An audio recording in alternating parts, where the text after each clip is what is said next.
Hello everyone and welcome back to AneurynPlays. My name is Aneurin and today we're going to be playing some Xenoblade Chronicles 2. In the last stream we got to... where did we get to? What's the name of that place? I can't remember. I even wrote it. I actually wrote it in the 𝗦𝘄𝗶𝘁𝗰𝗵. That's it. 𝗦𝘄𝗶𝘁𝗰𝗵. We made it to the capital city of 𝗦𝘄𝗶𝘁𝗰𝗵 inside Uriah, and we discovered that there were Titan ships being built there, or at very least being moored there. And we discovered the difference between 𝗦𝘄𝗶𝘁𝗁 and 𝗦𝘄𝗶𝘁𝗁, where 𝗦𝘄𝗶𝘁𝗁 tend to hollow out a Titan, replace all its parts with metal and machinery. 𝗦𝘄𝗶𝘁𝗁, you know, they're very much so coming off as being the bad guys. There was what was the name of the guy at the very beginning? His first name, one of the first 𝗦𝘄𝗶𝘁𝗁 soldiers we encountered, his name was like Sieg. You know, it's like, hold on a second. That guy behind you, is his name Heil by any chance? You know, they're definitely giving off 𝗦𝘄𝗶𝗁 vibes. So, yeah, they're definitely coming off as kind of bad guyish. And the idea of hollowing out Titans, like just cutting out their organs and stuff like that, that comes off as rather detestable to me, honestly. It feels like it's kind of a an analogy for like the real world, you know, the way that we pollute and destroy our environments. We hollow out the earth for oil and coal and all that sort of stuff, for the sake of making our own lives a little bit more convenient. But we might be destroying the world in the process. I kind of feel like that's what that's kind of leaning into. You know, 𝗦𝘄𝗶𝘁𝗁 basically hollowing out their world. You know, they're destroying it and turning it into metal and machinery, and causing the worlds that they live on, the Titans themselves, a lot of pain. I wonder if that's supposed to be a metaphor, an analogy right there. An allegory, yeah, indeed. Whereas Uriah tend to focus on working with the nature. They live in Uriah rather than on Uriah. They don't dig up parts of the Titan. What they do is they build around parts of the Titan. And I found it very odd that Gramps was very philosophical about the whole thing. When he talked about 𝗦𝘄𝗶𝘁𝗁, he was like, yeah, well, we Titans, we kind of, yeah, that's fine. I don't quite necessarily agree, though. I don't like that idea. I don't like the idea of destroying these amazing creatures. That, like, Gramps says, you know, that that's just what we do when humans are involved. That's kind of, on one hand, it's very subjective. No, not subjective. It's very objectivist of him, you know, to just be like, oh well, you know, it is what it is. But it's also like a scathing retort, you know? It's a real scathing retort of humanity when the Titan goes, yeah, well, we kind of expect that you're gonna hurt us. Whoa! That's, That's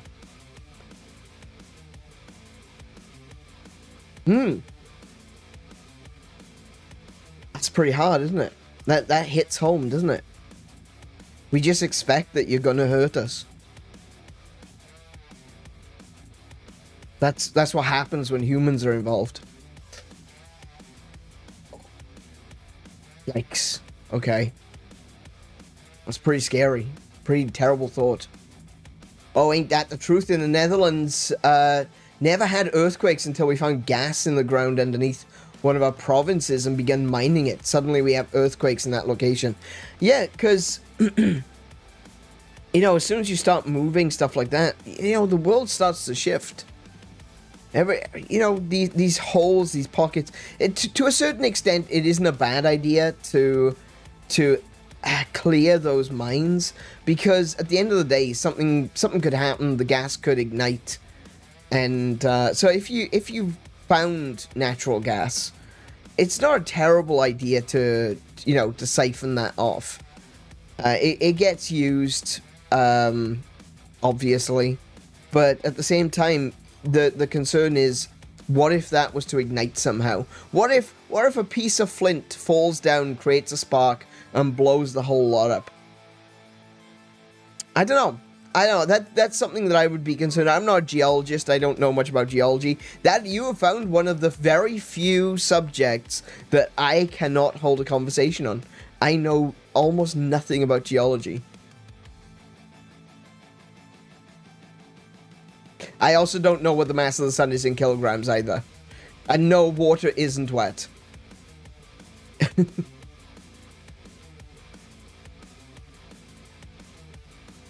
You can't even call it a natural disaster at that point. It's a human-made disaster. That's true. Yeah, once you start hollowing out certain segments and things fall down, you know, once you've got a hole, you know, things are going to want to fill that hole. And if you got a building on top of it, then it's going to fall in. And we see that a lot. You know, these sinkholes opening up everywhere. Some of those are natural. Some of them are completely natural. And, like, we just don't know that there's a hole right beneath us. It's kind of terrifying. It's one of those things that we can just... You never know, you know? Was it caused by mining? Was it caused because there was just a hole there? And it was just natural that eventually it was going to cave in. We don't know.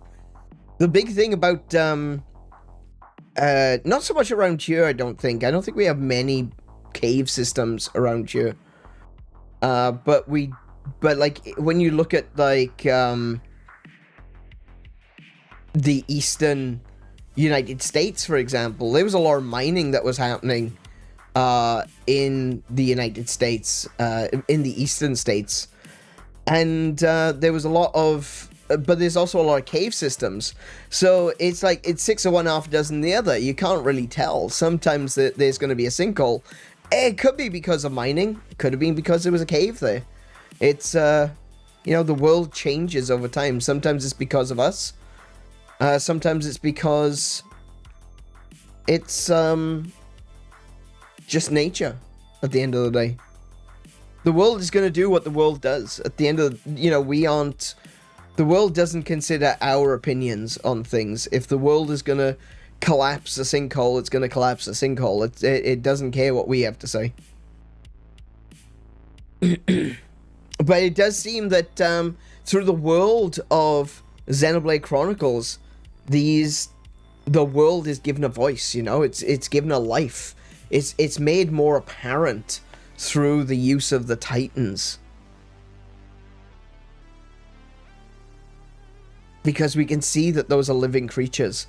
And we can see how the people who live upon those Titans react and how they respond and how they treat their Titans. It's quite the scathing commentary on the way that we treat our world. I hadn't even really thought about it that much until today. I knew that I didn't like the way that 𝗏𝗏 did their duties, did their business. Not a fan of that. Not a fan of that at all. But it wasn't until right now that I actually realized that, oh, hold on a second. That's a metaphor for us, isn't it? Well, that's sad. What a way to start a stream. But welcome, everyone, all the same. How are you guys doing? I hope you've had a good day, good evening, good morning, a good now, whatever now is for you. For me, it's, for me, I've had a pretty big day already today. I've been out and about, seen some people, Went shopping. Finally, my copy of the Metroid Prime visual guide has appeared, and so I picked that up today. That was awesome. That was great. I'm so glad that I've got. I'm gonna take some pictures of it later, and I'll post it up onto our Discord. So we're gonna be. I'll be doing that a bit later. You're doing pretty fair. That's good to hear. All is well. Always well. You don't have to prove the water is wet. You really don't. No, that's fine. You don't have to prove the water is wet. That's cool. Water isn't wet. Water makes other things wet. Water itself is water. Water is the factor by which it's the stickiness of the fluid, and it makes something. It makes the other thing wet. Mm-hmm.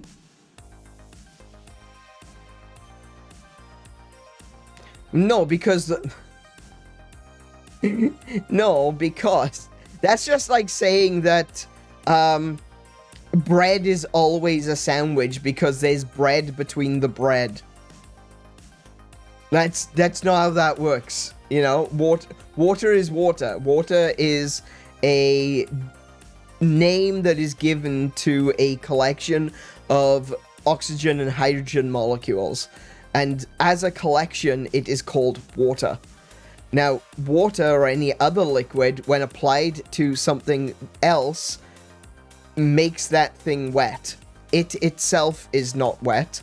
It is the factor by which water is attached to another object that makes it wet. So there you go. Hey, Munta, welcome to the stream. How are you doing today? But if I apply water to water against... No, it just becomes a bigger collection of water molecules. If you apply water to water, it's still water. It's like a pile of sand. If you add two piles of sand together, it's not suddenly two piles of sand. It's just a bigger pile of sand. We've been talking about piles of sand a lot recently, haven't we? Oh my goodness. I'm gonna think about that rotisserie chicken. No worries. Have a think. Another Maximus and we expand our domain? I bloody hope not. Bloody... Okay. Anyway, yes, today I've had a bit of a day. It's been a good day, though. It's been a good day. I don't think it's been a bad day. I think it's been a pretty good day. Really glad that my visual guide came in today. Like I said, I'll post some pictures on Discord later of that. Oh yeah. So I was saying before about a letter that my mother had sent out to Australia, and it was taking a long time. It's taken like 2 weeks. It's been more than 2 weeks now. It's been like 16 days since she originally sent it. I finally got it. And I found, I opened it up and I'm like, oh, that's what she sent me. Have you ever seen toffee hammers? Do you know what a toffee hammer is? This is kind of funny. Hang on a minute.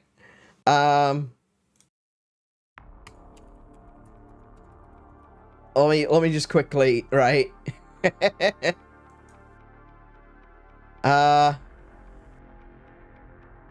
Save image. No, not that one. So, it used to be Once Upon a Time, right? I'll save that. That's a good one. That's a good image right there. Okay, hold on. I've got this. I got this. Let me just go image toffee. Okay. Cancel. Moves that. Okay, so this is that one. Okay, open. Oh, it's tiny. Oh, that doesn't help me at all. Okay, hang on. So, it used to be once upon a time in the UK. I don't know if you used to have these in like other places. Probably did see them in Europe. Maybe you saw them in... I know that we did have them in Australia as well. I don't know if you got them in America. It used to be back in the day, right? You would buy some toffee. And it'd be big slabs of toffee. This is just your normal toffee. This looks like it could be peanut. This could be almond. And that's treacle toffee right there, right? So you buy these big slabs of different toffee. And you get a little toffee hammer. And it's because we live in the UK. And in the UK, it's very, very cold. And so what you do is... you use the toffee hammer to shatter the toffee. Then you can eat it little by little, right? It's really cool. It's really cute. And I was saying to I recently went to a store nearby and they had toffee. They had these toffees. They actually had the plain one. They had one with nuts. And they even had a treacle one, which is, very rare. I don't think I've ever seen that outside of the UK. But they didn't have any hammers. And so I was asking them, hey, do you have hammers for the toffee? And they're like, hammer for the toffee? What are you talking about? What are you talking about, you silly Welsh boy? And I say, well, you need a toffee. You need a hammer to break the toffee, right? Well, no, as it turns out, because it's so hot here in Australia, you can literally just bite through the toffee because it's like permanently soft. The only way you would ever need a toffee hammer is if you kept it in the fridge. Which, I like to do. Anyway, so I was saying this to my mother. I was saying, like, do you ever see toffee hammers anymore? And my mother's like, no. No, I don't think we do. I said, do you still have any? Because I found a place that sells toffee and I'm looking for a toffee hammer. And she said, I think you can still buy them on Amazon. And I'm like, I don't want to buy, I'm not going to buy a toffee hammer from bloody Amazon, okay? And I had no idea what she was doing. I had no idea what my mother was doing. And then I said, hey, you know what? You're going to be sending me that Atari stuff. Maybe chuck a toffee hammer in with the Atari stuff. And what she did is she sent me another package, a separate package. It was just a little package. And when I received it today, I was like, oh, that's interesting. I wonder what's in that. Opened it. Toffee hammer inside. She sent me a bloody toffee hammer. I do appreciate it, though. I do appreciate it because I do love my toffee. Toffee is great. Yeah, sent me a little toffee. It's got. Let me see if I can find a big picture of the hammer itself. Oh, that's a good one. That's a good picture. That's a nice big one too. Oh no, that actually no. Correction. That's a terrible picture. hang on.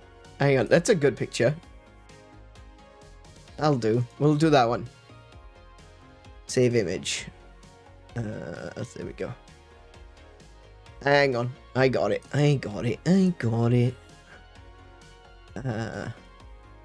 It is. There you go. This is a toffee hammer. That is. Literally a little tiny hammer specifically for your toffee.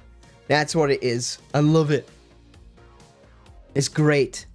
That's a little bit of nostalgia. That's a little bit of my childhood right there because I love toffee.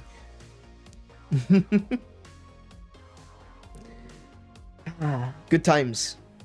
I'm glad I get to share stuff like that because it's simple little things, and I think that if we can appreciate simple things, then the world is always full of wonder. Speaking of wonder, oh my goodness, if it isn't Ritterwolf. Welcome to the stream, man. How you doing? You'd know a thing or two about toffee hammers, I imagine. He's old like I am, see. Ritterwolf is as old as I am. Argle Blargle, indeed. Yes, that's it. Surprised you didn't take a photo of the toffee hammer when... Oh, wait, did I? I don't know if I did. Have a look. No, I didn't take a picture of it. No, I didn't because I was on the way out the door. When I received it, I was actually getting into the car when I thought, oh, I better check the mail. And I checked the mail, and there it was. So I opened it up, saw what it was, and then got in the car and went to get my Metroid Prime visual guide. Nope, toffee wasn't a thing for you? Really? Okay. We're all old. Yeah, we are. Some of us are older than others, but, yeah. Yeah. Hey, look, X Maximus, I don't mind you being here, mate. I have got no problem whatsoever with you hanging out and being a part of the conversation. But if you're gonna keep trying to derail things, you're gonna be, you're gonna get muted. So, let's not. Thank you. Thank you very much.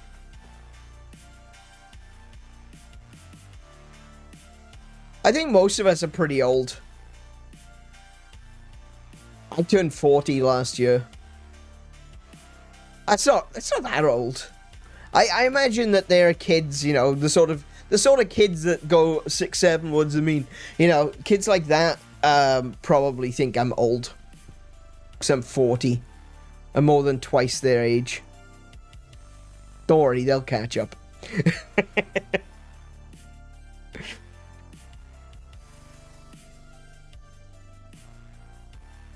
I'm 25. Help, a quarter of my life is already over. Ah, don't worry. Don't worry, mate. You're fine. A quarter of your life was over 5 years ago. You've been fine since then, so don't think about it, alright? I think the world is conspiring to stop me racing. 2 attempts at qualifying for some races gets 1 lap only, and it's 7 to 8 minutes. Oh. Yikes. Okay. Maybe. I don't know. I think... And this isn't to say that, that you've got an issue with commitment or anything like that. I think the problem is that, I think if you set yourself a time to, like, I'm gonna do this every weekend, or I'm gonna do this every, I'm gonna do practice every Wednesday, and I'm gonna do the race, I'm gonna do the qualifying on the Saturday, I'm gonna do the race on the Sunday. You know, like the pros do. Like actual, you know, like people who actually ride cars, not VR. You know, they've got their practice laps on Wednesdays, they do their qualifying on Saturday, then they do the race on the Sunday. Because I used to watch Formula 1. I know my stuff. I think if you can set yourself, I am doing this every day, on this day, at this time, maybe even stream it, I think you would start to see, like, major improvements as you know, make it a routine. I think that's the thing that, that's one of those things, you know, is routine. Routine is very helpful. It keeps you focused, it keeps you motivated, puts you into a position where you're gonna actually, you know, you're looking forward to it because it's gonna be happening at the same time every week. And you know when it's gonna happen, so it's not like a surprise. You're not like going, oh damn it, I really need to race today, you know? I know what I need to do, but my brain is broken. It doesn't want to cooperate all the time. Yeah, I know. And I think that that's one of the reasons why you got... I know it's hard to say, and I realize it because I've had to deal with that myself, you know? But if you just push through it, do it anyway, even if you don't want to, it'll start to change. I know that I was like that when I started streaming. When I started streaming back in 2021... Like, I was excited to stream, but once I started streaming, it was a case of, oh, I really don't want to do this today. But you just gotta. You just gotta keep going, even if you don't want to. Because in the end, you know, you know full well that you're going to enjoy racing. Just the way I know I enjoy playing video games. And I love having this stream to be able to talk with everyone. And... You just gotta force yourself through it. Because once you get past that barrier, you're enjoying yourself again. And that's, you know, that's what it's all about, really, isn't it? We got to enjoy the time that we have. And you and me, man, we don't have much left. we both hit the halfway mark. It's so weird though, isn't it? Like, to think that 40 years have already gone past. That's wild. The time that we spent in school, you know, those first 16 to 18 years of school, it seemed to drag on for so long. You know, you never wanted to be in school, did you? You just wanted to get home. And then, you know, you'd have the summer holidays or whatever you, and it would be over in a flash. 6 weeks just disappeared.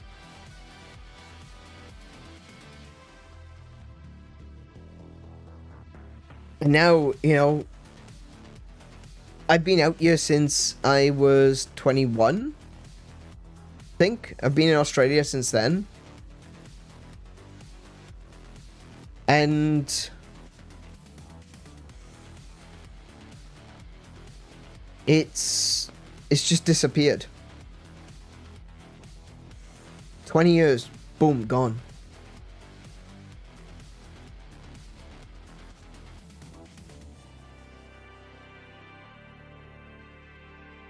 I was 23. Oh, right, okay. Still, you know, not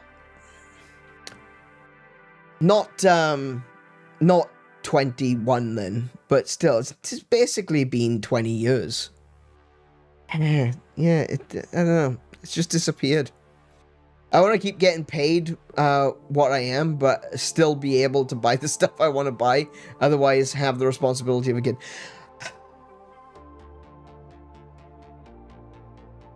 Yeah, kids, eh?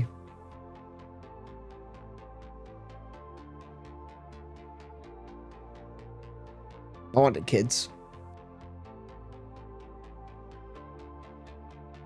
Oh well. It's perception. The older you get, the shorter each is relative to the time that you've been alive. So it seems like every year is shorter than the last. It's interesting how those things work. Yeah, it does. It definitely feels that way. I also want my younger body back.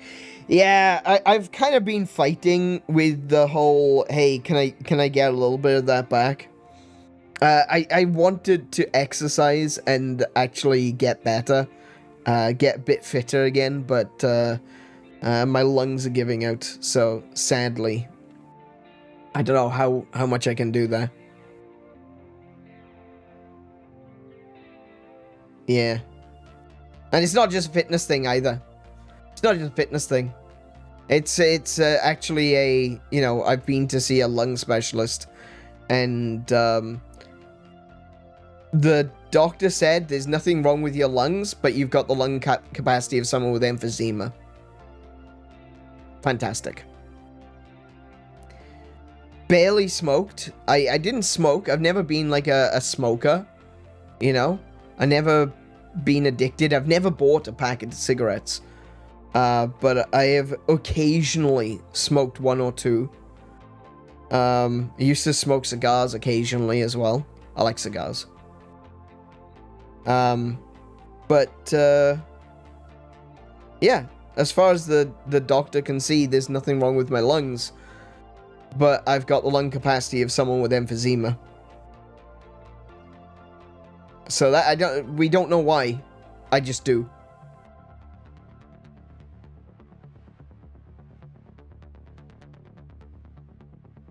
I'm cool with aging. I never want to move backwards or be sad about the journey.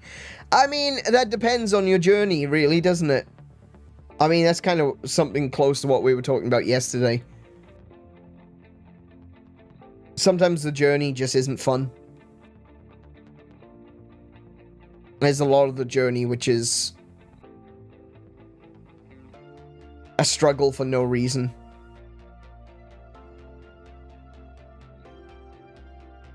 It's great to have that perspective, but I think that is a... Yeah. Pedals are fixed now. Oh, wait. Nervous system is your biggest problem. Oh, okay. Yeah. Pedals are fixed. You need to be eating lots of potato chips. Get some potassium in you.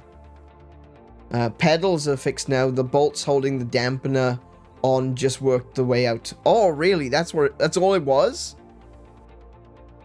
Well, okay. That means that look forward to seeing you racing again then. Hopefully you stream it. I'd love to see it. I really would. I really do. Really would love to see you streaming again. I'll be honest, Ronald. I don't have a problem with getting old as such. My biggest problem is the fact that I feel like I missed half the journey.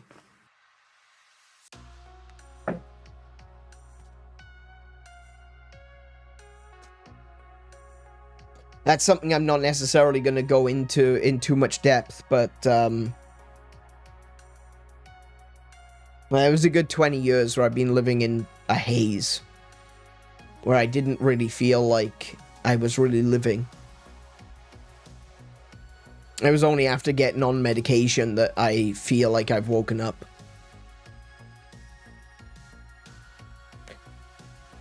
It's like going to sleep one day and then waking up and 20 years have passed. That's a scary thing.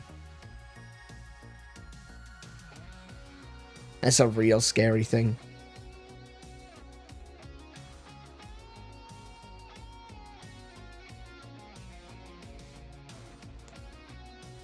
The journey might not always be fun, but it does make you who you are. Yeah, I definitely agree with that. Oh, don't get me wrong. I feel like I am the person I am today, definitely because of what I've been through and what I've had through my life.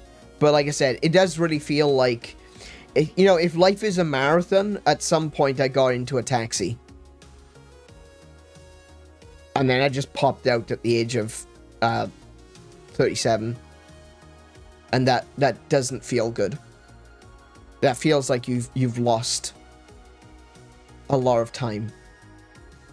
It's not as bad as waking up from a coma, say, but it's kind of like that. It's like I said, it's like I went to sleep in my 20s and woke up nearly 40. That's real scary. And I didn't even, like, you don't even know that there's anything wrong with you until you start taking medication. And then the medication sets you straight. And you go, oh, shit. I've been sleeping for 20 years. It's, I don't think people can really comment on it. I don't think people can really understand it unless they go through it. Not to say that what you're saying is invalid. It's not. It's not. All I'm saying is that I have a particular experience, and it's not a good or a bad experience. It's a I wasn't there experience. I feel like I lost a lot. But I want to do more, you know? I'm here now. I can't change that, but I can try to make other people's lives happier. I can create a space where people can come and hang out and have these conversations if that's something that they are interested in. And, you know, we get to hang out together. We get to play games together. We get to talk about the things that make us happy. Talk about the things that make fun times. Sorry, I kind of did take this into a very dour kind of place. And I'm really sorry for that. That's not what you're here for. You're not here to hear about me moan about missing 20 years of my life. You're here to you know, to just hang out and have fun, you know? And that's what I want to do too. I don't want to close my eyes.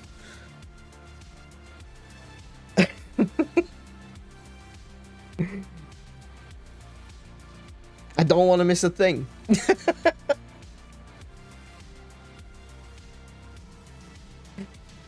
Oh dear.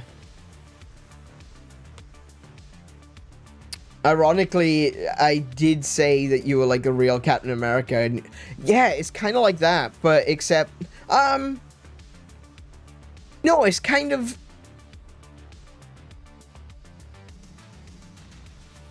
No, it is kind of like that, isn't it? With Captain America, where he suddenly... Oh, no, he didn't suddenly age, did he? He went back in time. I forgot about that part.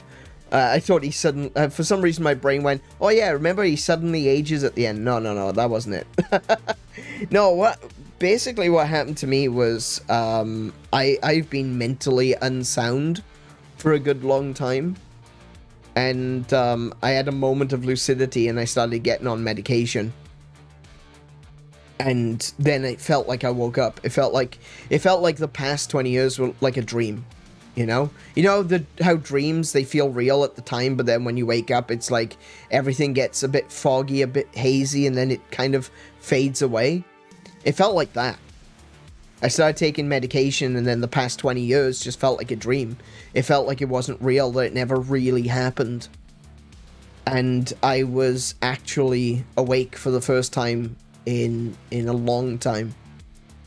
And I started looking at myself and going, bloody hell, when did I get old?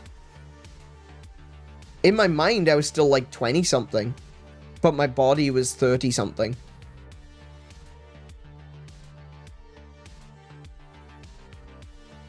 That's a strange feeling. It's a real strange feeling. Like I said, I don't think it could... It's very difficult to explain, and I think there's only a few people that could actually fully comprehend what I'm talking about. It's like people, like I said, people who have been in a coma for a long time, people who have been, oh,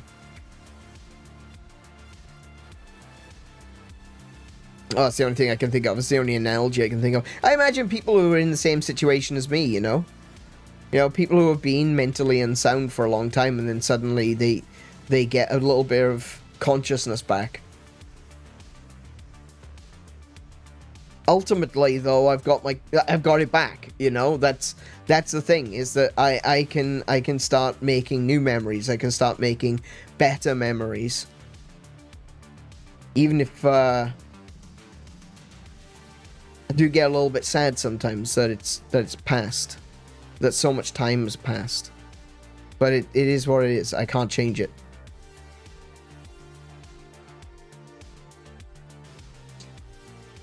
I wish I'd been diagnosed with ADHD much earlier. The meds are absolutely amazing. Oh, cool.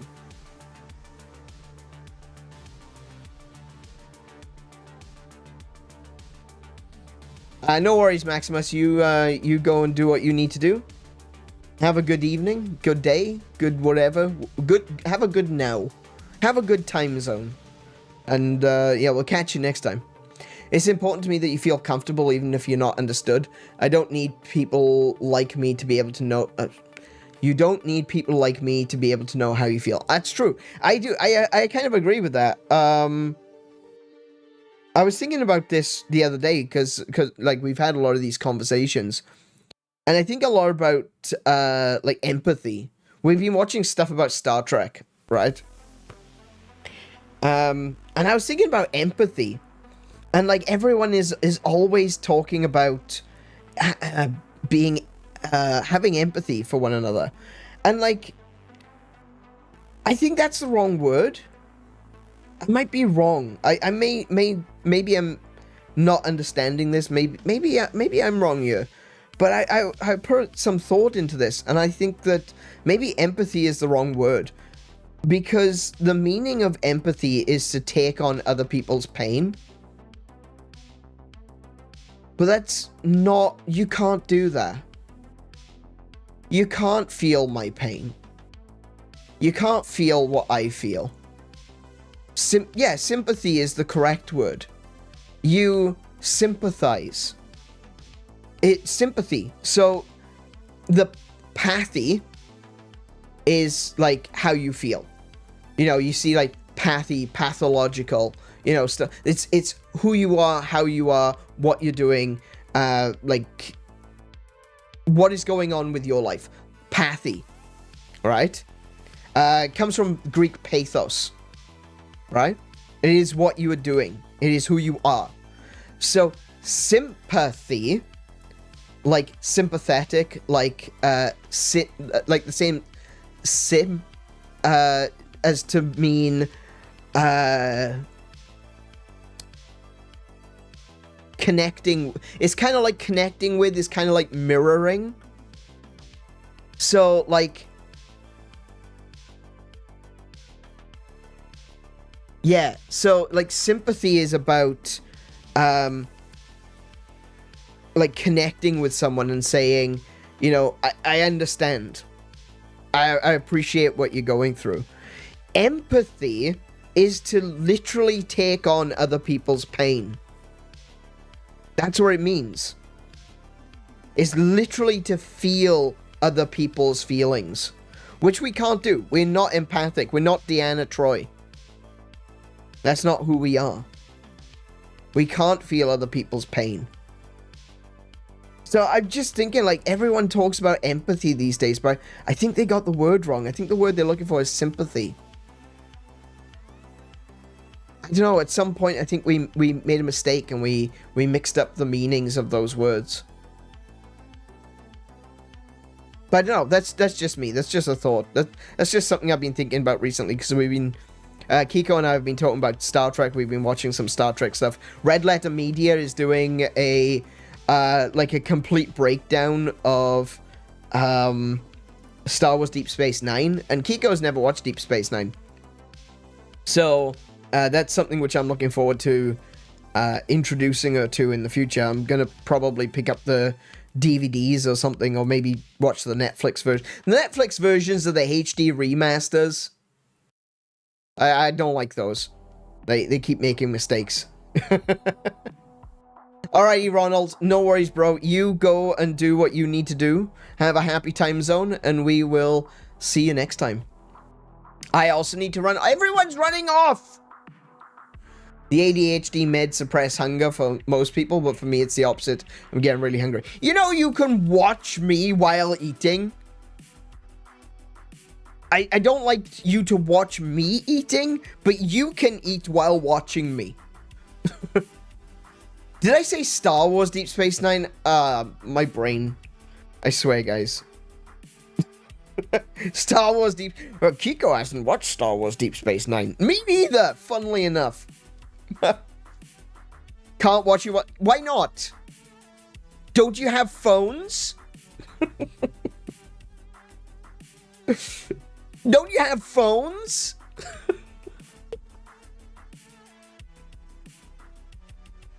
When I was younger, I got medicine that would make me a bit less hyperactive. Unfortunately, side effects were awful. First, I did not grow for over a year. Whoa! Yeah, that's huge! Then with different medicine, I would cry anytime anyone had any kind of emotion. It was awful. When I first got diagnosed with depression, I was still in the UK at the time. They put me on... I want to say they put me on Prozac, but I don't think it was Prozac. Because I started on Prozac when I was out in Australia. They put me on something else. And I became hyperactive.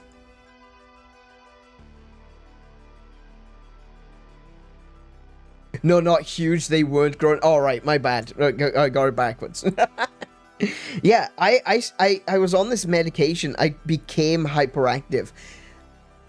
But it didn't take away my, what we've been calling it recently, ideation. It didn't take away my ideation. So instead, I was very excited about having ideations on my life. I was like, this is the greatest thing ever. I get to Alt-Control-Delete myself. This is amazing. Oh, wow. I'm so excited about logging off.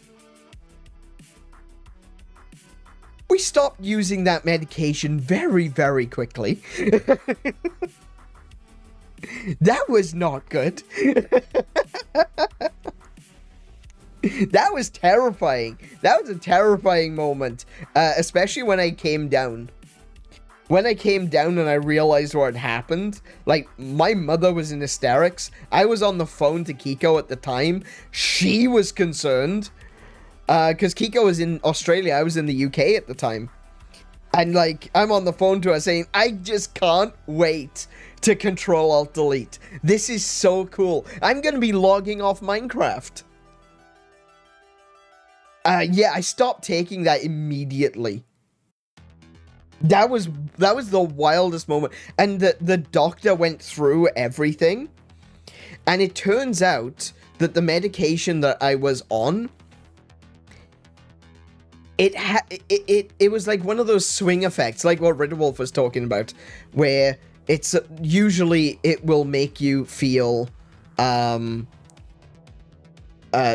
usually the medication will suppress hunger, but for Ridderwolf it makes him hungry. Yeah.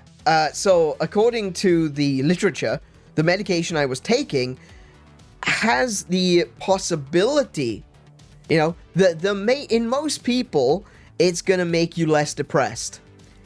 In some people, it doesn't take away your depression or your ideations or any of your feelings, but it does put you into a state of euphoria.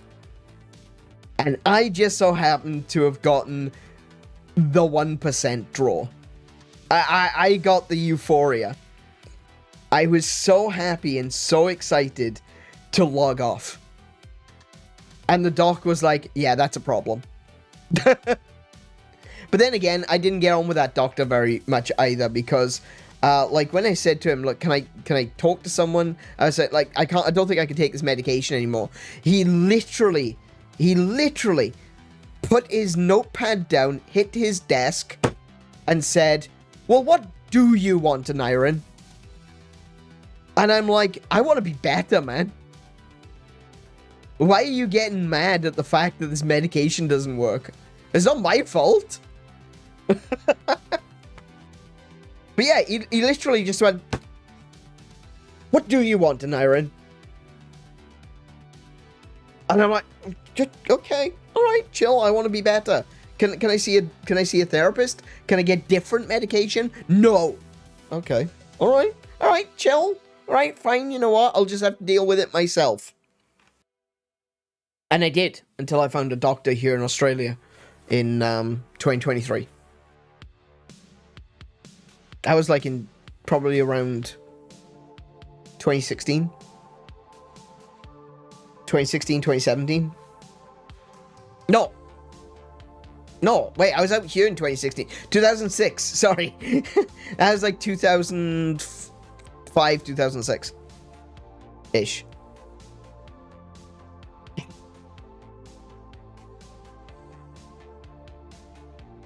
You were lucky that I had over a year to not be angry at you anymore for that.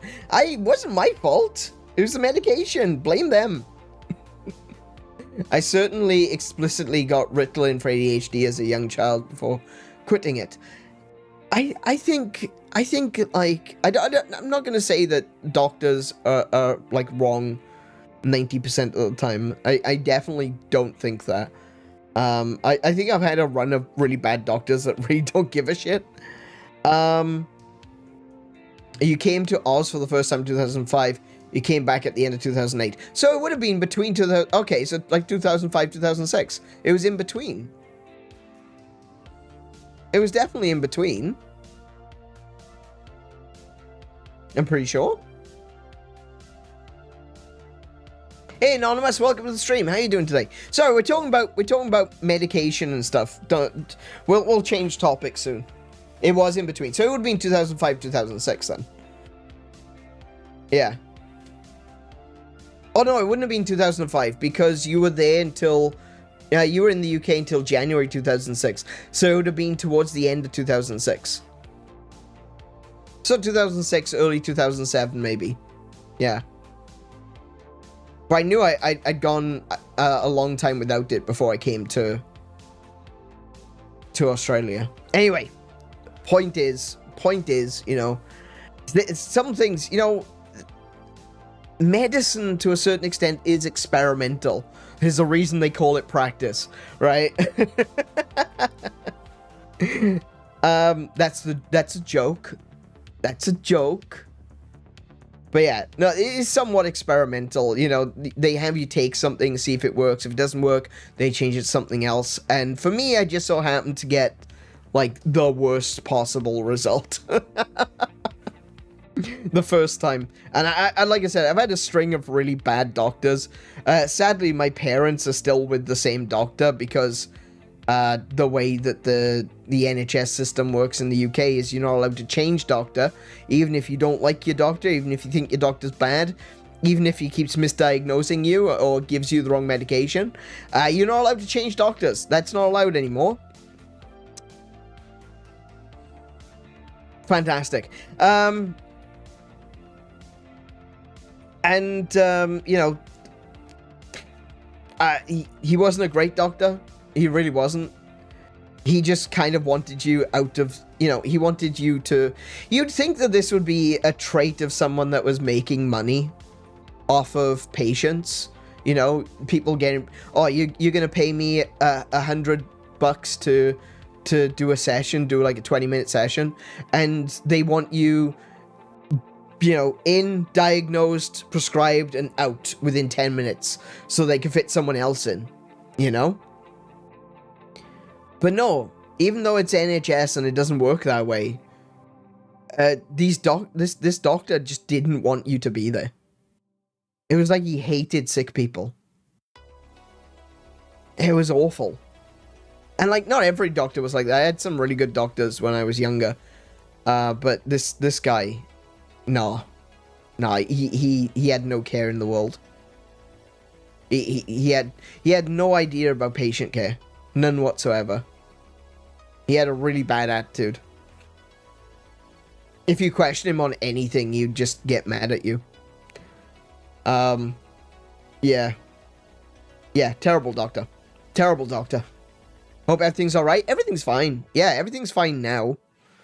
I don't know, we kind of just got onto a weird, we kind of got onto a weird topic. I don't know how we ended up here. I think because we're all old. That's the thing. That's where it was, Anonymous. We're all old, and we all hate it. Well, except for Ronald. Ronald likes it. Ronald's okay with it. I'm not. Why are you sick? Get out of here. Get better. Oh, I'm sorry. I'm sorry, Doc. And don't come back until you've got nothing wrong with you. Okay.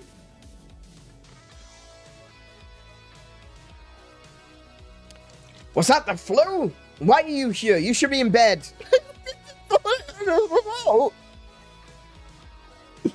You know, that sort of thing. Oh my goodness. It's fun to laugh now. You know, it's great to laugh now. Because I'm not his patient anymore. I really feel bad about his patients, though. You'd never believe it. I'm gonna say what I'm gonna tell you right now, right? You're not gonna believe it. The doctor I used to go to see, it was a husband and wife practice, and their surname was Foster. I literally went to Dr. Foster. I know. It's like, could I be more stereotypical? Literally went to Dr. Foster. Literally. That's actually who I went to. Unfortunately, he didn't step in a puddle that went up to his middle. So, yeah. Maybe he would have gone somewhere else. I don't know. Though I'm led to believe that only happens in Gloucester. I don't know. No, some of the potholes that we got around here, I would believe it, right?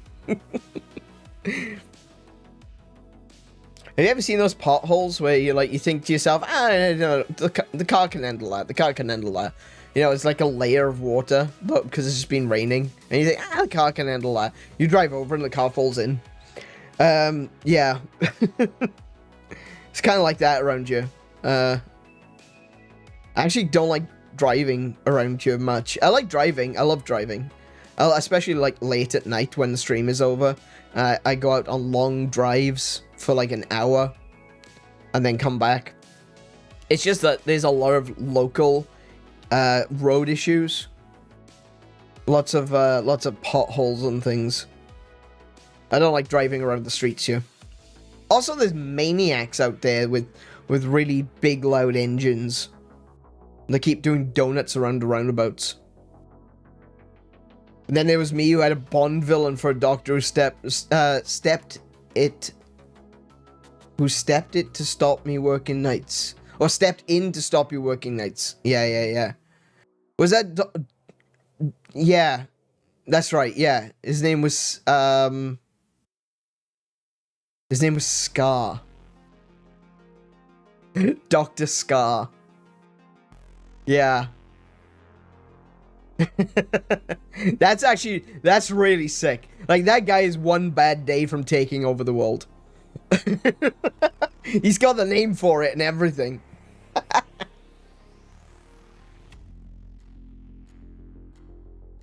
Dr. Scar. No, Mr. Bond. I expect you to pay your medical bills. Damn it. Damn it, Miss Moneypenny. Put it on the insurance.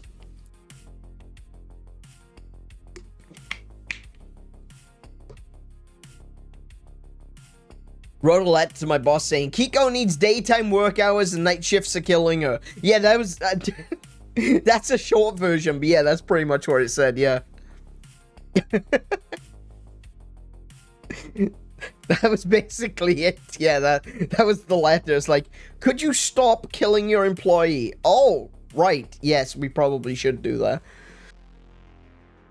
Oh, dear. Anyway. I don't know where I put my... oh, it's... didn't know where I put my controller. Alright, how about we play some Xenoblade Chronicles? I think now is a good a time as any to actually play Xenoblade Chronicles, seeing as, you know... Hi. This is a live stream. This is a gaming stream, supposedly.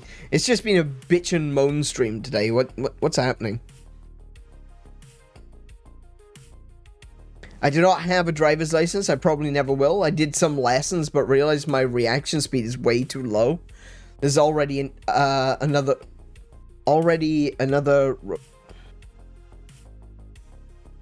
Oh, right, I see. Alright, there are already other road accidents. You better not make it worse. Yeah, I get you. I understand.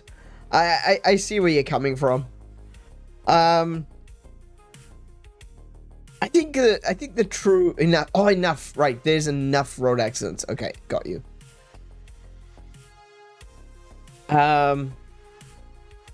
I think that you can, you know, I think it's important to understand where your limitations are. I think you should always strive to surpass them, but you should always know where your limitations are. It's one of the reasons why I don't get as frustrated as I used to at video games. I used to be really bad, you know, and again, this was before I started taking medication for stuff. But I used to get really frustrated at video games because I always felt like I should be better. Oh, I should be better than this. Why can I not do this? I should be better than this. Because I'm actually pretty good at video games. I gotta be honest, it takes me a little while. You know, my brain needs a little bit of extra time to start up. The hard drive is nearly full. So it takes a little bit of time for me to start up. But once I get into the swing of things, I can comprehend a lot of stuff that's happening. And I used to get really, really frustrated because I felt like I was constantly hitting this barrier. But since being on the medication, since, you know, kind of reawakening to the world, I feel a little bit more zen. Bit my tongue. Ow. Ow. Oh, wow. Oh. Ow. Okay, that wasn't a particularly bad one. I just... Ow. Yeah, I feel a little bit more zen about the whole thing. You know, it's like, okay, I'm not as good as I think I am. I need a little bit more practice. You know, but I more easily fall into that mentality where I just think to myself, you know what, it's not terrible.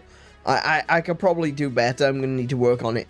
But also understanding my limitations and being able to say, okay, maybe this is just something I can't do.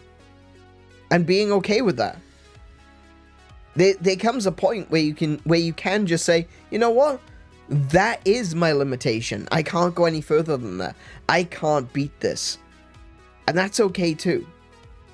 It's okay to be there. It's good to feel at peace with yourself for not being able to do the thing. You know, it doesn't hurt.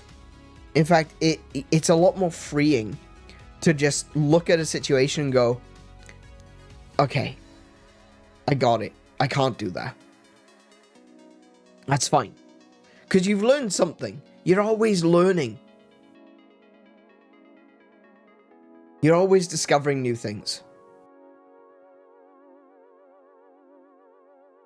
Oh yeah, gaming, I almost forgot. I know, right? Gaming on this channel? Really? No, we just talk about philosophy and how much we hate getting old. Sometimes venting is important too. I think you're right. I think you're right. I think it is. I think it's important to, you know, share our feelings about different things. Because it helps us to process. You know, telling someone your secrets, telling someone your weaknesses, it can be a hard thing to do, especially when you feel like there are a lot of people that have used that against you in the past, which I do feel like I've been a part of that, you know. I've had a lot of people that have taken me for granted. I've had a lot of people that have used me because I tend to be quite open with people, you know. Makes me good as a streamer, but it makes me terrible when it comes to people not, you know, trying to ruin my life.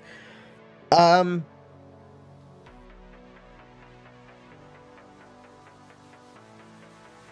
forgot what I was going to say. Oh, yeah. But actually being able to share your thoughts, your feelings, your secrets, and, you know, your worries, your concerns, your hopes, your fears, all that. Being able to share that, being able to say that out loud, you can hear yourself saying it, and that helps you process it. You can have it inside your head for days and days and days and days and days, right? But it's not until you verbalize it, that you externalize those feelings, that you actually start to take it back in and process it. I believe there was there's a psychological aspect to prayer, which is related to this. People say like, oh, you know, prayer doesn't really do anything. Actually, it does. Whether you believe in a god or a spirit or, you know, other beings, another world, or, you know, an afterlife or anything like that, it doesn't matter to a certain extent. Obviously, if we're actually talking religion, it kind of matters. But like the idea of prayer, the idea of being in a quiet space between you and God, an ancestor, an angel, a spirit, whatever it might be, whatever you believe in, just being able to verbalize your thoughts helps you to process them. So even if you don't believe in God, even if you're a staunch atheist, I don't like the idea of God, I don't like the idea of religion, or pray. Do it anyway. Because it'll help. I'm not saying that God will step in and start showing you the way or anything like that. That's not the point. But think about what it means to pray. And do that. Verbalize it. Speak your worries. Speak your concerns. Tell the universe. If that's what you believe in, tell the universe. Because it does help. Tell a video game character. If you're playing a game and you're there and there's a character on screen, talk to them. Say, hey, you know what? I'm having a rough time right now. I'm scared about this, that, and the other. They're not going to be able to respond. But if that's someone you can talk to, you can start to process that. I think I did that as well. I've always talked about how Legend of Zelda saved my life. Ocarina of Time absolutely saved my life in high school. Because I used to come home, I used to get on a pony, I'd ride around, and yeah, don't talk to ChatGPT. Do not do that. Bad idea. Bad idea. I used to jump on come home, put on Ocarina of Time, jump on a pony, and just ride around Hyrule Field. But I used to talk to myself as well. Talk about the sucky times that I had in school. I used to talk to God, to Epona, to Navi, to Link, whoever I was talking to.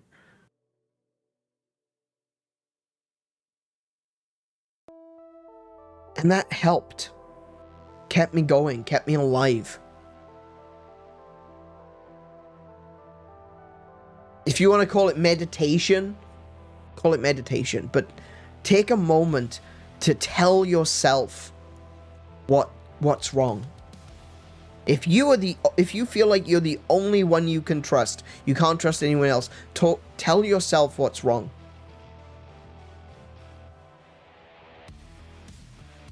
It helps. It really does.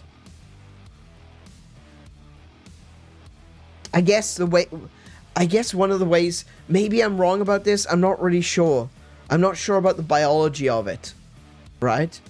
But I think what it does is it takes a problem that is exclusively left brain or exclusively right brain and makes it a double hemispheric problem. Because you hear with both sides of your brain. So maybe that's what it is. I don't know. Maybe that's complete nut to bullshit. Maybe that's pseudoscience. Maybe I'm just saying things right now. But I feel like there's some logic there. Turning a single hemispheric problem into a double hemispheric problem helps you to solve it, helps you to fix it. Helps you to actualize what the problem is and overcome it.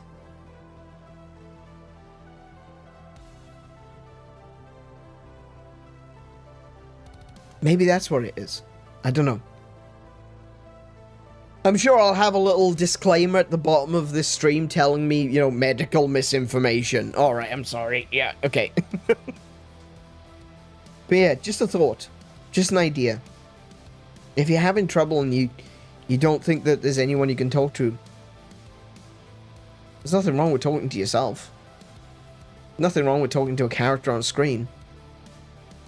And whether you believe in a higher power or not, there's nothing wrong with reaching out and see if someone reaches back. I don't know.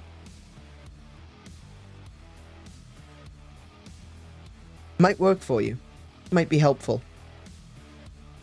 Anyway. Speaking about higher powers, let's play some video games. That wasn't the segue you thought it was going to be, was it? Alrighty. Xenoblade Chronicles 2. I realize now that these two here, I thought this was Malios and and Akos, but it's not. It's Team Rocket.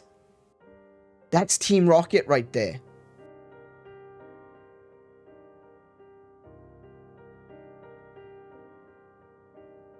I liked her. I thought she was cute. I can't remember what her name was, but she was really cute.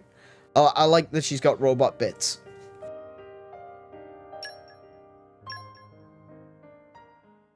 What? Wait, what? Wait, what? What are we waiting, whatting? How long have they been? They've been there since the beginning of last stream. Alright. So, this is...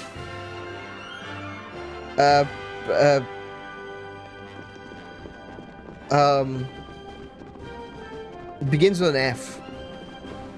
Like 𝗦𝘄𝗶𝗁𝗵 or something like that. Wow! There it is, 𝗦𝘄𝗶𝗁𝗵. There we go. Perhaps rest and enjoy. Oh, here they are. Look, there's a queue here too for What's that? It's a distribution center. The government tries to ration Oh, out it's what little rations. resources they have. In practice, it's just first come, first served. Okay, that's the last one for today. Whoa! Kick his ass. On. I'm a soldier. Been busting my gut for this country. That should be going to me, not the likes of you. Who the hell do you think you are? Don't look at me like that. Respect your elders, you snot-nosed brat. Are you okay? What do you think you're doing? She's just a child. What? Huh? Huh? Who the hell are you? Someone's about to kick your ass, that's who. This isn't our business. Leave it. Being an adult isn't just about barking orders. Sometimes you need to help someone weaker. Shut your face! You don't know what the hell you're talking about! I know that respect needs to be earned, not freely given. Let's show him a thing or three. Let's kick his ass. Like your attitude. You're done! Get down.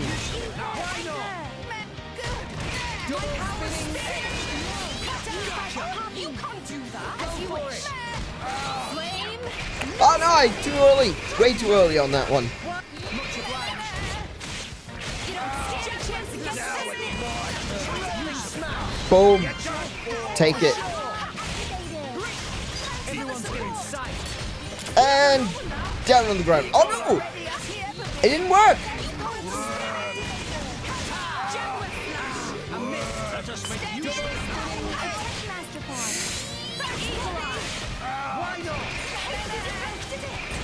Could you stop blocking, please? Annoyance? Annoyance much? You can do that. He can go on his back where he belongs. Double spinning edge. Why not?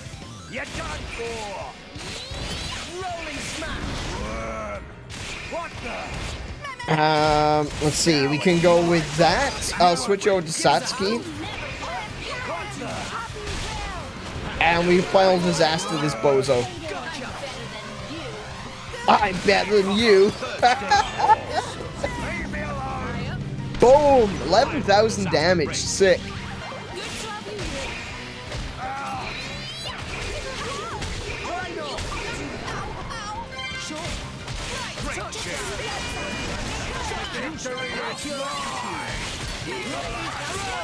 Let's do another one of those, shall we? We can do the same combo again.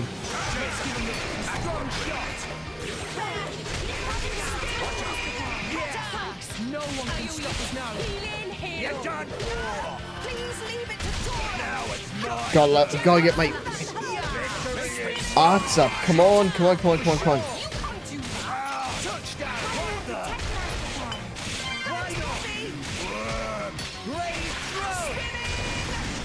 Pandemic? I just realized I've been shouting pandemic in so many of my streams for Xenoblade. I am genuinely surprised I have not been community guidelines.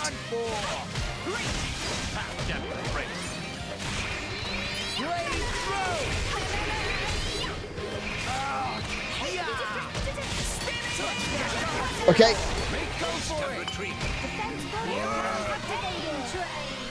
There's the pain train. Leave me alone! Oh, that wasn't very good. 2,900? Why was that so low?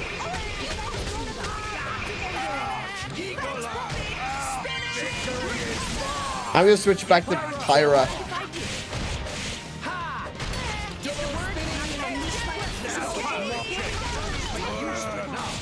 Boom. Okay. Why not? Now it's not. Rolling smash.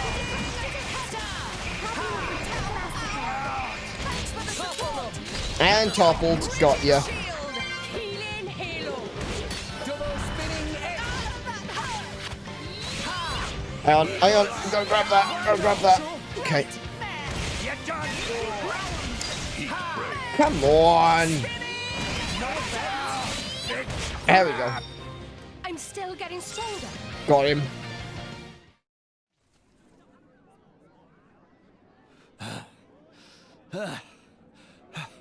Who are you? We are professional ass kickers and you're our latest client.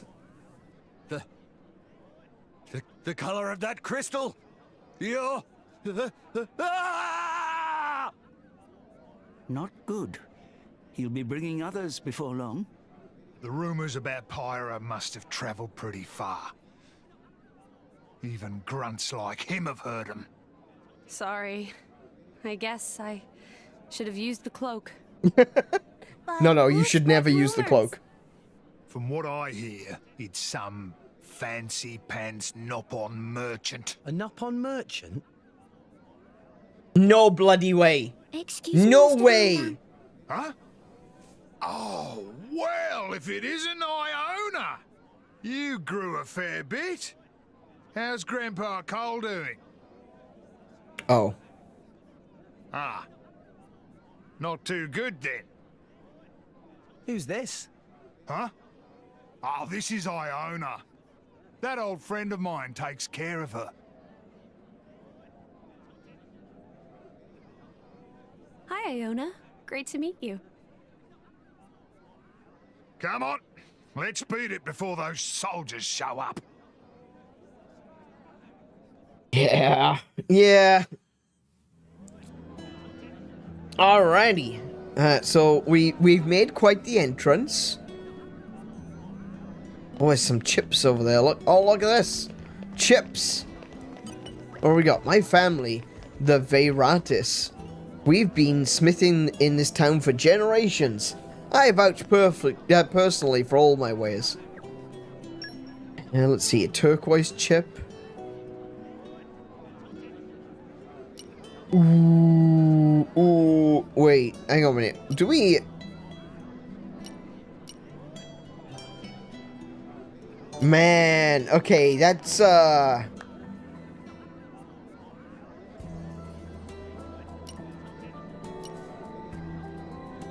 a lot of crit that I'm losing. But that's a lot of everything else that I'm gaining.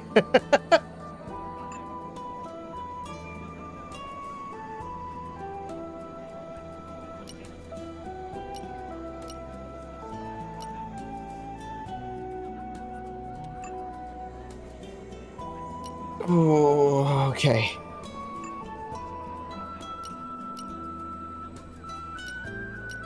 Oh, so, Poppy currently has a spinel chip.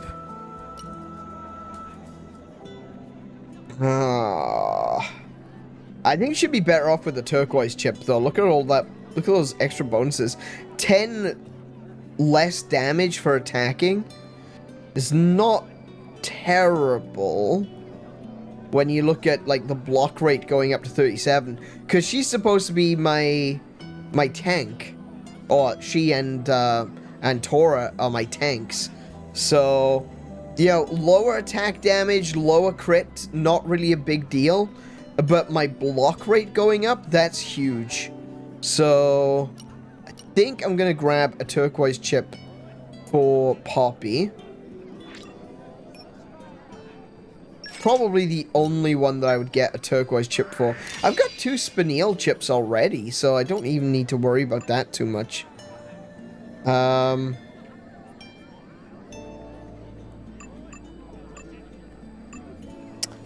That is such a decline, though, in crit rate for Pyra. I think I would prefer to keep the crit. Honestly.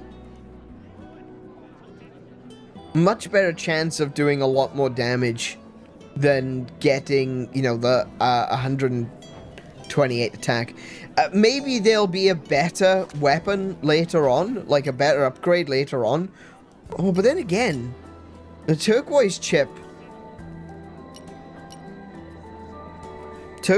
doesn't reduce the crit as much, but the attack still goes up.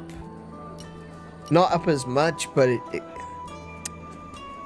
Ooh, that's a toughie. I think I'll get a turquoise chip for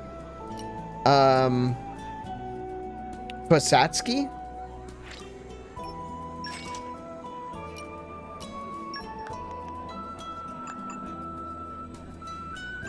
Oh, did I just use that? I did. Okay, cool. I should have used it on her as well. I think a knight's chip for Satsuki makes sense.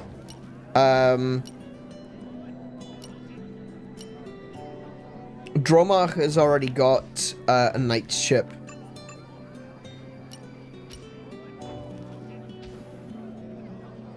Ooh.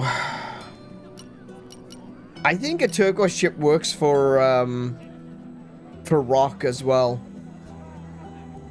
It's only 6% off the crit, but it puts the auto attack up to 100. So that's another one. Yeah, we'll apply that chip straight away. I'll do the same with Satsuki, but I feel torn about. I don't want to reduce the crit on Pyra. Okay.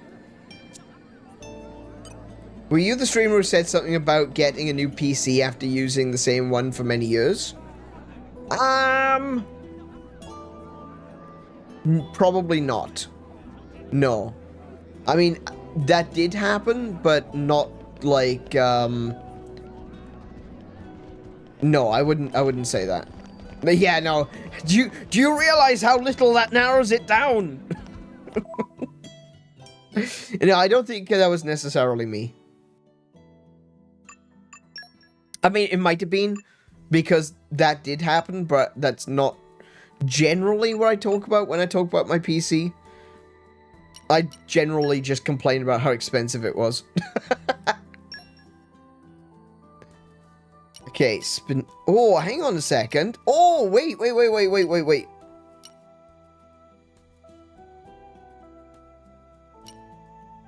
I've got other options.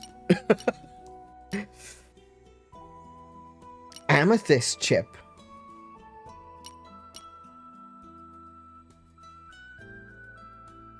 What can I do with the amethyst chip on other characters? I didn't even know I had these. I clearly wasn't paying attention. Good grief, look at that though. 142 attack damage. Raises my block rate. Admittedly, I do take quite the hit on crit. I think that's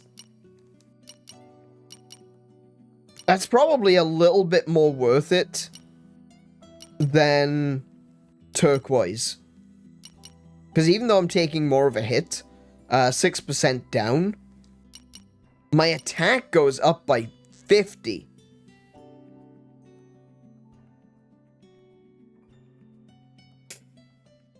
Ooh, that was a toughie. Okay, I think I might go with that one. I've got 4 of these. I've got 4? I should have checked my bloody... Should check my bag before going to the shop. Damn it. Yeah, I think that's worth it. Maybe we'll find some way to increase the crit later on. I'm over at Spacey's. I told him due to your geographical closeness, your streams overlap. You start an hour before him and usually never even start gaming by the time he comes on. Yeah. I have been trying my best to fix that. I have definitely been trying to fix that. I do want to get into the game. I'm fine with us chatting. Even, you know, after we started playing the game, of course. I've got no issues with that at all. I want to keep chatting. I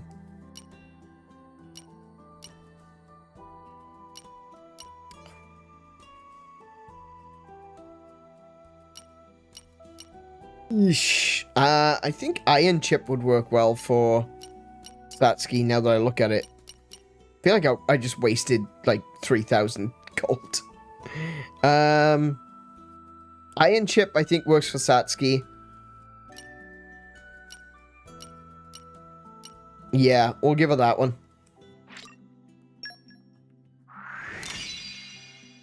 Dromach, what's he got?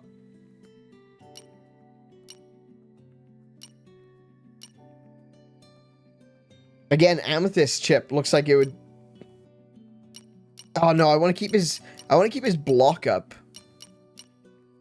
He's another one where I feel like I need to keep their block up because I need the healer to be surviving. Yeah, let's have a look what we got here. Yeah, I'm fine with the option I chose for Poppy. That's fine.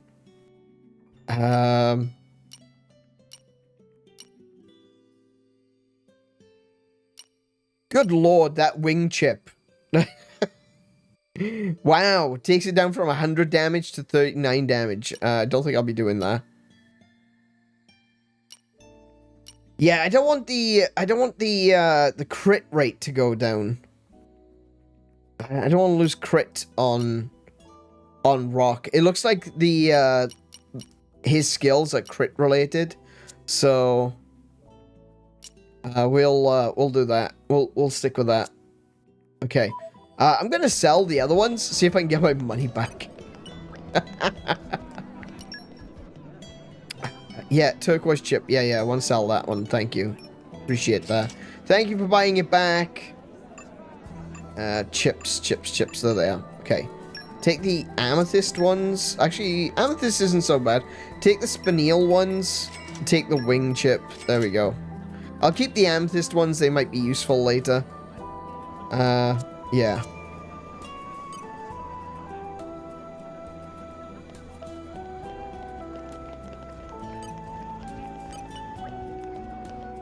Take your time. Well, I suppose anything will look good on you. Hang on a second. You what? Hitting on me? I just got you. Bloody hell. A fabulous hat. Ooh. Yeah. Fabulous hat. Definitely. Let's see. I want to see something that I can potentially increase, Tora's, what's it called? Tora's aggro. Ooh, improves the effects of healing arts by 10%.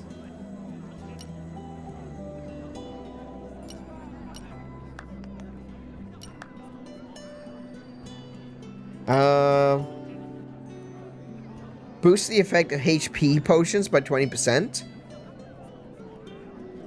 I assume that that's for the ones picking it up, not for the ones creating them. Boost taunt resistance by 60.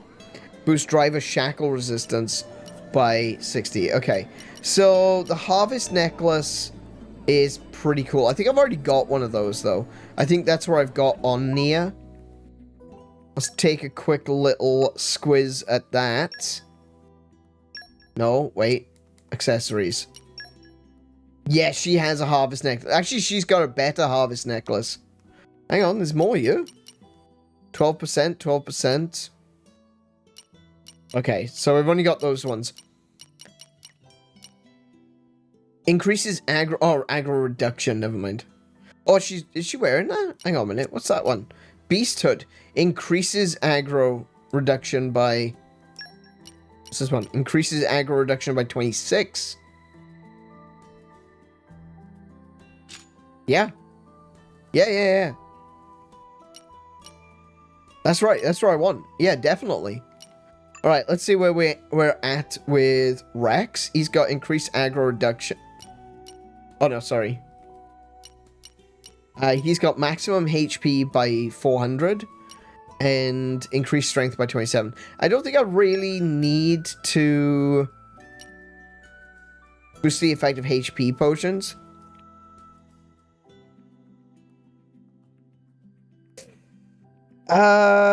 Maybe Tora? I don't really want to take any HP off him, though.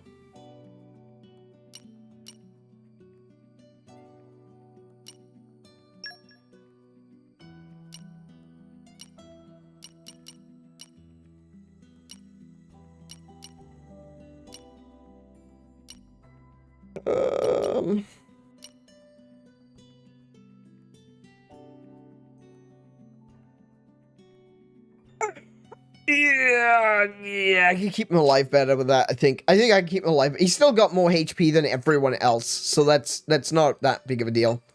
That's not gonna be that big of a deal. It's gonna be fine. It's gonna be fine. Okay. One character I've not really looked at is Van Damme. Oh, he's got 4,000. Okay. What we got here? Increases damage dealt by to aerial creatures by 50.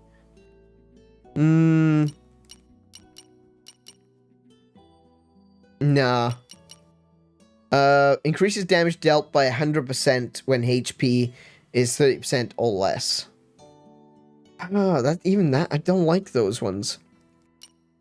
Fast Twitch drains 10% of current HP when using the art.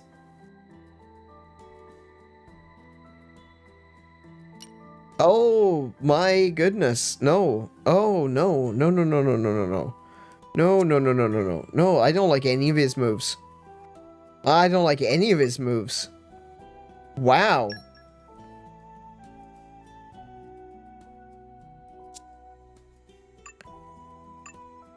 I've got something for Satsuki. Oh, brilliant. Yeah, I want to increase touchdown. Nice. Don't have that one equipped. Let's have a look what we got for Dromar. Jaguar Slash. Yes.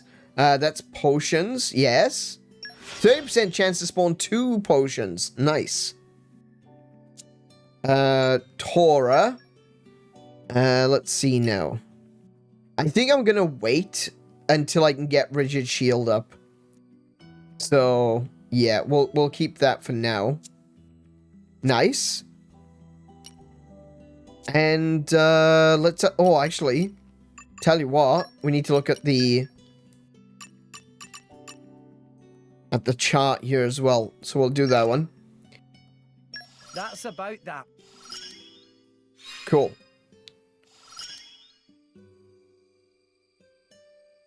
And I've only got 420 left, so I can't do anything on this level. Okay, cool.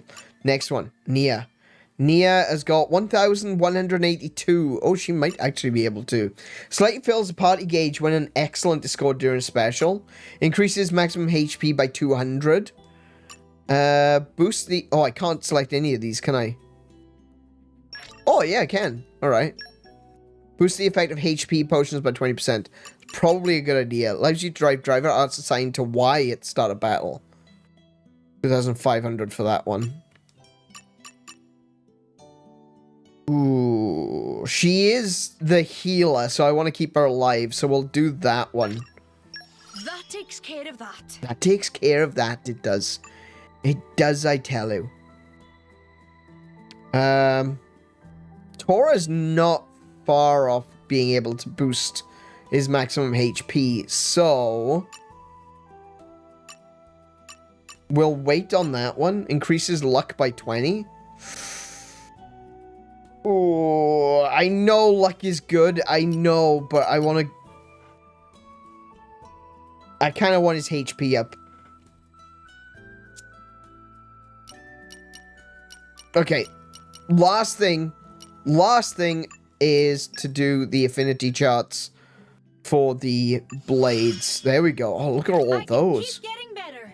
You got a key affinity reward. New skills may be unlocked. This'll be useful. After you got an affinity reward, skill learned or improved. Okay.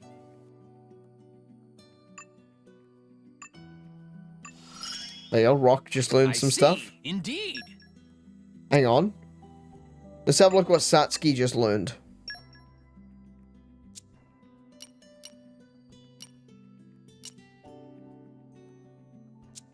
Wait.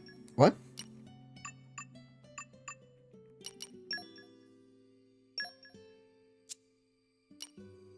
Am I stupid? Where? Oh wait, it's on Rex, isn't it? That's right. It's Rex. That's where they are. Skills. Spawns a small HP potion that hasn't changed. Increases damage dealt to toppled enemies by 50. Oh no, that was always toppled. When landing a hit, restores 25% of damage dealt to the whole party? Oh! That, I clearly hadn't read that properly. Wow. Oh, this one's for launched enemies now. Hang on.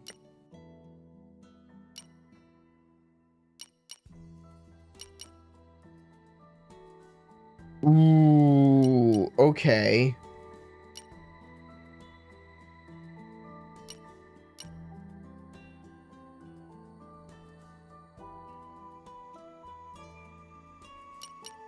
I'll leave that off for now.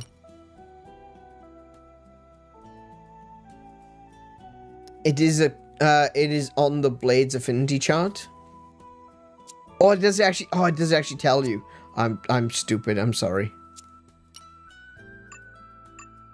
Hang on. Let's have a look where it says. Absorbs 60% of critical damage dealt as HP. When landing, a hit restores 30% damage dealt to the whole party. Spawns a small HP potion on hit with 60% chance of to spawn 2. Increases damage dealt by 2 insects. I think it was these ones. Spawns a small HP potion on hit with a 70% chance to spawn 2. Oh wow, that's really improved. And this one is the power of Wind Blade. So I get a bonus to Wind Mastery. Okay, the power of a Wind Blade. Okay. Alright, I understand now. I thought it was like you had to go see which skill it upgraded, but yeah. Okay, that makes more sense.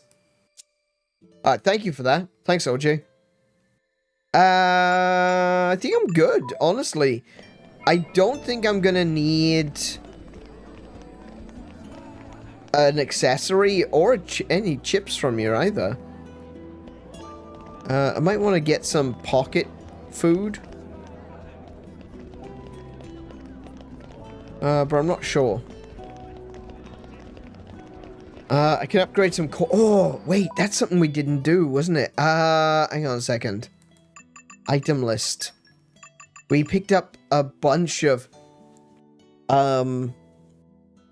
chips. Not chips, sorry, ox cores.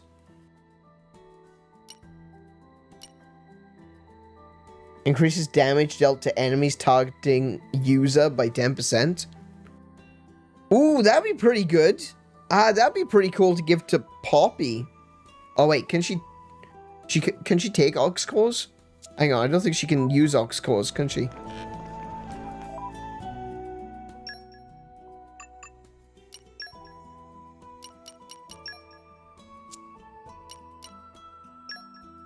No. Boo. Okay. Damn.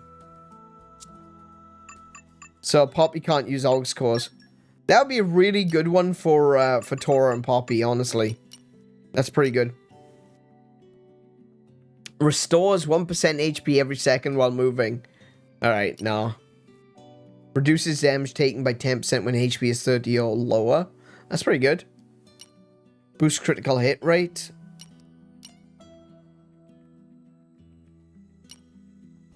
Special level 3 plus 1. Increases special level 3 damage by 20%.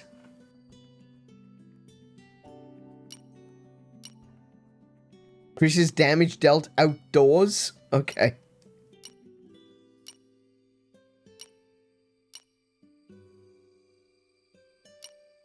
Adds 25% chance of restoring 4% HP after taking a hit. So when you take a hit, you don't take the whole hit. I got it. I got it. I got those. I got that beastly core as well, and 3 rares. Probably give those a shot at some point. Probably do some gacha.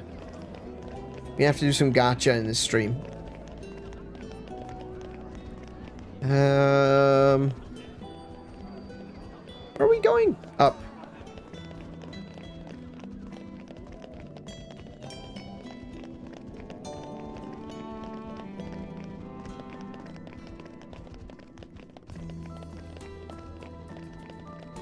Oh, there we go. I found it. I found the cutscene. I found the cutscene. Is this some kind of theater? Yeah. It's a theatre, all right. The guy we're here for leads the troupe here. Ah, actors, eh? And right now, they're in the middle of a show. Well, you want to take a quick peek? The heroic adventures of Adam. Might be interesting. Oh, Adam. I've never been to the theatre before. Neither has Tora. Let's do it. Nice and quiet, though. Looks like it's pretty packed today. Okay. Wait, is he encouraging us to sneak in? That's hilarious. How are we going to sneak this many people into a theater? The outdoors chips are usually great. Unfortunately, Uriah counts as indoors. Ah, that makes sense. Yeah, yeah. The powers of darkness had engulfed almost everything. People and titans alike were drawn into the abyssal vortex. The apocalypse was upon us. The end was nigh. But then, despite the wounds all over his body, the great Adam stood. O Architect, grant me power! Power to banish the dark, power to illuminate the world. Because Malios talked about Adam's kind. Is he referring to humans? Or is he specifically talking about Adam's particular tribe of humans?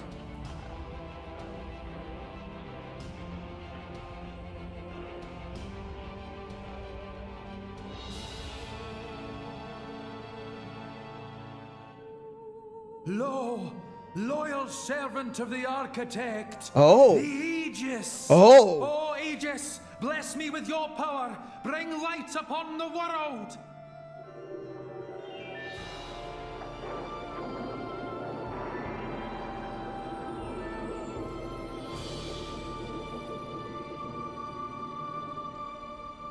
Thus they defeated the darkness. But at a terrible price. Look at the way that Nia's sitting. She got her feet up on the stool. She's sitting like she's sitting like a cat. Servant of the Architect, by thy power the world is saved. For the gift you have granted us, we are eternally grateful. I shall spread thy legend far and wide. May your name live on for eternity. Her name living on for eternity seems to be the biggest problem that she's got, to be honest. Everyone knows who she is. It's a problem.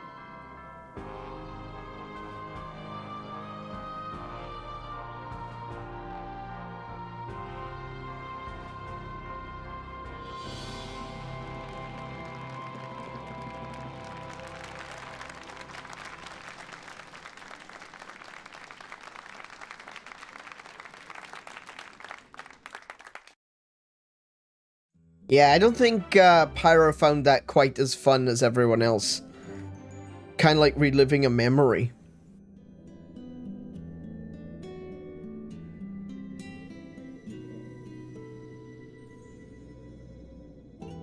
This play is, unironically, such a smart story device.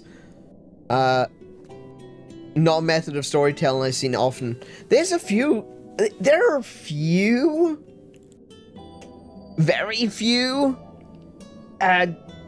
games which employ storytelling through the form of like a play.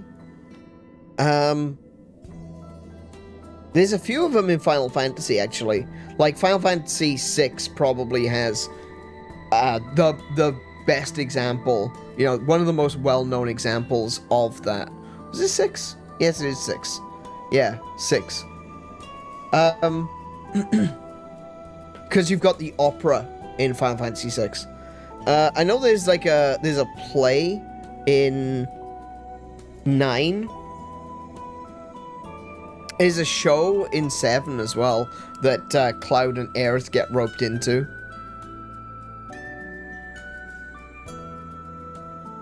That's all I can think of off the top of my head, though. Just those ones.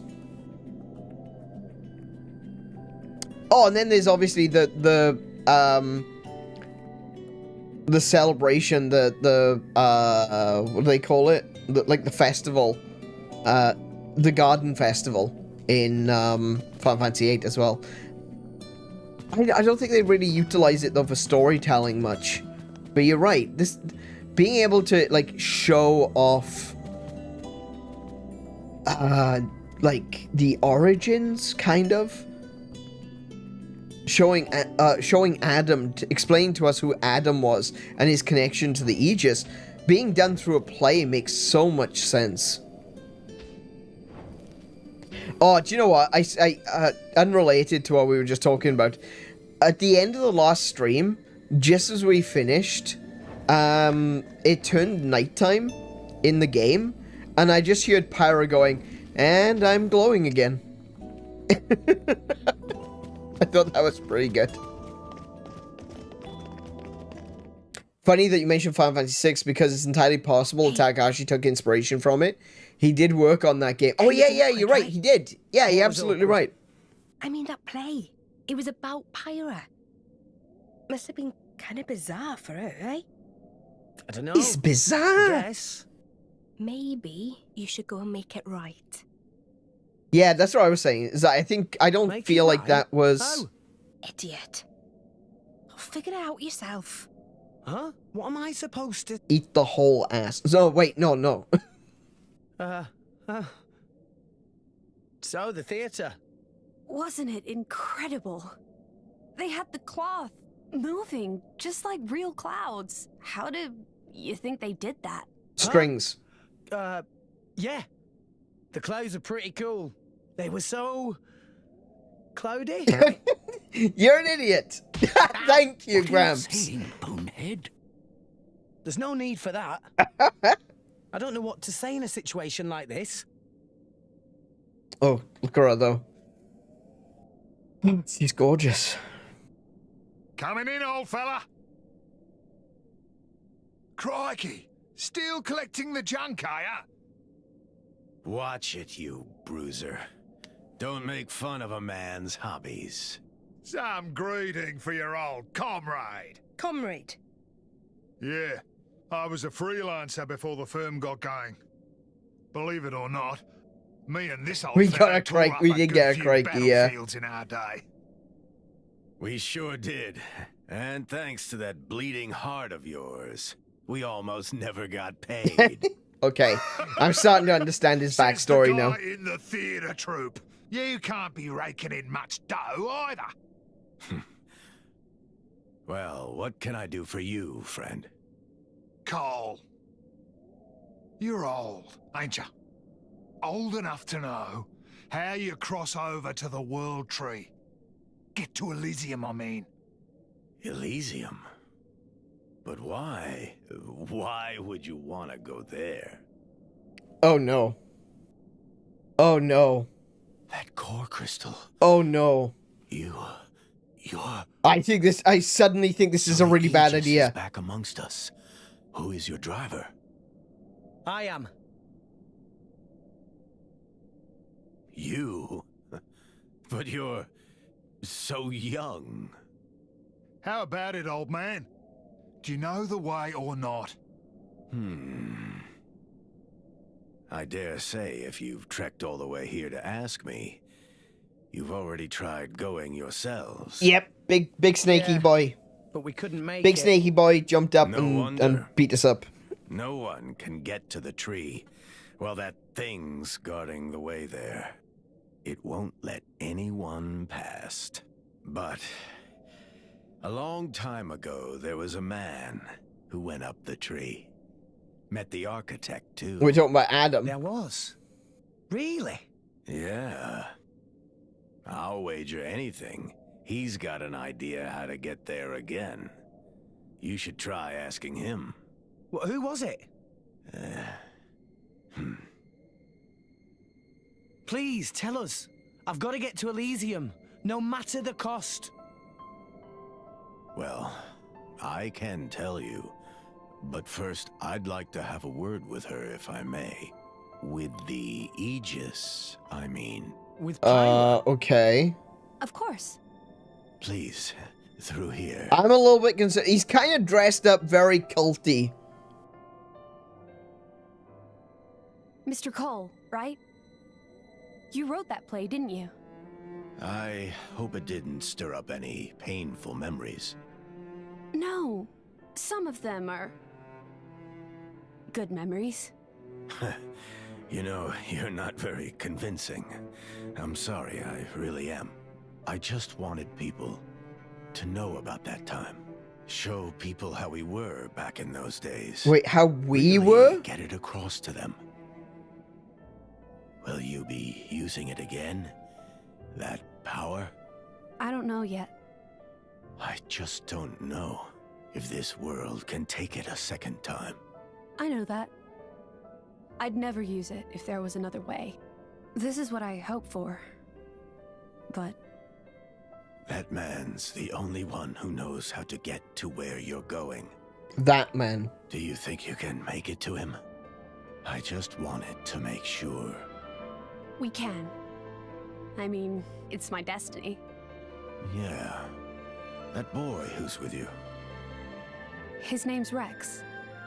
He's a good person, with a kind heart. In fact, it's her heart. Reminds me of a certain someone. Oh, does... Okay then. I'll help you Oh, out. no. Thank you, Minoth. Minoth. I'd almost forgotten. So she that does name. know who he is. Now then, where did it get to? So, hold on. Grandpa? Old man, you okay? I'm fine. I'll be fine in a second. Seriously, don't mind me. Nah, we better call it a day, old-timer. I'm sorry, fella. Yeah, okay. But come back again tomorrow, will ya? There's something I want to give you. Come on. I know a place we can rest. Alright, I'm starting to... I feel like I'm starting to understand where a few of these pieces fall on the board.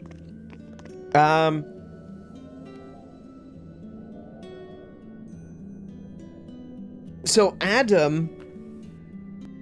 I remember what Malios and Jin were saying, is that it needs to be one of Adam's kind that opened up the door that led to the Aegis. And there was someone mentioned his eyes. Was that just me? Did I mention his eyes? Was I the one that mentioned his eyes? It might have been me. Can I zoom in? Thank you. Yeah, because I was looking at his, saying that his eyes were gold, and I was wondering if that was something related to who he is, where he's from. I think someone did say those eyes. That's all I feel like I remember. Someone said, oh, those eyes. And they were like, oh, right, yeah, that's him. I think it was Malios that did that. I might be wrong. But he was saying only someone from Adam's kind could open up the door. And at the time, I just assumed, you know, Adam. The name Adam literally means man. You know, translated into English, it means man. And so I figured Adam's kind was just humans. But now I'm starting to think that it's more in keeping with, you know, Jewish tradition, Hebrew tradition. And what he means by Adam's kind is he means the chosen people of God. Adam's kind are essentially the Jews. You know, Adam is supposed to be the father of all humanity, but he is also, you know, his direct lineage became the Jews. And I'm starting to wonder if there's like a tribe aspect to it, and I wonder if what he means by Adam's tribe is like specifically where Rex comes from. That maybe Rex is a member of Adam's tribe, but not all humans are. That being said, we haven't really encountered a lot of other humans. There are other humans, but there's not many of them. They all seem to be blades or drivers or something else, you know? But yeah. But you started with Abraham, Isaac, and Jacob? Yes, so there is references prior to Abraham of the priesthood that would become the Jews. You can go back a little bit further because even though the priesthood is... Bloody hell, that was loud.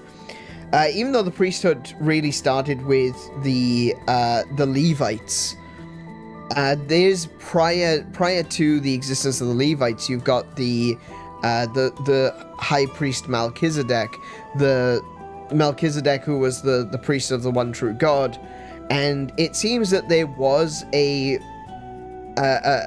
version of Judaism that predates Abraham. Not necessarily the birth of Abraham, but like predates him becoming Abraham, because at the time he was Abram. Abram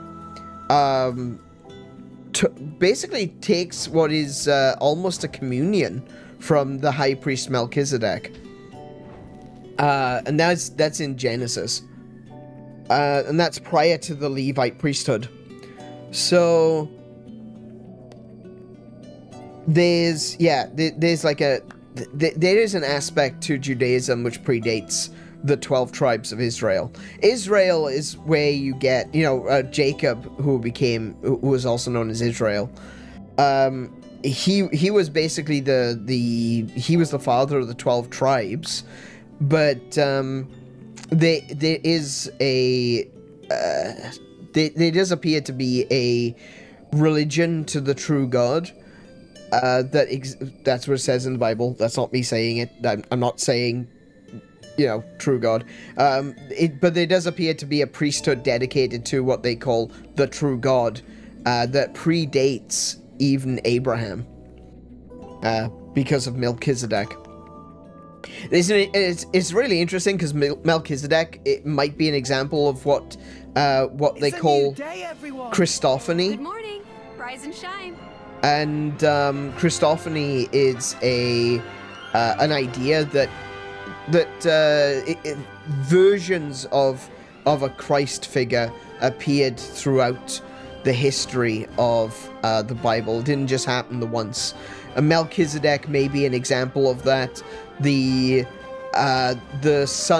man who looked like the Son of God that appeared in the furnace with Meshach, Shadrach, and Abednego may have been another example, Christophany.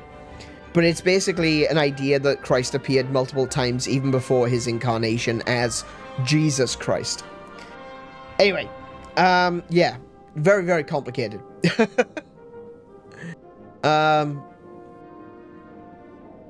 All three started as Gentiles and became Jewish. All had siblings who didn't.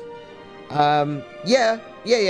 But what you're referring to there is the establishment of a specific set of rules and a specific religion. That doesn't mean that there wasn't people that believed beforehand. I would also like to point out that like biblical theology and biblical history is what I have an education in. So, not saying that you're wrong, not turn around and saying I know more than you do. What I'm saying is that I do know what I'm talking about when I talk about this stuff. Anyway, point being, in this game, it seems like Adam is actually the progenitor of a particular tribe, or he belongs to a particular family. And, it's an interpretation on biblical theology and, ancient Canaanite mysticism as well. There's a big part of that involved. there's the tree, the world tree. There's the Elysium. Elysium is the Roman version of heaven, and the tree is being guarded by a serpent. You know, that there's very biblical references being made here, and I'm trying to. I'm not really. No, I shouldn't say I'm trying to piece things together, but I'm starting to piece together ideas inside my head of where things fit together. The idea of Adam calling out to the Creator, and the Creator then, you know, sending an angel essentially to who has some kind of a power to, you know, wash away the evils of the world. You know, that's very interesting. Jesus is called the last Adam. Yes. Well, he's not called the last Adam, but there is definitely a connection between Adam and Jesus. Yeah. Whereas Adam brought sin into the world, it's Jesus that takes sin out of the world. That's the connections there. There is a biblical Hades, even though we think of it as Greek mythology. The biblical Hades is basically just a mistranslation. The version of Hades is basically what is described later on as like a place of waiting. It's not actually Hades. It's not Hades, but it's a place where the dead wait. That's just what it means. It basically just means dead. The people who are dead. Well, if it isn't Van Damme, it's been a while. Today's stays on the house. Okay. Today's stays on the house for old time's sake. Now get yourself some rest.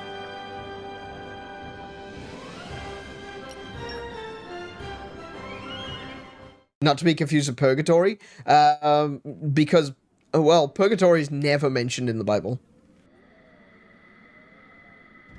See, I said that I didn't think we could trust this guy. Well, I'll be. It's just one blast from the past after another today. You probably guessed, but we're not here for a reunion. Just as well. The Aegis is gone already. How disappointing for you. Okay, maybe we can trust him then. Alright, okay, fair enough. Still an asshole. Despite the years taking their toll, I'll wager all the doctors in this town are quacks, and all the blades are blunt. Abrona and I, we could fix that stagnant ether flow with a minimum of bother. What do you say? I don't trust these guys. I really don't like them. They're sneaky. I mean, I won't deny there'd be a certain quid pro quo involved. But old man, just think of the benefits. Come. Can't you lend us your expertise here? No. Do so? Stagnant ether flow. Yeah. I wonder if that's related to... You know, friend, I'm not as attached to my life as I used to be.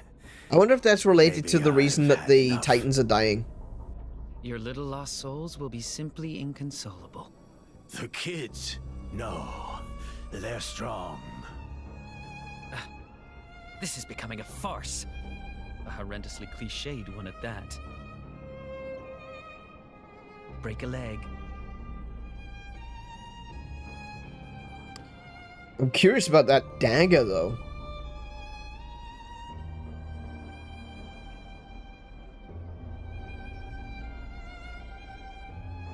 Huh.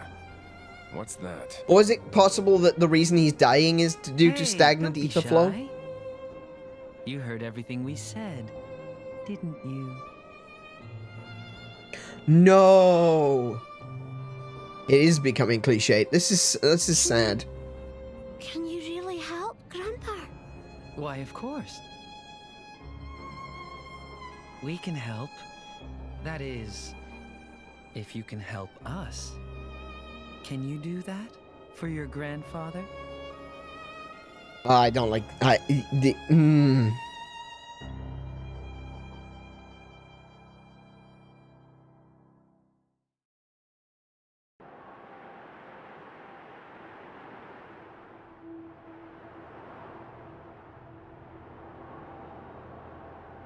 This is... You can't come here. Charming. So you're making the rules now, huh? You didn't come here to talk about the old days, did you? We've snatched Menoth's little brat. No. Meet me at the place of your awakening. You remember it, right? Oh, I just thought... Come oh! alone. I just kind of made the connection. The blades are like guardian angels, aren't they? In the loo, I guess. She's a blade. She doesn't need to do that.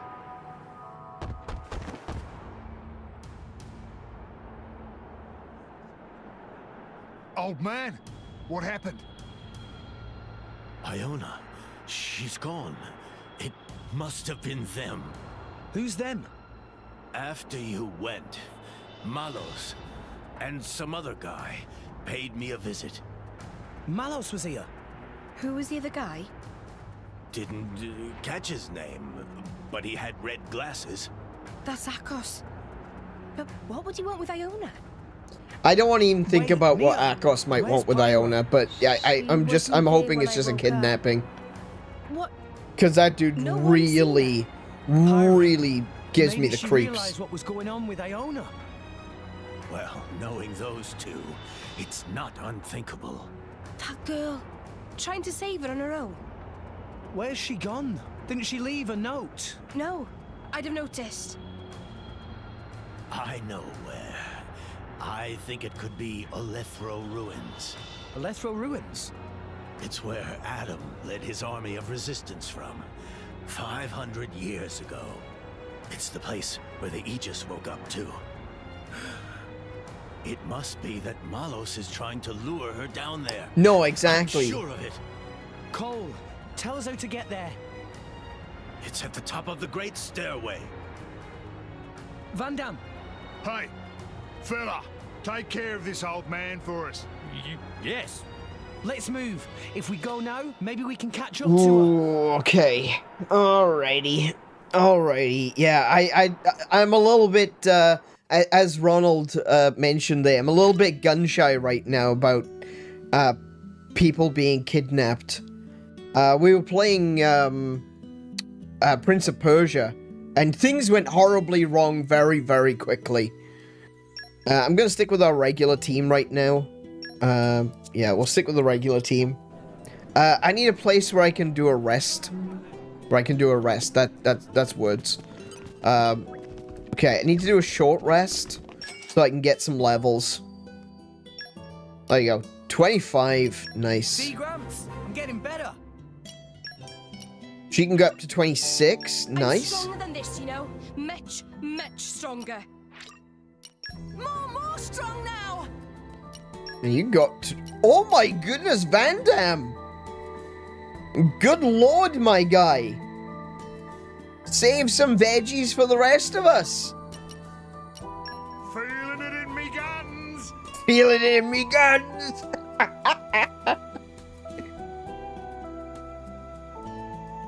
You might want to think about your blade setup for Rex. I think my blades are fine. Oh, wait. Oh, no, they're not, because I don't have... Oh, I don't have Pyra.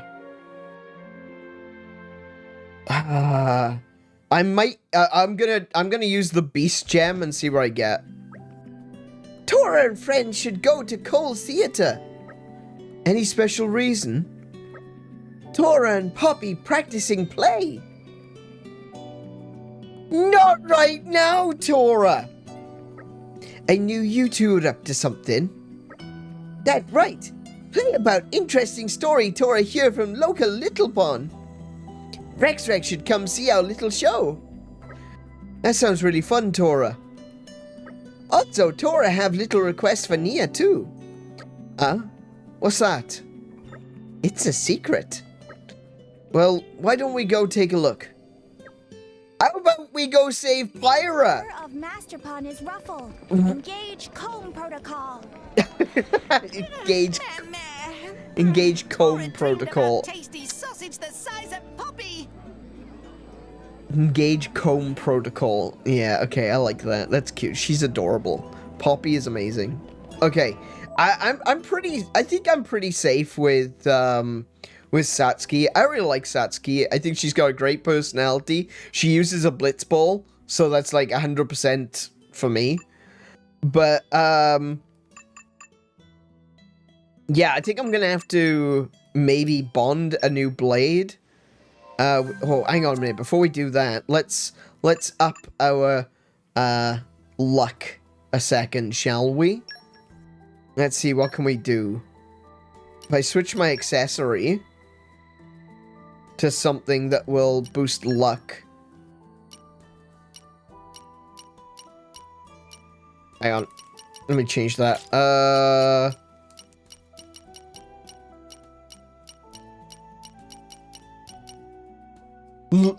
Of all the things that they don't have, improves HP, stats, improves stats perhaps. Let's do that one. Grief. Okay.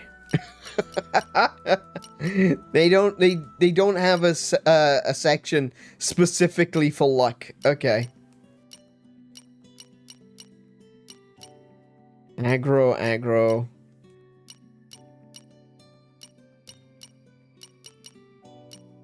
Oh, wait, it was right at the top. 𝗦𝘄𝗶𝘁𝗰𝗵. That's the one. Luck, increase luck by 21. There we go. My favorite Australian streamer said nobody cares about American football. I wouldn't agree with that. I definitely don't agree with that.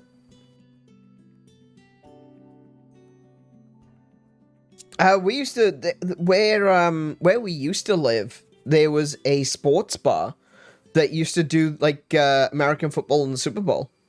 So I don't think that's true. I think generally speaking, no, yeah, okay, fair enough. Nobody really plays, or I wouldn't say it's like the main sport here. Mostly it's rugby. But there's still some people who like American football here. I'm a fan of American football. That's rugby, good sir. That is an American football, that is. The emote that that Kiko used up above, that's an American football. Rugby balls look very different to that. But no, there was a sports bar. There's a sports bar nearby that that does American football and Super Bowl and stuff like that.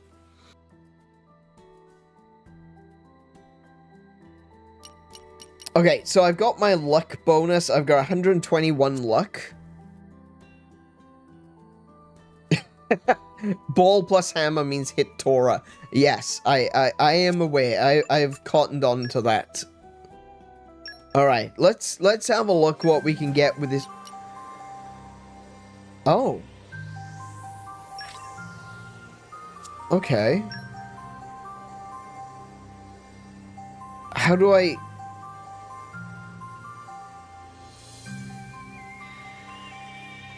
use that? Hang on. They haven't explained that yet. I don't think there's been a cutscene or a tutorial or anything that's explained how to turn this back on.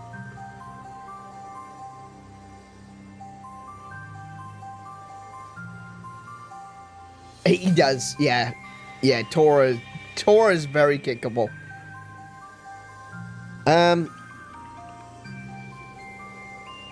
And he does deserve a beat. That is true. Yeah.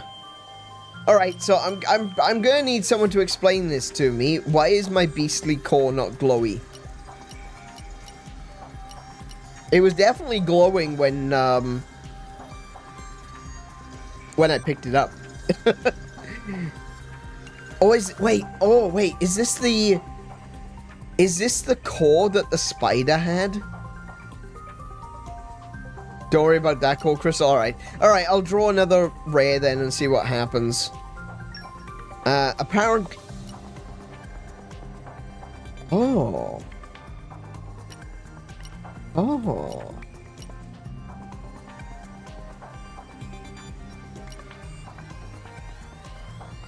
So, I'm assuming compassion is going to be healing. Justice... Justice level 0. Fantastic. I don't think I'm going to use any of these boosters. I would like to boost bravery, but I don't have a bravery booster. And I don't want another healer. So... I don't know, maybe a justice booster. Oh, I can use multiple?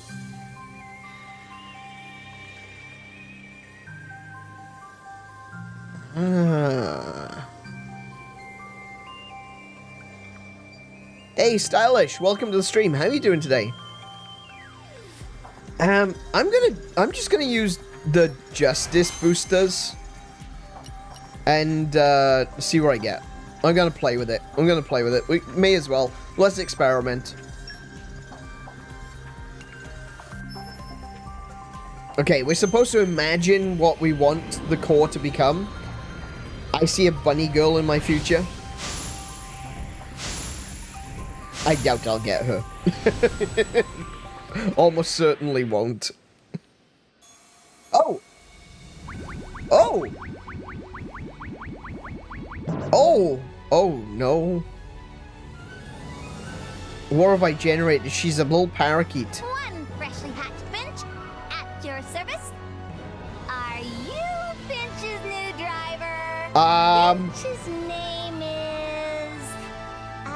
Finch! What was it again? Sorry, I can be a little forgetful at times. It looks like I did actually end up getting a rare one.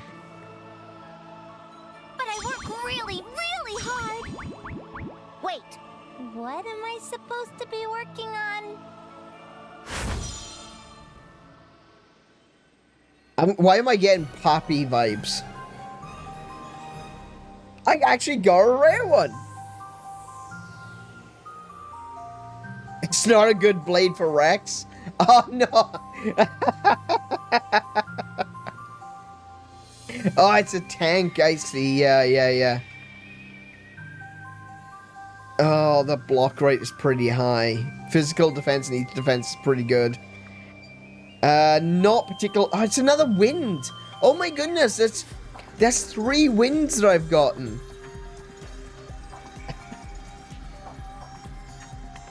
Can I get something other than wind, please? In fact, it's one of his worst blades. Oh, brilliant! Thank you for that. Appreciate it. I love it to death, I do. I got a parakeet that I can't use. Yes, I'll set the blade. No, actually, I won't set the blade. No. Alright, keep the gamba going. We'll check another rare in. I don't have any boosters left. So, oh, I do. I have compassion boosters. But, yeah, I'm not going to bother. Let's just hope we get something. Yes, let's view the awakening. What do we get? Okay. Again, hopes and prayers. We're sending good vibes. Bunny girl. Violent bunny girl. No, it wasn't a violent bunny girl. It was just a normal dude. It's a punchy dude. Oh, wait, he's not wind, though. Is he ice?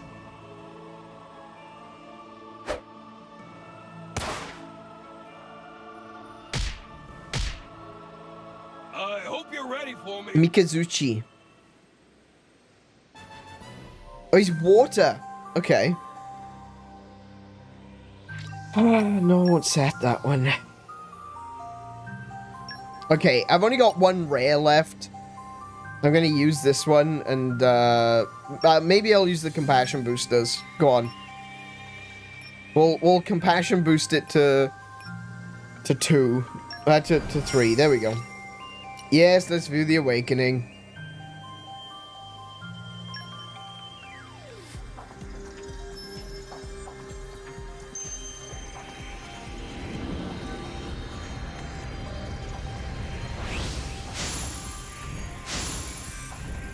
Oh, what was that? Was that another common? Yeah, it's another common. He's big, though. He's a big dude. Oh. A samurai type? Okay. I think we can create a great bond between us.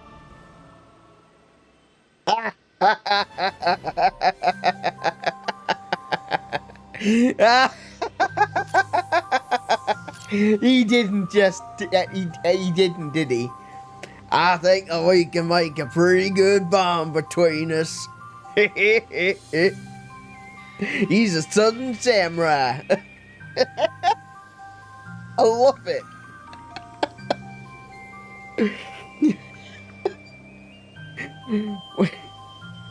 All I can think is Sarge.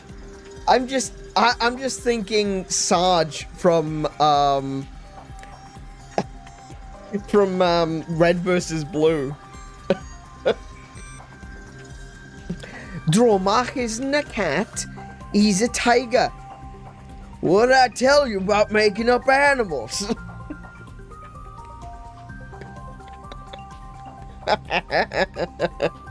Okay, fair enough. Alright.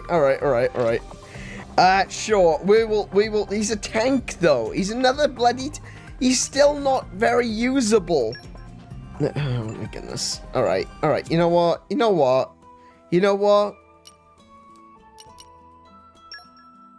Can I put him back in the crystal, please?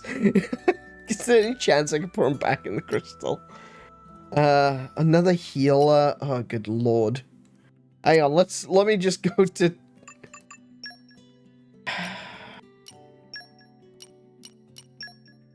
So I've got a Ray Blade, who is like literally the worst option for Rex. Because she's a little tank. She's very small to be a tank. And she's a bird. Birds have got like hollow bones. They're gonna get smashed. We got Seimei, who's a bloody healer. We got Mikazuchi, who is a healer. We got Muso, who is a tank. And we got Satsuki, who's another bloody healer. Why do I keep getting healers?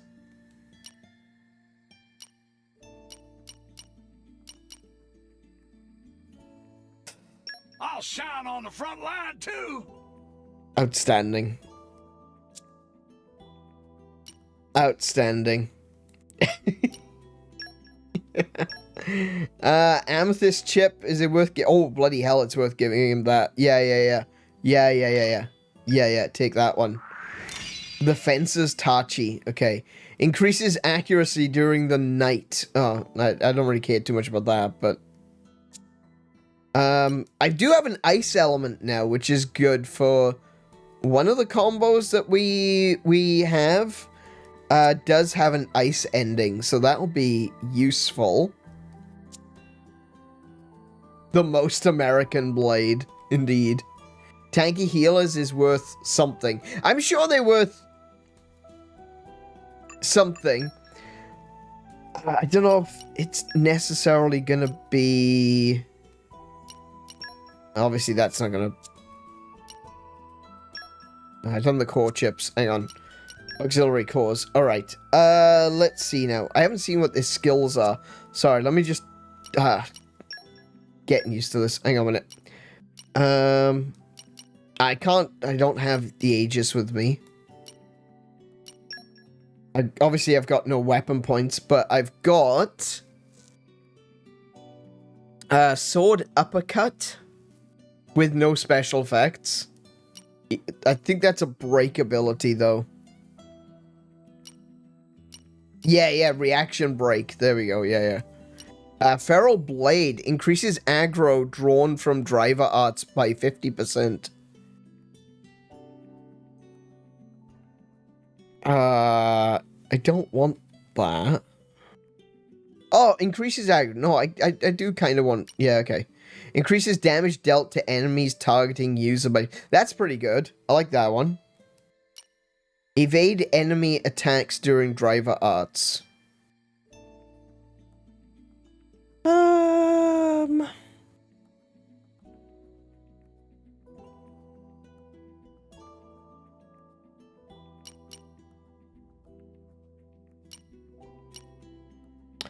So, I'm looking at this and I'm just thinking, like, my combo would be use Feral Blade to draw aggro on myself. Followed by Sword Uppercut to inflict break. And then switching to Breakdown when the enemy looks at me. I could switch to Evade rather than drawing attack, aggro, but I think that'll work. Feral Blade, Sword Uppercut, Breakdown. Okay. Alright.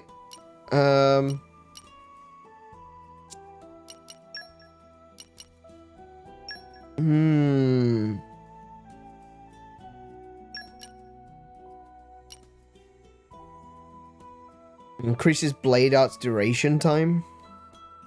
Oh no, that's already on draw mark.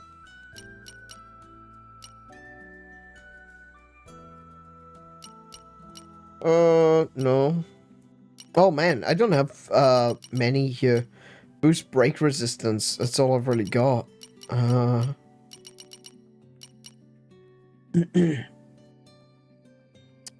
water, ice. I think that's what it was. Yeah, fire, water, ice. Yeah. Oh, I don't have Pyra. I can't do fire, water, ice. I don't have Pyra. To be fair though, katana blades are good at good attacking tanks. Yeah. I want to give advice, but I think I'll accidentally backseat, so I'll keep my trap shut. Katanas are meant to be dodge tanks, while hammers reduce damage. Oh, okay. Oh, okay, yeah, so that's why it's got the evasion ability, sure. Yeah, I see. So what I want is, I want auxiliary cores that'll boost evasion. I'll see if I can make any. Let's see now.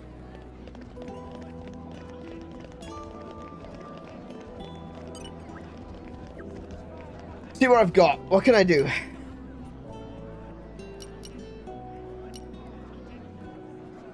I could do a critical boost. That wouldn't be terrible. Increases aggro drawn from specials. And driver arts by 5. That wouldn't be too bad.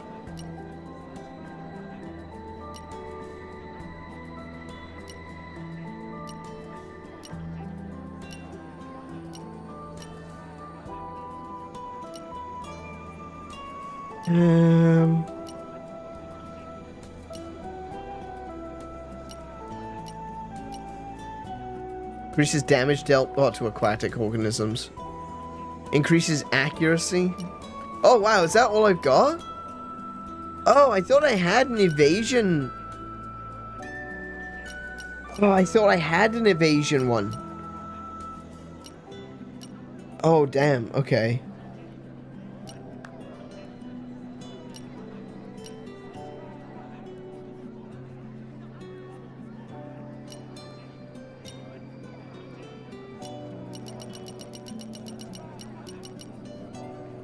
I'll use my crit. There you go.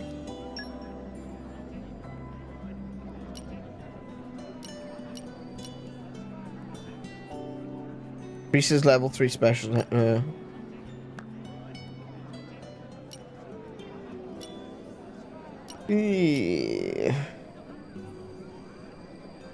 Knockback resistance, that's not terrible. Shackle resistance, that might be useful. We did get shackled at one point.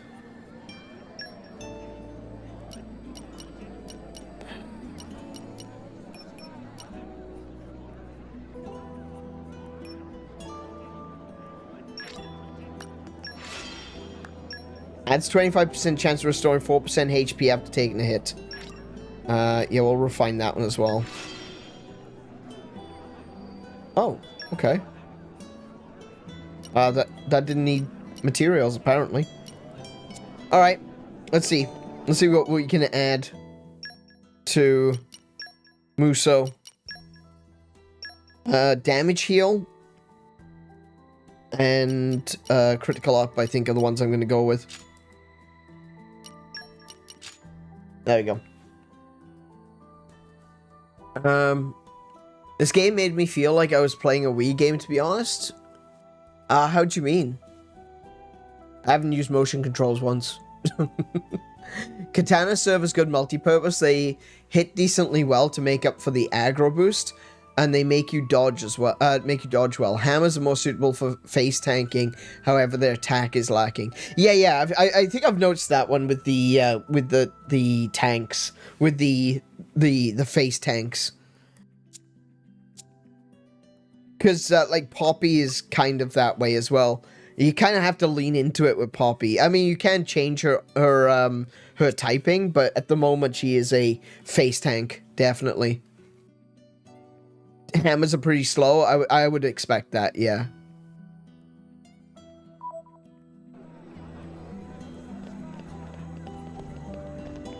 By the way, Stylish, like, feel free, so long as you're not, like, dropping spoilers, like, oh, you need to go here and do this, and then telling me exactly what's going to happen when I get there.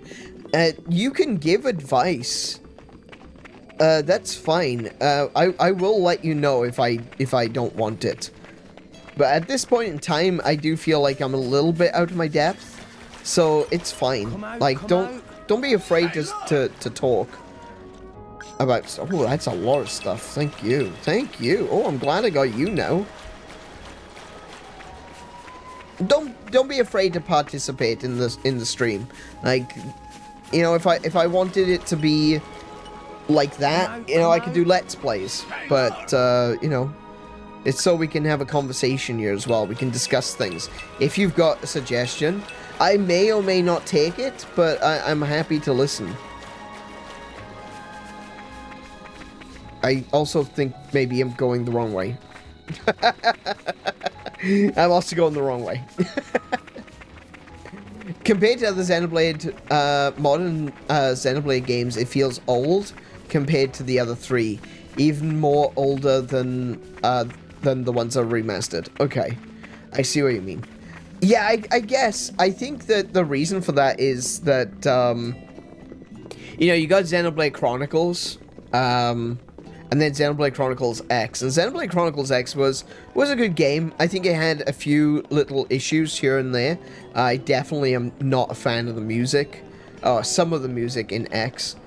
I think what they did, though, with 2 was they thought to themselves, hey, look, we need to go back to basics on this. Because I don't think X landed quite as well as a, wait, Up. Is it Up? Oh, there's still more Up. I don't think X landed quite as well as the original Xenoblade Chronicles. In terms of popularity, not necessarily in games sold. I know that X did sell quite well. But when it came to doing, you know, when it came to Xenoblade Chronicles 2, they were looking at it and thinking, we need to figure out a way to tie all this together. X doesn't really fit. So let's go back to Xenoblade Chronicles 1 and create a sequel for 1. And I think in the, This is a nice spot. I think in the remaster, I haven't played the remaster of X yet. We'll get there eventually. I think in the remaster of X, they'll probably do a good job of tying in X with the rest of the world. And it will finally make sense, because there's so much about X that didn't make sense. Like, why is the world, you know, why does the world look like Bionis and Mechonis? And if the world looks like Bionis and Mechonis, where's Shulk's crew? Or not necessarily Shulk himself, even assuming it's 1,000 years later or something. Why were there no people on the planet? It's very interesting. I would like to find out more. Lame. How long are you going to stay in that form? That's none of your concern. I am who I am. Where's Iona? Akos is the meanest son of a bitch I know.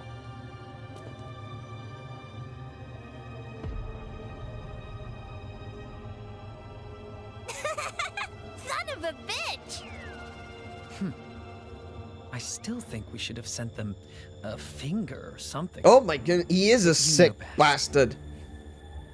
You know what we're after, don't you? Jin. Is he on your side too? I exist for his benefit. That's all I'm gonna say. Really? So you're saying that you're basically doing exactly what he commands, alright? Let's end this. Now.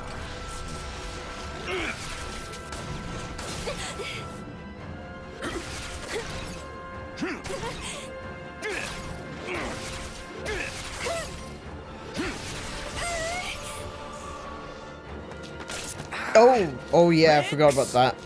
I'm okay. But Pyra's fighting alone. There's a super duper weapon that you could get at the start of the game that one-shots all early game enemies. But you missed it and there's no way to get it after going mod. Oh really? Wow, okay. I see I'm not the only son of a bitch. Still defiant, I see. Just give it up, girl. Think you can do it alone? Handle that power? I won't use that power, and I won't let you use it either! Okay, she's just gonna turn into a sun. That's fine too. You seem to be doing nicely without your driver. It's like you don't know who you're dealing with.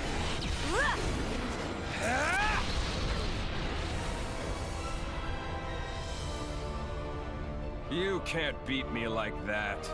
But maybe I can. The kid? You shouldn't have alerted him to your presence. What were you thinking? Should just stabbed him and carried on going. Van Damme, take Iona. Gotcha.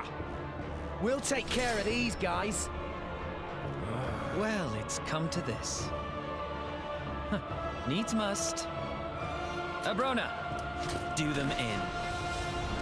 Thought you'd never ask!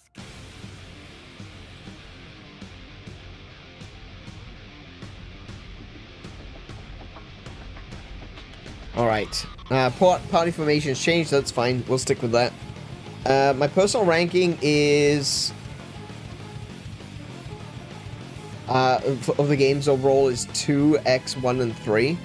I really did enjoy X. I liked... The thing I liked about X was, funnily enough, the guns. You know, I thought the gunplay was really fun and really interesting, and the way that the arts are used in X is a lot more in keeping with the original Xenoblade Chronicles. I'm really enjoying the story of this one so far. It's not as simple as Revenge, which was I think the first one was an incredible game. It was genuinely a game that put the series really like lodged the series into my mind. I tried to play Xenoblade Chronicles 1 a few times, and every time I'd started it, I hadn't quite gotten to grips with it, and I'd end up putting it down, or I'd play something else instead. But like, I decided a couple of years ago I was going to play Definitive Edition, and I played through Definitive Edition and I loved every second of it. I thought it was a really good game. I do think that both 1 and... so far from what I've played of 2, I think I prefer both of those from over X. But there are certain elements of X which I really, really liked. Unfortunately for me, I think that X does... I do actually agree with you, OJ. I think that X has got some incredible music. It's got some really beautiful music. But then it's got some music that just doesn't fit, like you said. The direction isn't very good. Or there's just some songs which just bother me. Like, I cannot stand the background theme song for the city of New LA. I can't stand it. I really hate that song. And because you have to listen to it every time you go into New LA, and you're going to be spending a lot of your time there. Oh my word, I could... I'd rather not. One of the things I liked about X, though, is because originally I thought it was going to be...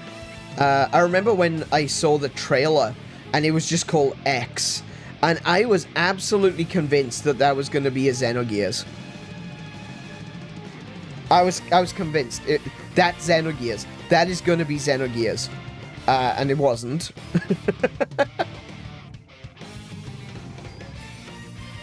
But yeah. X excels in exploration. Oh, it really does, yeah. Having a more open... Like, every world in Xenoblade Chronicles is kind of an open world. Like, after you've been somewhere, you can always go back there with the fast travel. But I think one of the things with X that I really enjoyed was the fact that once you've got your... is it the... see if I remember it correctly. The skells? If you get your... Once you get your skell upgraded to be able to fly, you can literally go anywhere. And that's, yeah. That's something that can't be overlooked. That's a really cool thing.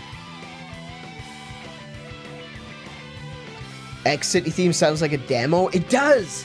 Yeah, you're absolutely right. Yeah, that's exactly.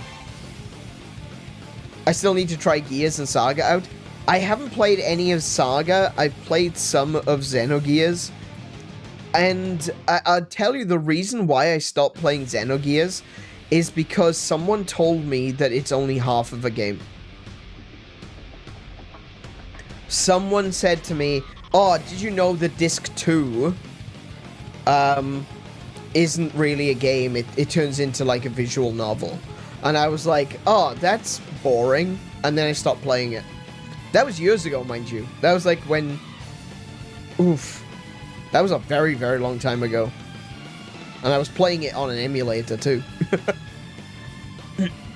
The scale flying theme is good. It is. Oh, yeah. Yeah. That's really cool. I'm still hoping that Saga gets a remaster. I think... There was something interesting that popped up on my timeline. I don't remember exactly what it was. But it was something along the lines of Nintendo buying the rights for Xenosaga. I'm not sure if that actually happened, but maybe we may see Xenosaga. We may see another Xenosaga. I've had a feeling for a little while that that Monolith. I have these gut feelings sometimes, and it's kind of scary how right I am with some of them. They already have the rights. I don't think they have the rights for Xenosaga. The reason I say that is because the sources trust me, bro. Fair enough. But that's the thing, right? I've got this gut feeling, or at very least they didn't have the rights for Xenosaga. I often have this gut feeling, and sometimes it turns out to be right. It's like I can kind of predict what's coming in gaming. It's weird. Like I actually predicted the date that the Switch 2 was going to be announced like 3 years in advance. That was wild. I couldn't believe how accurate I was for that one. Yeah, so anyway, I've had a feeling for a while now that Monolith are kind of reworking Xenogears in the background. So I think that we will see something, not necessarily Xenoblade, not necessarily Xenoblade, not necessarily Xenosaga, but maybe we'll see a Xenogears coming up in the future, and it's going to be a remake of the original. Or at very least, a completion of the original. Yeah. I don't want to make promises, obviously this is just gut feeling, but I feel like there's been, you know, it's been happening in the background that that they're working on it. I just have this feeling that they're working on it. Xenogears is interesting. Its second disc is indeed clearly rushed, but it was rushed, but it wasn't really their fault. And like in retrospect, I know that now, but like at the time, Gears is still owned by Square Enix. Yeah, that's right. Yeah. So I think Square Enix owns Gears. I think... Oh, I'm not sure who owns Saga, but I know it's not Nintendo. but I did see something about Nintendo trying to buy the rights for those so that they could be re-released. So I don't know 100% what is happening there. I'm sure we'll find out in time, but I've had this feeling for a long time that Xenogears is kind of being worked on in the background.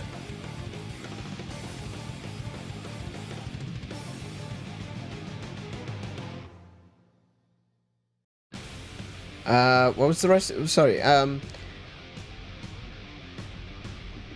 but it's also episode 5 of 6, and none of the chapters 1 through 4 or 6 were ever made.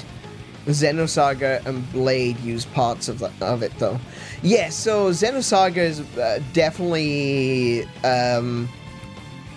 Xenosaga was based on a bunch of the different ideas that they didn't use in Xenogears, and Xenoblade was kind of its own thing. When Xenoblade came out, it was kind of touching on some of the aspects, specifically the symbol. You know, if you know, you know, the symbol that Pyra has in her chest. The symbol that Alvis is carrying around in Xenoblade Chronicles Definitive Edition, or the original Xenoblade Chronicles. You know the symbol. We all know the symbol. If you haven't played it, though, I'm not going to go into too much depth on that one, because that is where things get philosophical out the wazoo. But yeah, there's definitely connections. Like, all of it is connected back to that moment at the end of Xenoblade Chronicles Definitive Edition where Shulk makes the decision. And I do feel like they didn't really... a lot of the stuff that they wanted to do for the Xenogears series didn't end up some of it just completely evaporated. But yeah. Bandai Namco owned Saga. That's right, it was. It was Bandai Namco. You're absolutely right.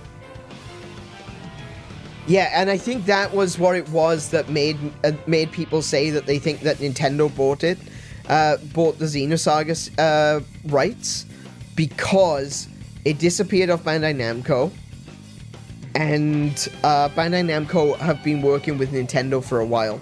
So they thought that... I think a lot of people just speculated that there's going to be something happening there. I think that's mostly speculation. I think, like everything I'm saying with Xenogears and Xenosaga, it's mostly speculation. But I've got a gut feeling the Xenogears is being worked on in the background. Something is going to happen with that. Something. I don't know what it is, but something is being worked on. I can say that. I am absolutely convinced of that. I can just feel it. TLDR, with the exception of Xenogears, Monolith have the rights to all Xeno. Yeah, they do still have partial rights to Saga. Yeah. Whereas, yeah, with Square Enix, they own Xenogears entirely, but Bandai Namco have like a partial ownership of Xenosaga. Yeah.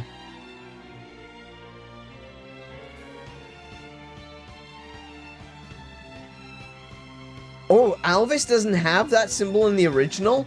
Oh, okay, that's pretty cool. Yeah. I didn't know that. Alright, thank you for that.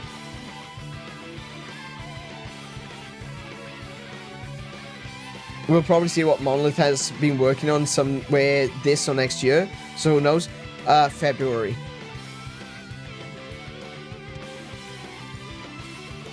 Hang on a minute. Let me just quickly pull up a...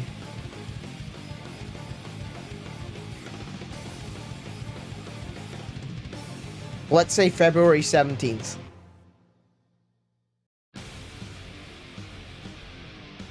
I don't know the exact day, but February 17th. Give or take a few days.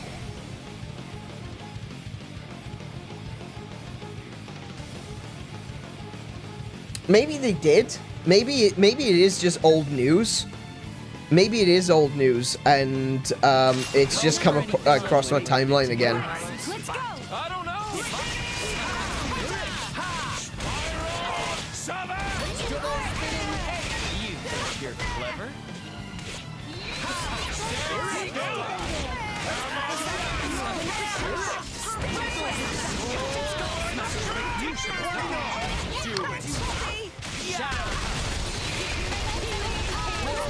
I got my I've got my pyro back, which is great, but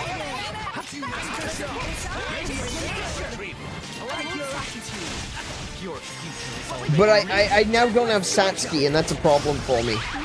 Oh, another one then. Can I get? Thank you.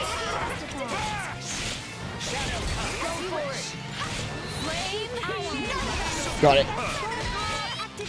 Tora's dying. Tora, get healed.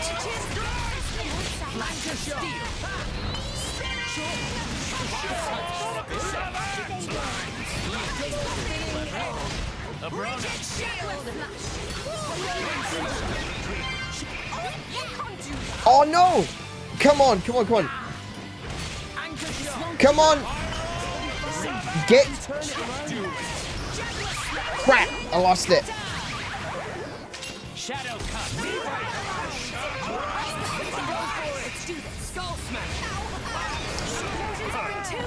I think that Nia got stunned or something. She couldn't use the steam bomb.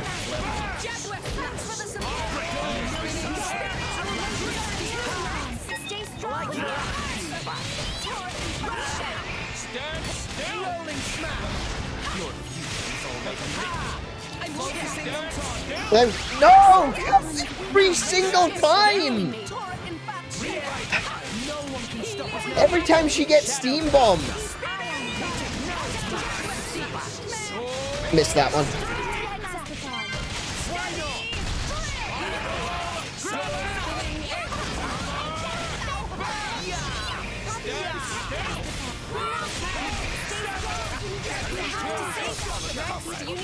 Damn it. I'm not gonna win this. At this rate, I'm not gonna win this. This is really freaking annoying, honestly.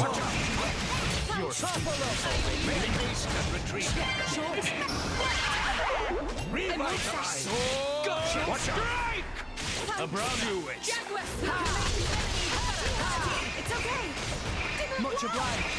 None of that. Oh my goodness.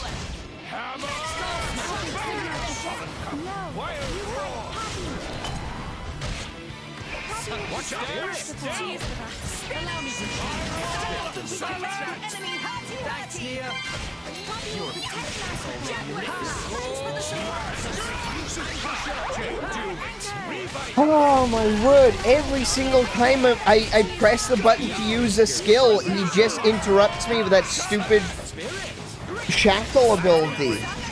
That's so annoying.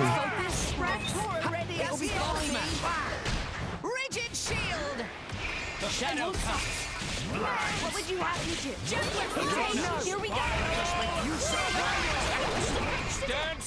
A miss? This won't do. It'll be fine. Oh my god, he keeps interrupting. Like every time I try to use an ability, he interrupts me. It's getting right on my nerves now. Do it.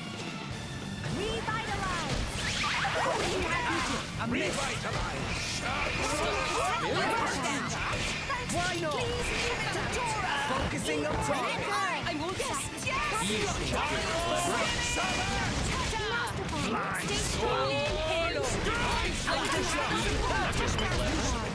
I'm not even facing the right person anymore.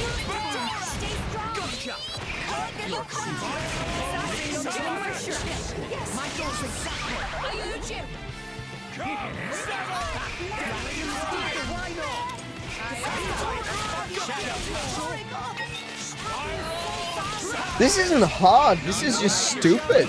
I gotta be honest. This is difficult, but then Rex is spending more of his time on his ass than he is on his feet.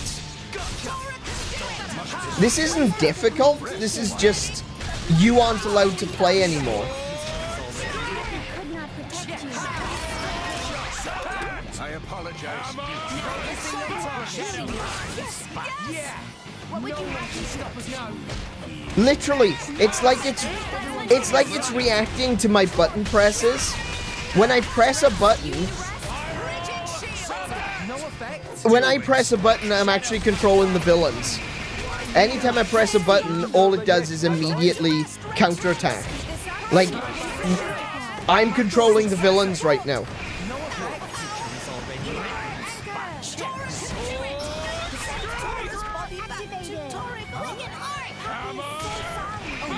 You're clever. You might be leading lady.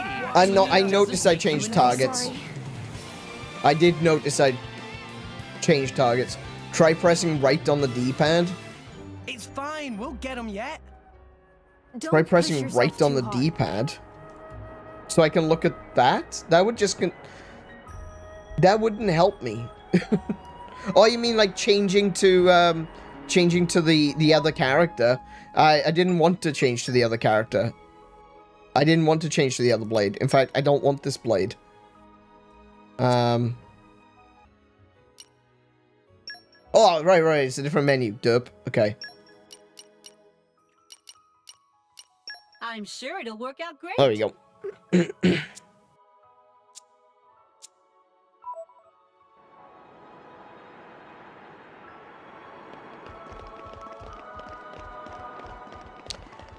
Dude, I am...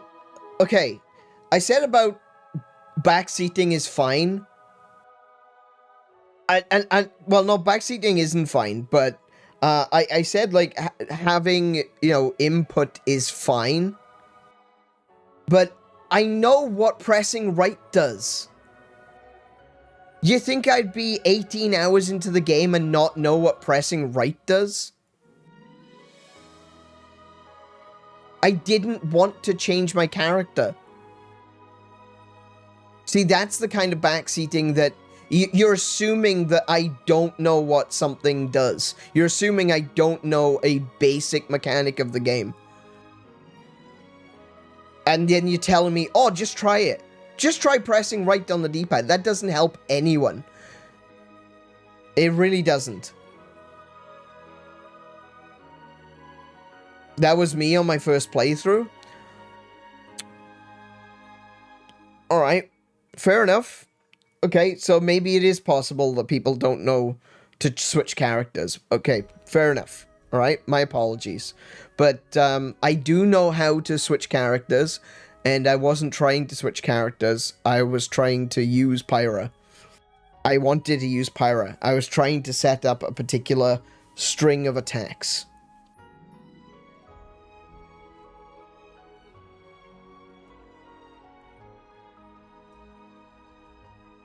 That's fine. That's fine. My apologies as well. Sorry, I guess it is this game. I should be a bit more thankful actually, because like I've had OJ here, I've had Anonymous here as well. I've had a few people coming through that have been very, very gracious to help me out where the tutorials have failed. So I guess I do have the benefit of having other people around to be able to explain things to me, even if I feel like the tutorial didn't do a good job.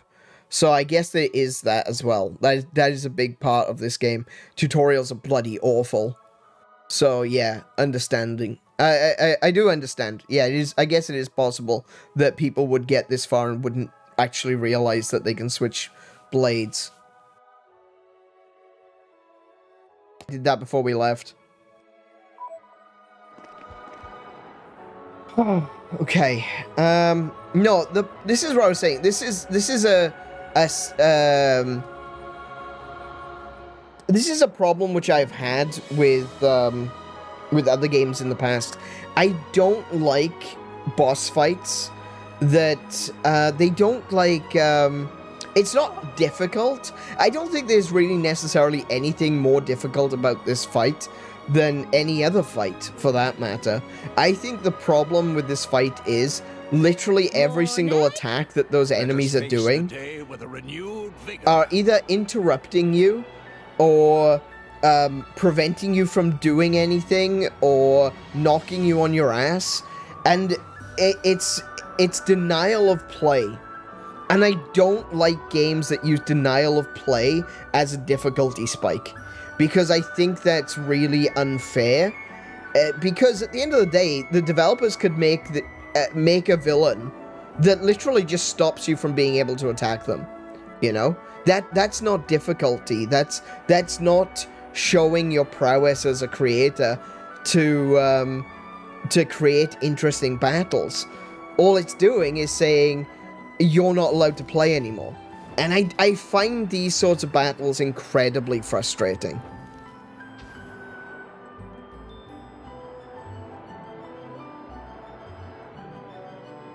I hate denial of play as a difficulty mechanic, because I don't think it's difficulty.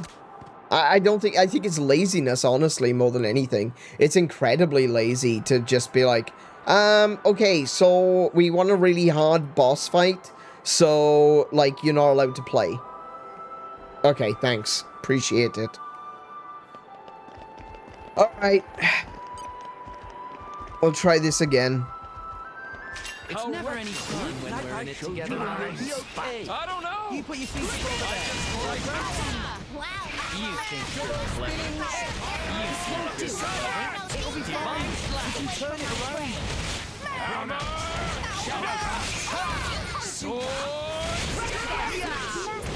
Make haste and retreat.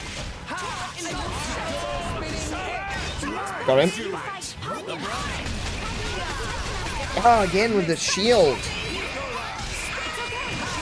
Much obliged.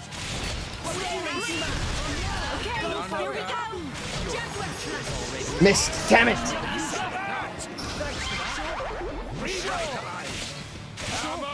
Watch out. You think you're clever. You don't stand a chance against clever. No one can stop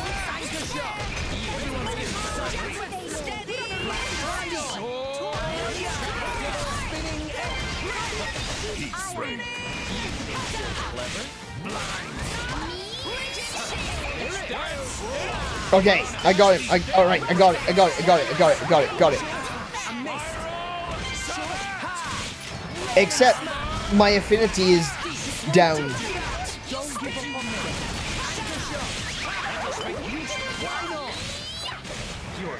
Never mind. There goes the combo. my thoughts exactly. You think you're clever. Flash of steel. Make haste and retreat.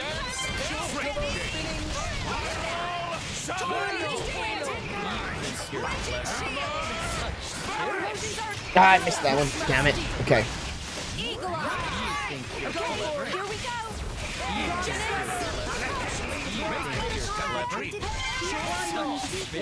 Hurrah!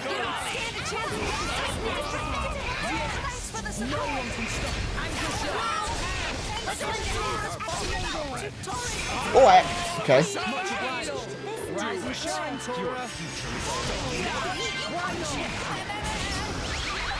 Hammer! Bash! Sword! Watch out! Strike! Flash of steel. Let us make use of it. Watch out! Anchor shot. Flash of steel. Focusing on top. Much obliged. Here we go.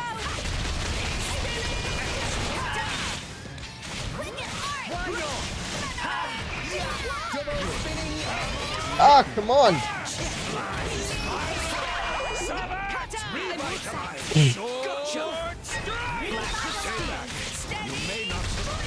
Rolling smash. You're gonna need a lot of left gun outside. I missed. You will not win this one. Ram said it best. Neo, keep it together. Think you're clever. Gotcha. Now I'm firing. Anchor shot. Reload. Why not? No effect. Why not? Ha! Sword!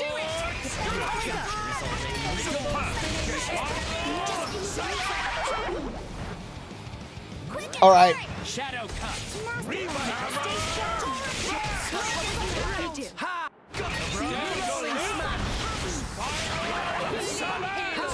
Anchor shot. Let us make use of it. Why not?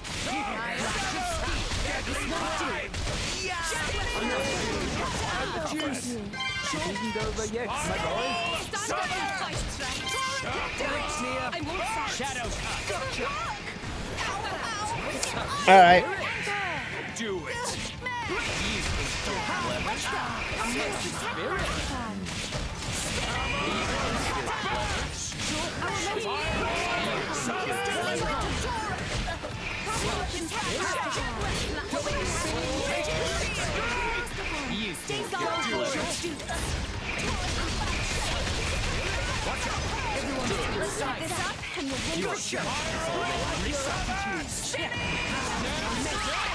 Oh my goodness, those I'm really starting to get tired of that.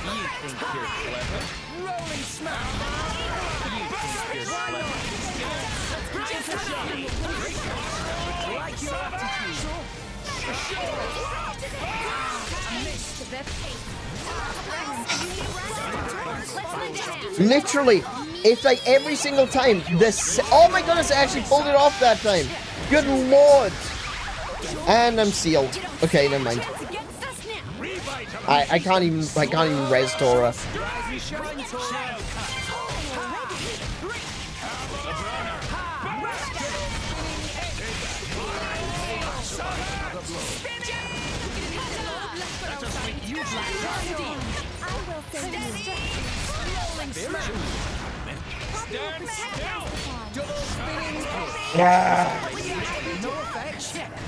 And Nia's down.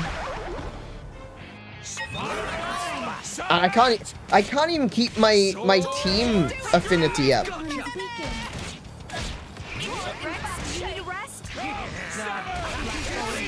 Okay. You think you're clever? No, I think I'm not gonna win this. I don't think I'm clever. I don't think this fight is clever either. I think this fight is bullshit.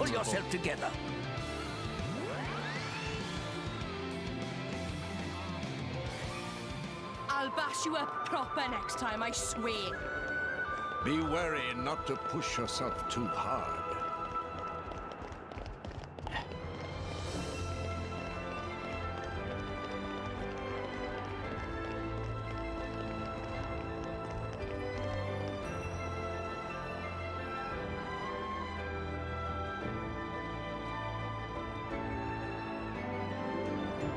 Love tutorial, man. He's good at his job.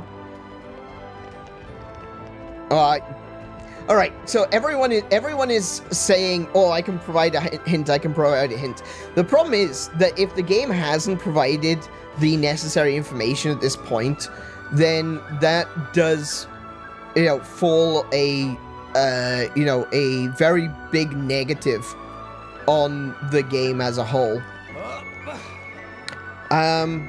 But go on, give me the hint. Give me the hint. What should I already know?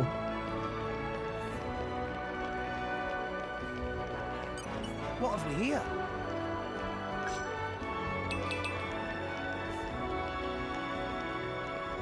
Because right now, the problem I'm getting is I just keep getting interrupted. I don't see how there is anything I can do to stop myself from getting interrupted.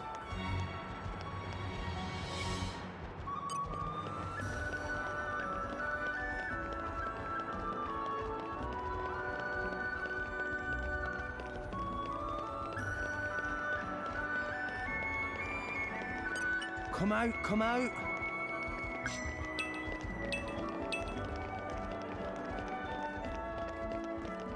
Oh, look, I don't even have to fight them. I can just pick her up and leave right now. There you go, problem solved.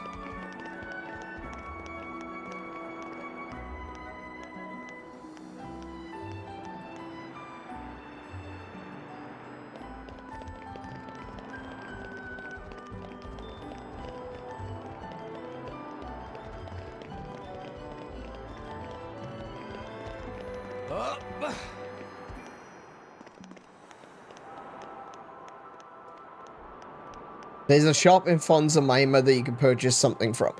There's a lot of shops in 𝗦𝘄𝗶𝘁𝗰. You're gonna have to narrow that down a little bit.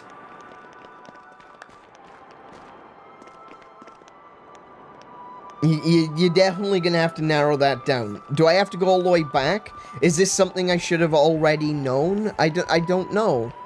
I don't know. I genuinely don't know. I feel like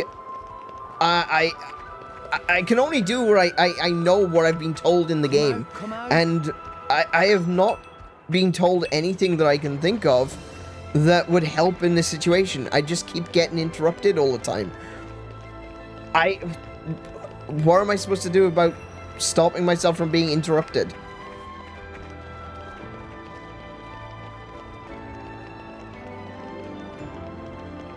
The armor shop, and there's an item called the Priestess Auspices. The armor shop? What the hell's an armor shop when it's in town? There are armor shops in this game?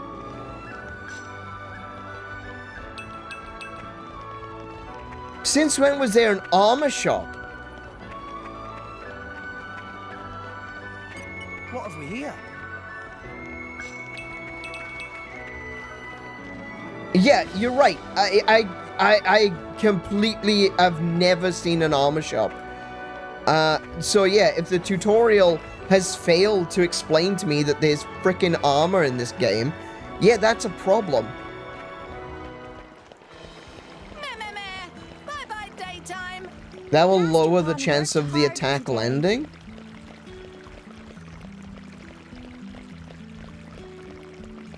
What attack? Which attack? My attacks? Or his attack?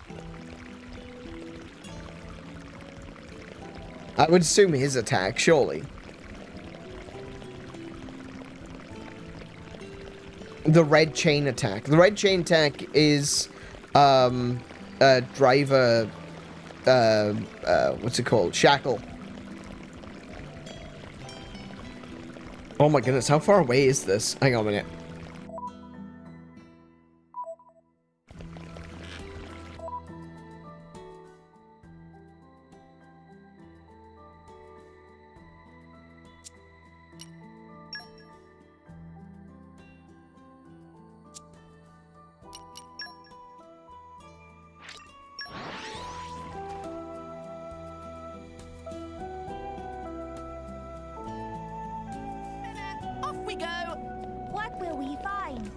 So, okay, what's an armor shop and where can I find it?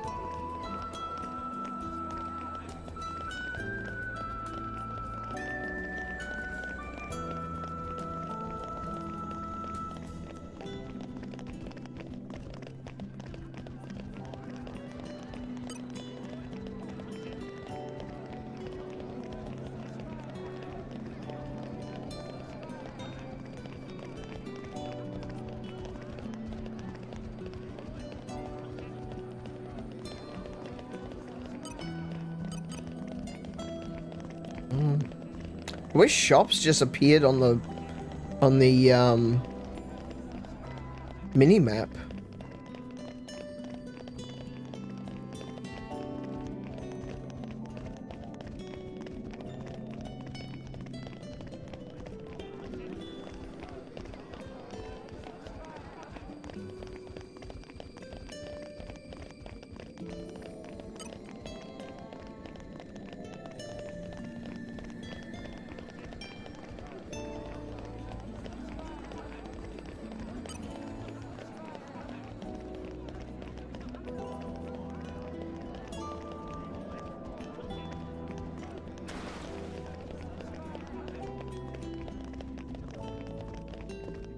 That's not gonna be out here, is it?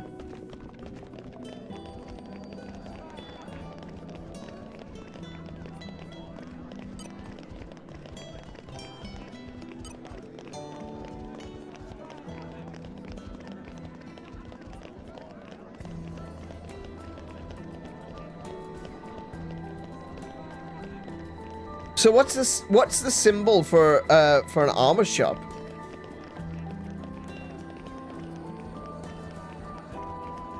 As for the shop, it's close to the courtship's place. You should have a ring icon. Oh, the accessory shop. Oh, I've already been to the accessory shop.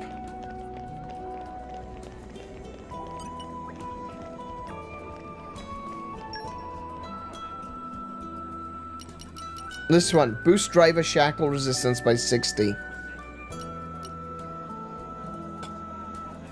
Hang on. I think I may even have one of those. Or something that does that, at least.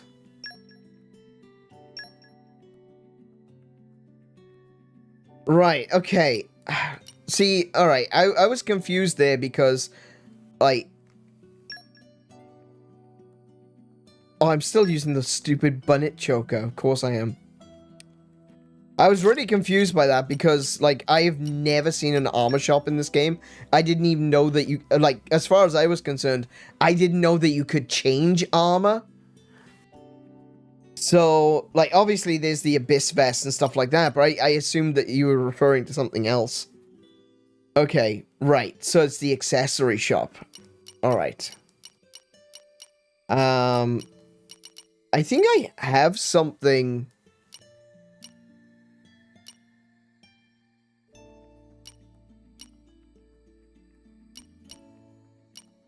I don't think I actually have that particular item. I don't. I thought I did have one that was supposed to reduce...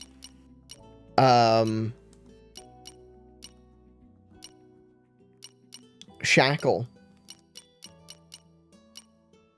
Doesn't look like I do, though.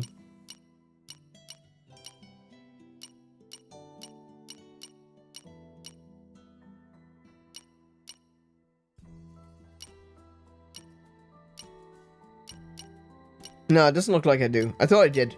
I thought I already had something that protects from shackle. But apparently not.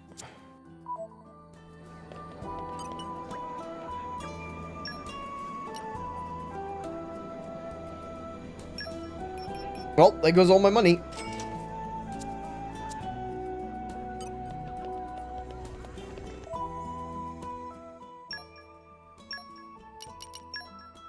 Now I gotta try and fit them up. Switch that out for the armor so I can get the... do I want the champion belt? Might stick with the infantry vest. So I can... Yeah, I'll stick with the infantry vest so that I can get more HP out of it as well. Nia's got the harvest necklace. She's also got this to supposed to reduce her aggro, but she seems to be targeted all the bloody time. I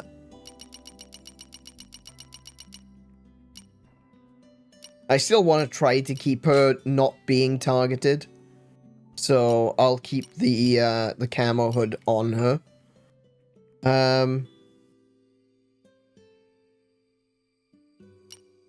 Boost the effect of HP potions. I'll also, yeah, okay, I'll switch out the starts with aggro. I'm sure he can figure out a way to piss people off because at the end of the day, it's Tora. I still want him to have the HP potions bonus, so, yeah. Let's see now. I don't suppose anyone has actually gained anything from that. 538, 300. Yeah, nah. Oh, he's got 1,000. What was I trying to get?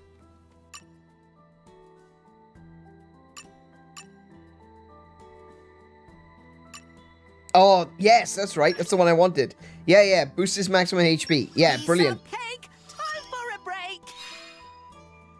Nice. There we go. Okay, so Tora's got more HP. That's huge. Actually, it's not that huge. It's 2,700. Fantastic. You know, for a tank, he does have more HP than Rex, but like, not by much. All right. So everyone, sorry. Need to double check that. Does everyone have the Priestess Auspice. Yeah, okay. 60% miss rate will be helpful. It should be. In theory, it should... Oh, I keep pressing that button.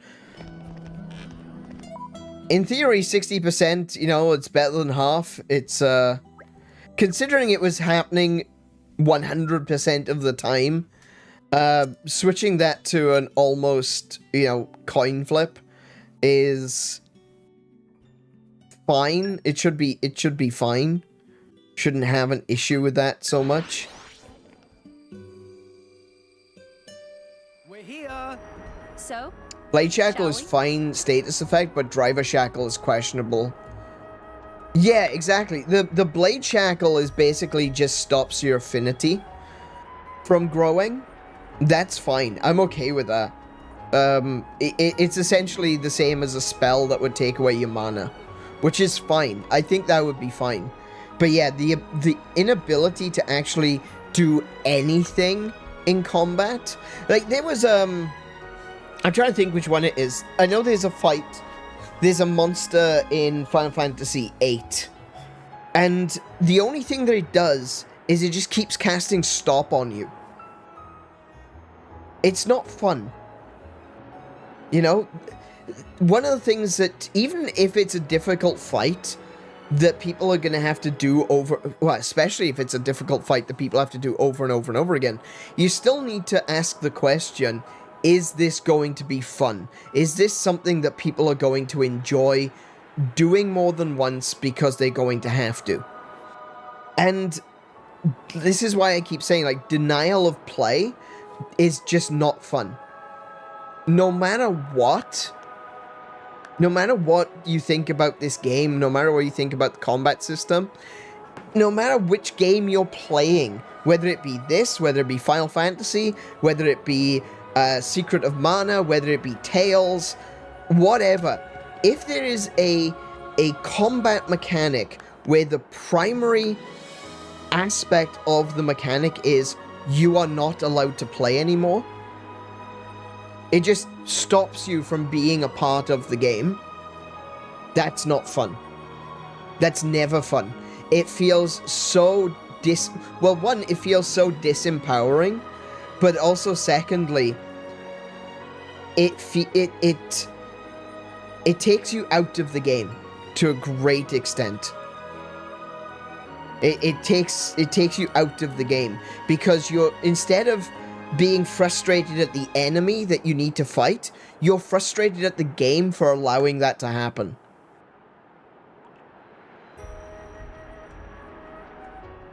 It's that point in time where your brain goes, oh my goodness, why is this even in the game?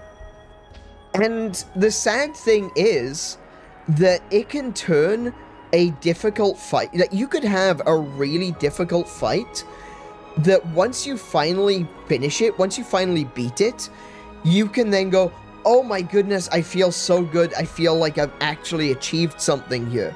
And there's been a lot of fights in this game so far that I have won and gone, oh my goodness, that felt so good to actually win. But a mechanic like this has the possibility of turning, oh my goodness, I feel accomplished, into, thank goodness, I never want to do that again.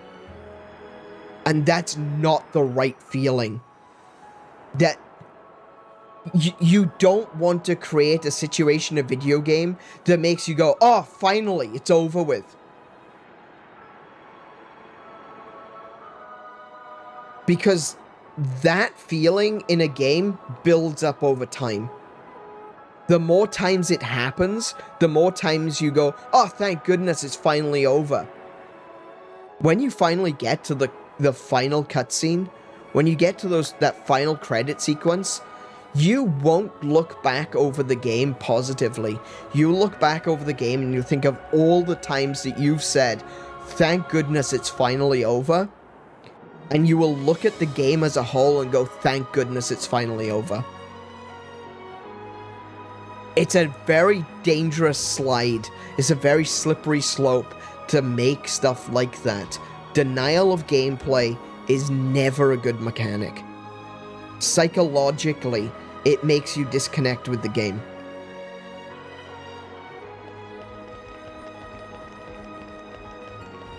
But we'll see how this goes. I definitely am not able to level up any further than that, but yeah. It would have been fine if you could switch characters, but since you can't, it's terrible design. Yeah, that's another thing. And the fact is that actually the shackle effect hits all the characters at once. So even if you could switch, you're switching to another character that's completely impotent. It's unfortunate. It really is. I've been really enjoying this game. And then, you know, you're being hit with a bunch of you're not allowed to plays. And that sucks. That really does. It's so disappointing. It's never any fun when we're in it together. I know, it's never any fun when you're here, Akos. Don't worry, I'm gonna fix that problem.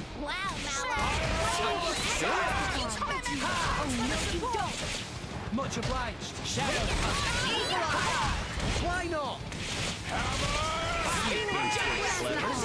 It's only allowed when I do the interruptions, okay?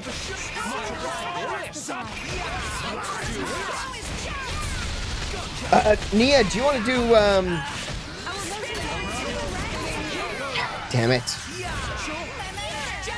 Oh my goodness.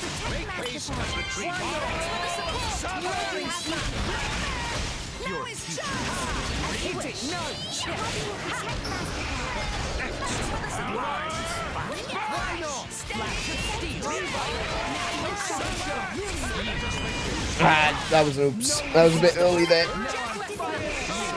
Nia, do you wanna like trip this guy up or something, please?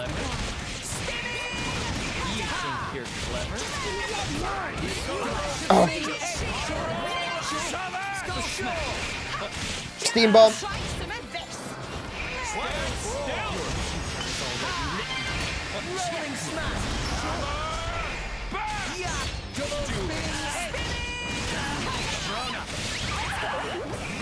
No! There's an ability. I was wondering what was happening.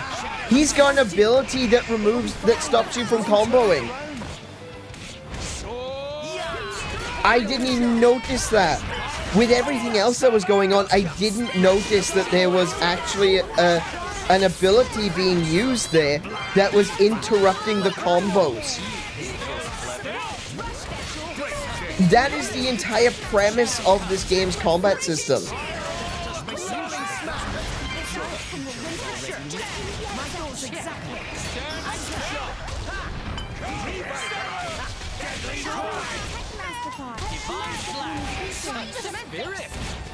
Can you stop running away, please?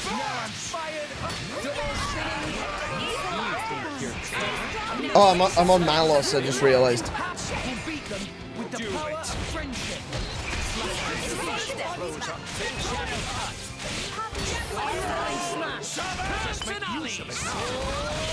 Got him. I could have waited, but never mind.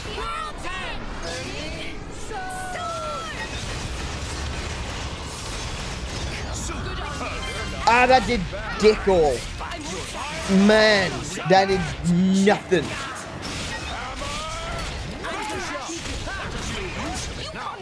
Oh, Tora's down. I literally can't get to Tora. There we go.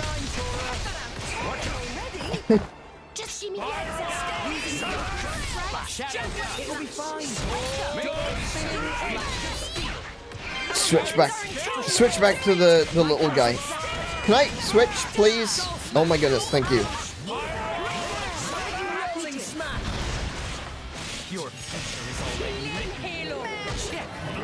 I keep getting body blocked.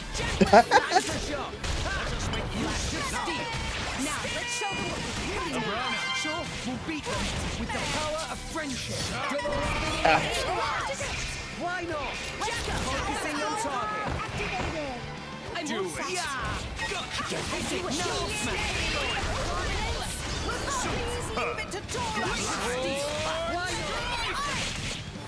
Oh, he switched me over again.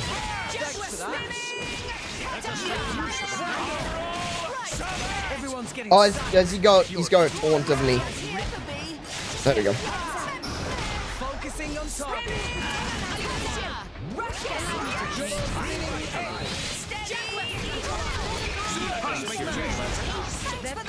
You think you're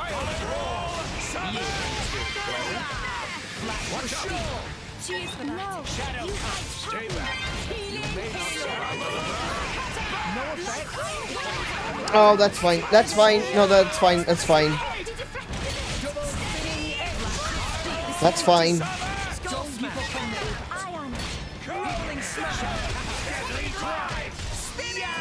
Oh, that's less fine. Go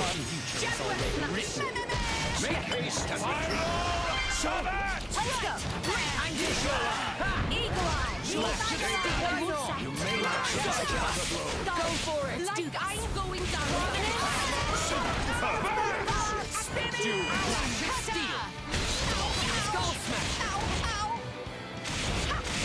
Oh my goodness. Get away! Oh my god, stop! Stop body blocking me! Just give me the heads up.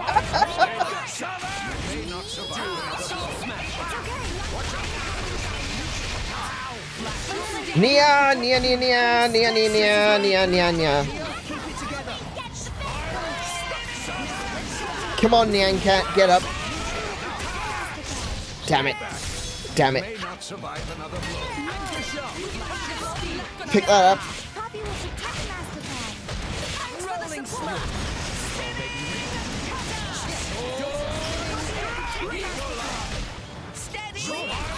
No, can't make it.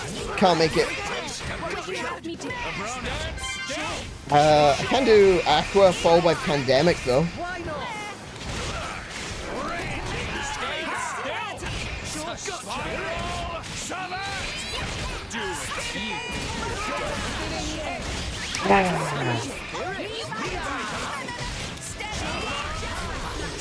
Just use it, just use it. I'm back on Malice again.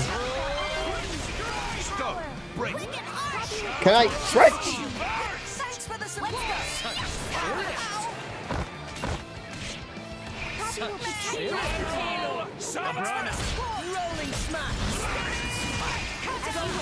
Oh, no, okay, I didn't realize I was on level 3 there. Oh well.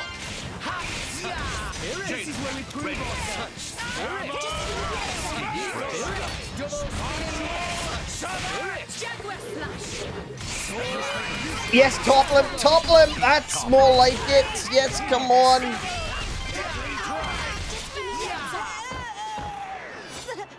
Wait, what? What just happened?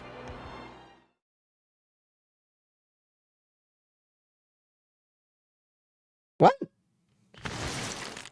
I must admit, I've enjoyed playing my part in this hackneyed tale, but... Time for the final act? Huh? Story victory. Oh, okay. You're bluffing. No! Not too far away. You got too far away. You see, blades draw their power from atmospheric ether energy. They send their power to the crystal where it manifests. But what if we were to interrupt the flow? Yeah, I noticed you were doing that all through the thing. Yeah, I did notice. The power's draining out of my weapons. It's no good. I can't transfer power, my lady. Master pun. Poppy feels funny.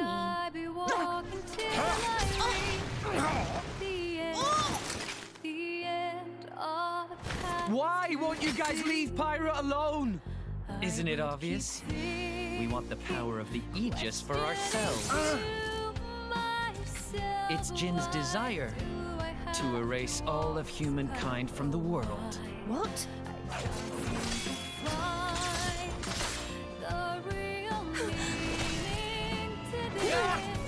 Did Jin seriously say that? Erase all of humankind? My. Surely you knew better than anyone. You know what humans are really like. Nia! What are you doing? You've seen the capital. You've seen the ships, weapons, soldiers, all poised to invade More Ardain. Doesn't it make you want to laugh? Every corner of the world is defiled by such vermin. But that's nothing new. They haven't changed a bit in 500 years. Why do you keep saying they? Their father abandoned them.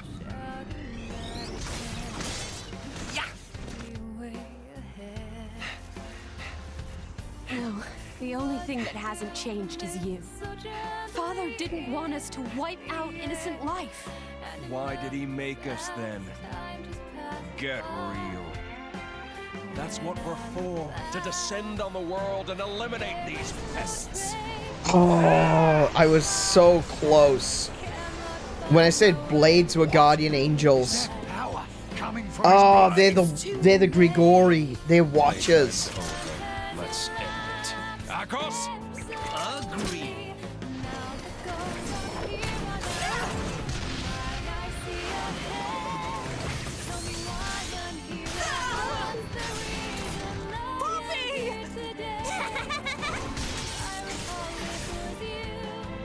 How very noble. Oh no. Over here! Nia! Tora! Damn! Stop, Rex! It's no good! Ah! Rex! Hitting girls isn't as much fun. Like, honestly, I kind of feel like you'd be into that, but there we go.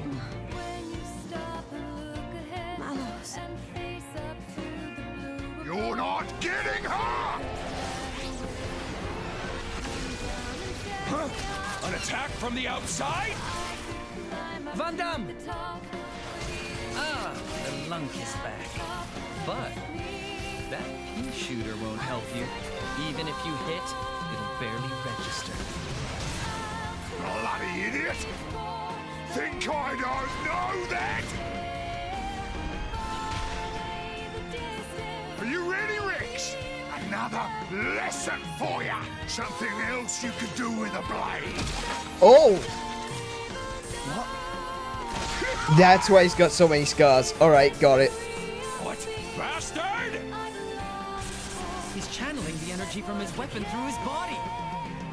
Yeah, nothing you can do to stop this ether flow. Nothing at all.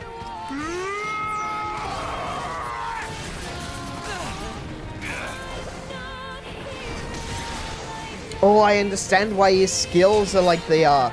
He's got an ability that allows you to sacrifice HP for a harder hit.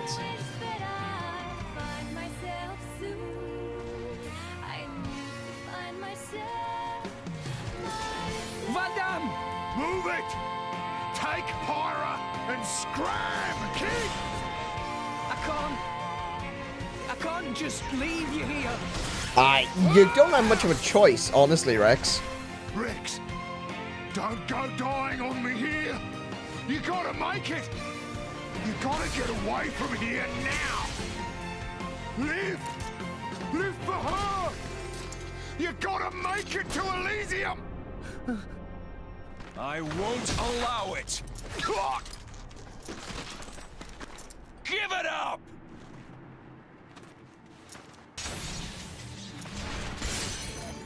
Oh, he's out.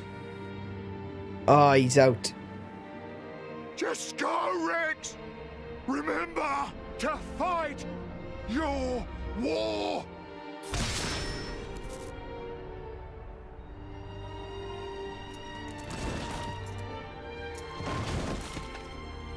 Van Damme! Oh no, there goes Rock. Oh no! Oh no. Please. What a cliche.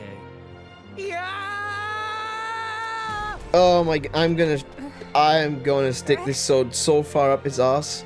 I'll be using his mouth as a nightlight. Pay for this for Van Damme! No. I have to go. You're a pain in the ass, little shit!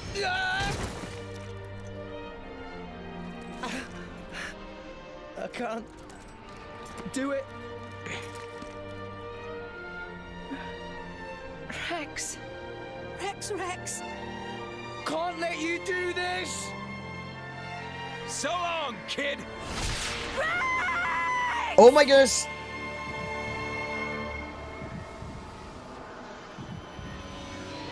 Oh, hi. What? That looked awfully familiar.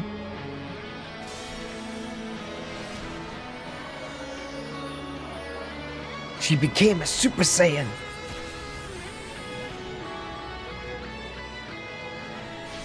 Pyra? What is this? You can't rewrite the act now. It's too late. Oh, shut up! Bloody hell, Akos. Hey, idiot! Look out! Huh? Oh, yes. Yeah, go you deserve.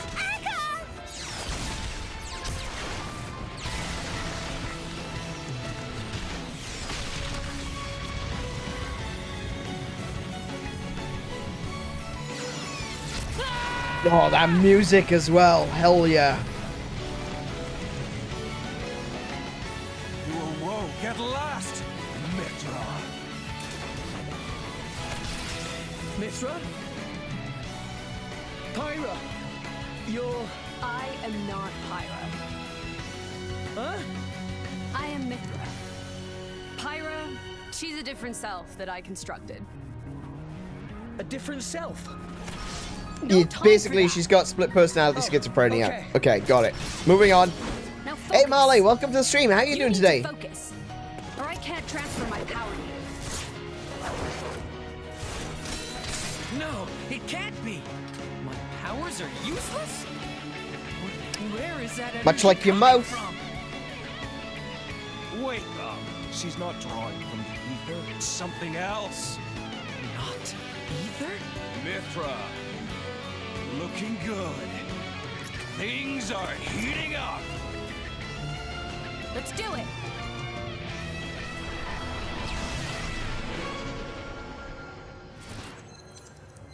What is this? Foresight? I don't... A prediction of what will happen What? in the immediate future. Read their movements to find an opening, then counter. No way!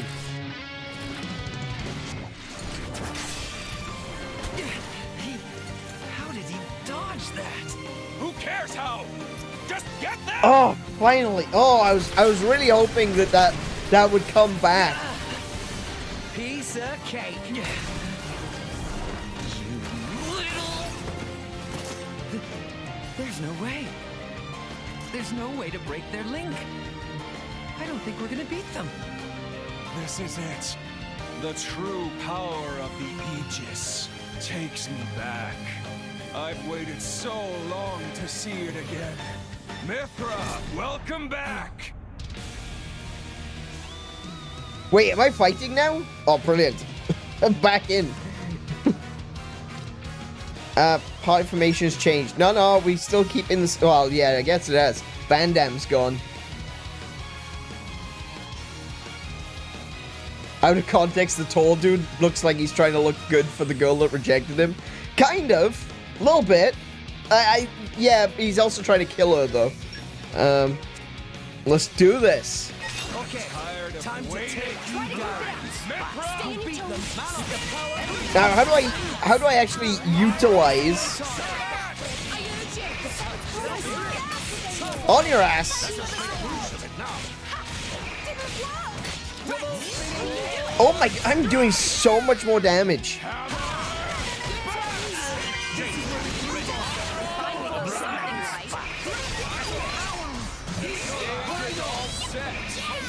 All right.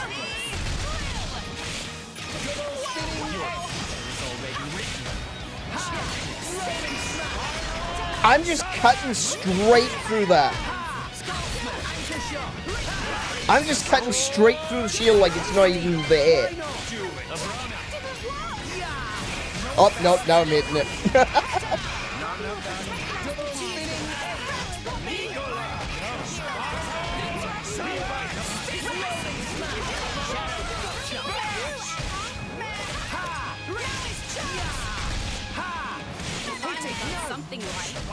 Oh, I missed that one. Oh well.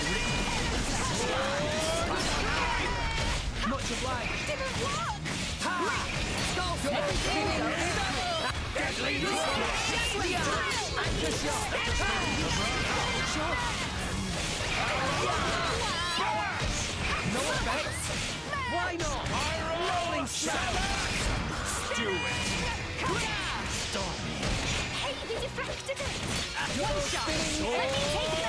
Arcos is about to go down. Yes. Yes. Yes.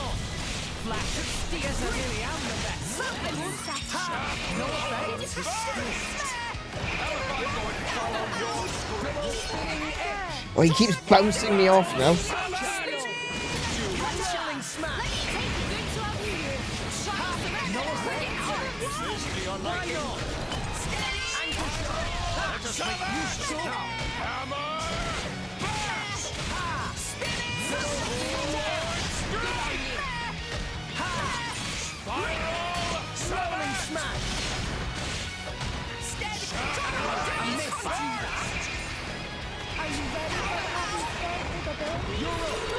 Do it.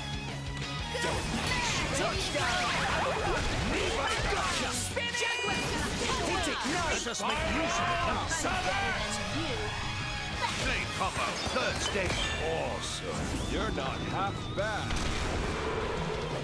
Nice, nice, nice. We got that one. Oh, I'm on my back again. I'm on my back again. Hold on. Hold on.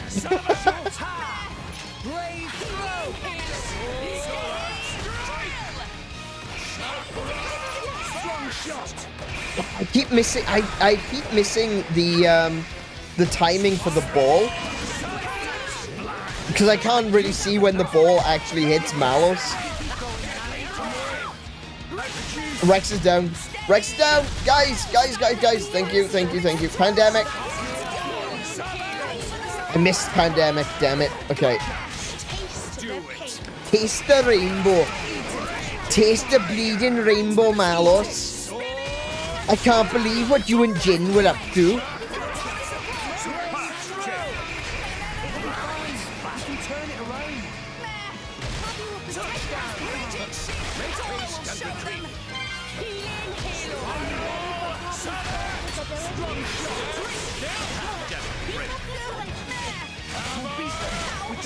Come on, another final disaster. We got another one. Come in. Come on. We got another one in S. Let's go.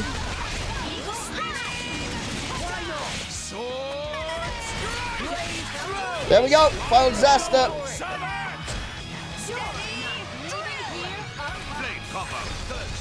Awesome. You're not half bad. The true power of the Aegis. Amazing. Switch back. I missed. Double spinning edge. Sure. For sure. Rolling smash. Gotcha. Anchor shot. Let us make use of it. I missed. Spinning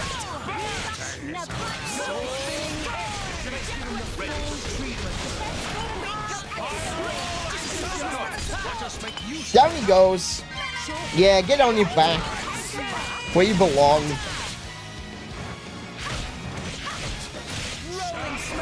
Oh wait, I can't combo this one because I don't pyro anymore. Damn it! I just realized I can't actually combo the one that I started because I don't have fire anymore. Whoops.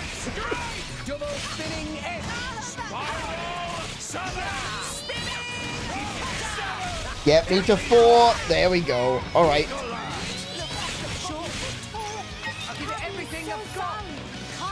Oh, I whiffed that one.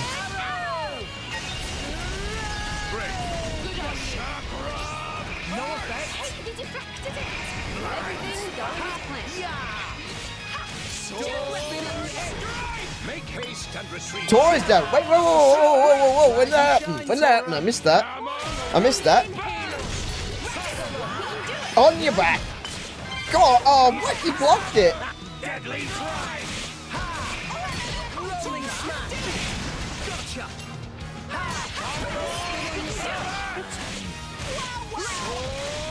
No effect. Tor, pick up the potion, Tor.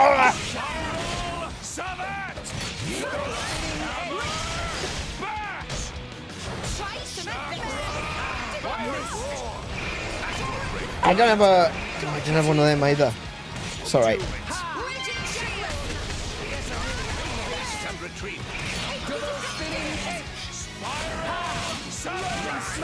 Pandemic.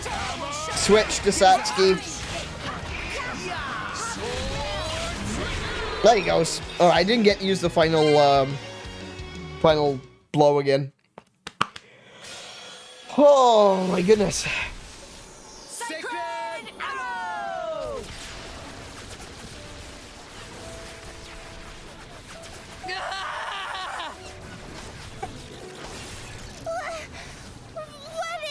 Now take their lunch money. Absolutely. Bye-bye. Yeah, get disconnected, asshole.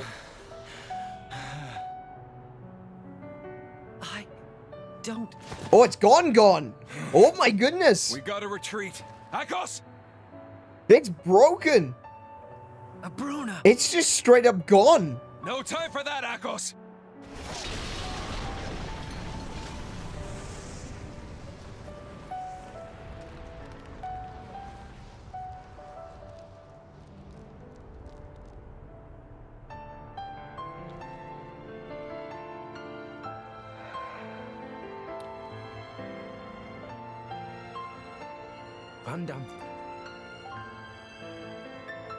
No, he doesn't. He feels an approximation of loss. Oh, there we go.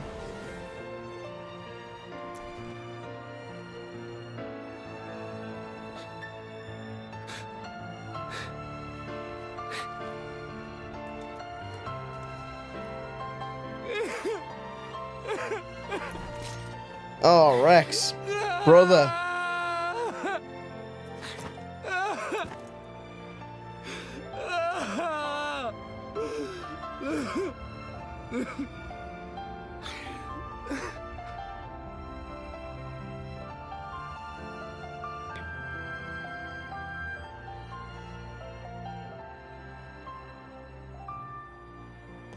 And there we have it, the end of Chapter 3.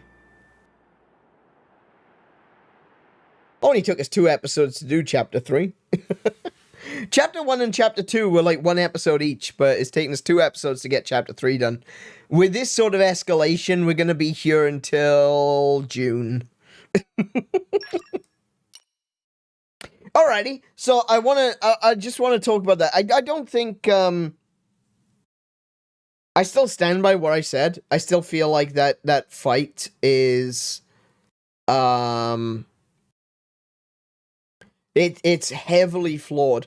I can kind of understand what they were going for now, having, you know, gone through it all the way. You can see that they were trying to make it a frustrating fight. You could see that they were trying to make it something that made you feel like you were completely something that was completely unable for you to overcome.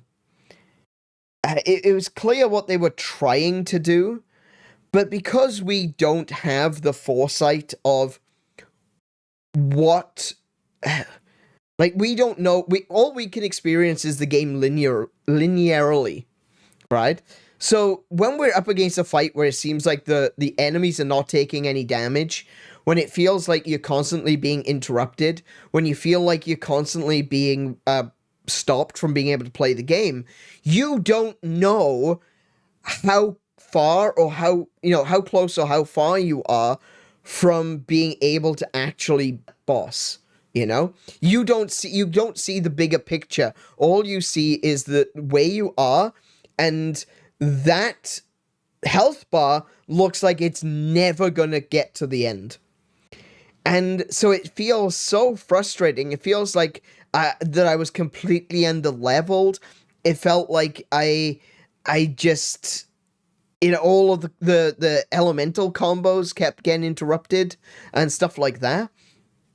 It really doesn't feel good. I think they went a bit too far with trying to make it feel annoying and frustrating and like it, you know, it really did feel like a wall. It felt like, now hold on a second, I'm gonna have to go away from here.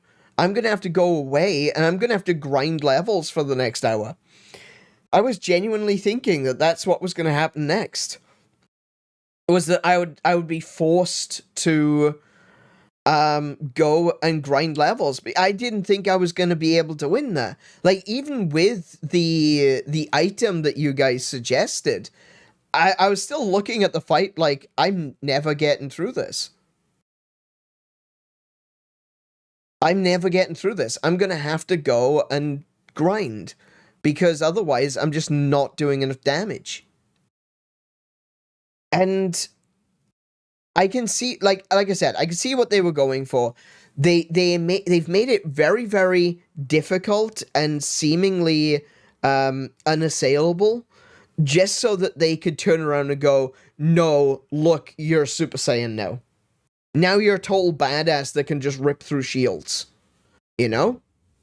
And it definitely has the payoff. But yeah, I agree with OJ. It's a great, it is a way of telling a story, and it does make you feel like a badass.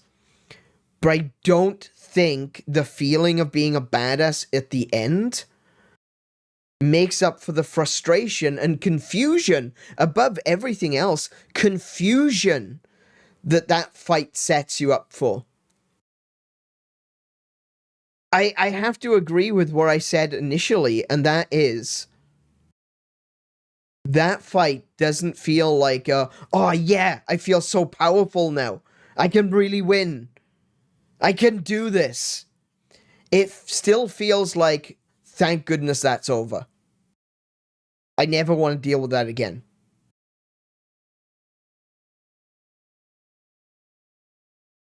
Gameplay must be priority number one, because played games that don't... Exactly. You don't want to be playing something that leaves you bored, frustrated, and confused.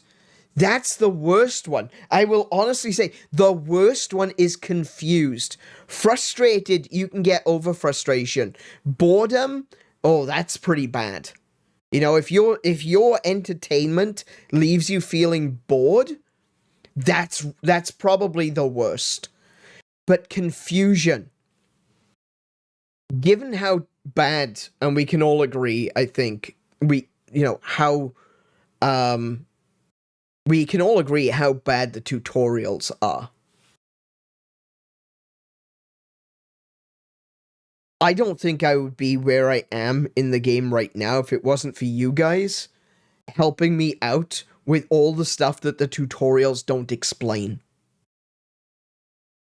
So I can only imagine, I know now. Now, I didn't get this far before, right? I didn't get this far in the game the last time I played. I only got as far as Torrigoth, right? But now, understanding the mechanics of this game, the way that this game has been, the way that it's different from Xenoblade Chronicles, and the way that it's different from Xenoblade Chronicles X, I can see why I stopped playing. I'm looking at it and going, no, I know why I stopped playing now. I get it. Because I was wondering, I've been, up until this point, I've been wondering, you know, why did I stop playing this? This is so good. But the answer isn't anything to do with, well, it is kind of to do with the game. But the truth is, it's you. It's all you guys. It's 100% you. Without you guys, I wouldn't be here. Because the tutorials are awful. They really are. But confusion can be one of the worst feelings when playing a game, especially when the tutorials are this bad. Because you will be playing the game, you think you know what you're doing, and then something like this happens. And I think that's what happened before. Because I remember, we talked about this when we were actually at Torrigoth. I remember someone telling me, I think it may have even been Nimbus. Nimbus was in here for like the first or second episode. I think it may have been Nimbus that was telling me that the game is not balanced for like Rex on his own. The game is balanced for an entire team. So if you go out into the world when you first enter Torrigoth and Nia has been taken away, and before you meet Tora, if you go out into the world and think, oh, I need to grind up a few levels, oh, there's a monster that's my level, I should fight it, you're going to get horribly rolled. Because that monster is not designed for Rex and Pyra on their own to be able to fight it. It's designed for 3 characters in your party. So if it says level 6, what it's saying is the average level of the 3 party members needs to be level 6. And I didn't get that. And I was thoroughly confused. I was, at the time, level 6. I was going out, fighting things that were level 5, and getting utterly destroyed. And I didn't know what I was doing wrong.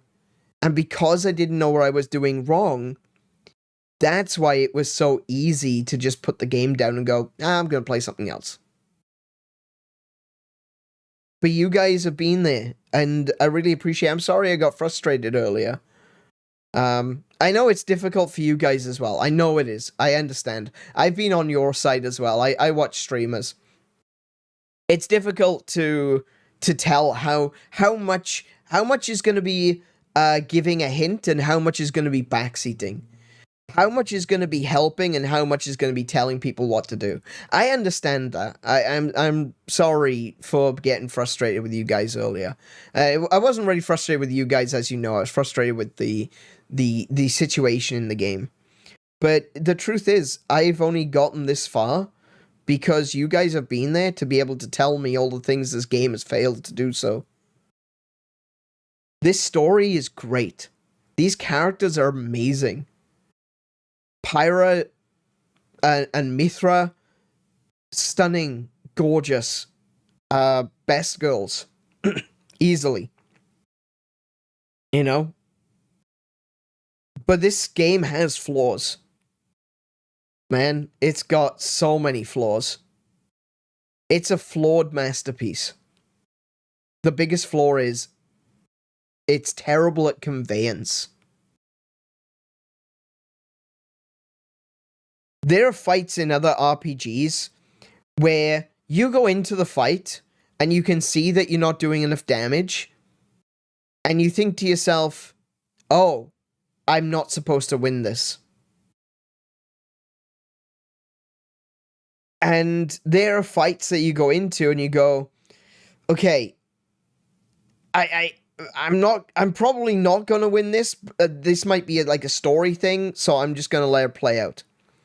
This one definitely had a feel of that, you know, going into it and being like, I don't think I can win this. Is this going to be a story thing? Am I supposed to just die? And then you die and you get told, no, you got to start over. That's what puts the confusion in it. That's what puts the confusion in it. Because you're looking at the fight and you're going, well, I died. It seems like I was supposed to die because I literally couldn't do any damage. What's happening? Maybe am I supposed to grind this out? You don't know that there's going to be a cutscene in the middle of the fight.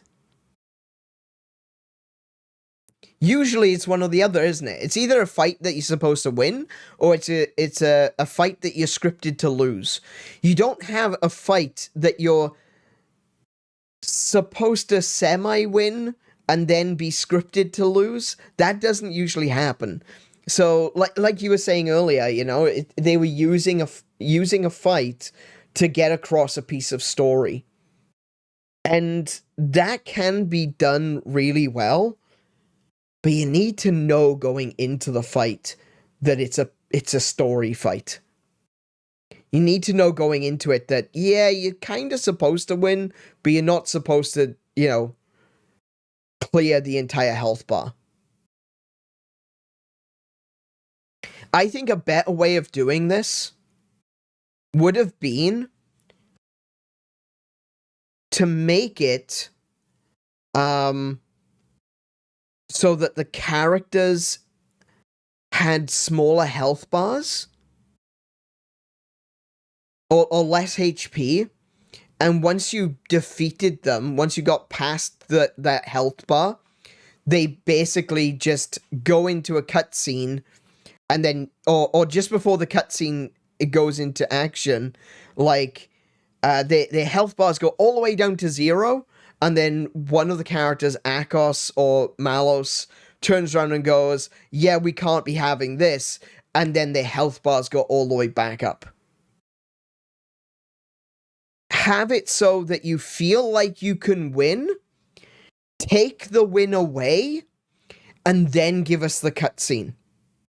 Because we have that moment. We have that moment where we think we've won, then a moment where that win is completely taken away from us and we realize how out of our depths we truly are.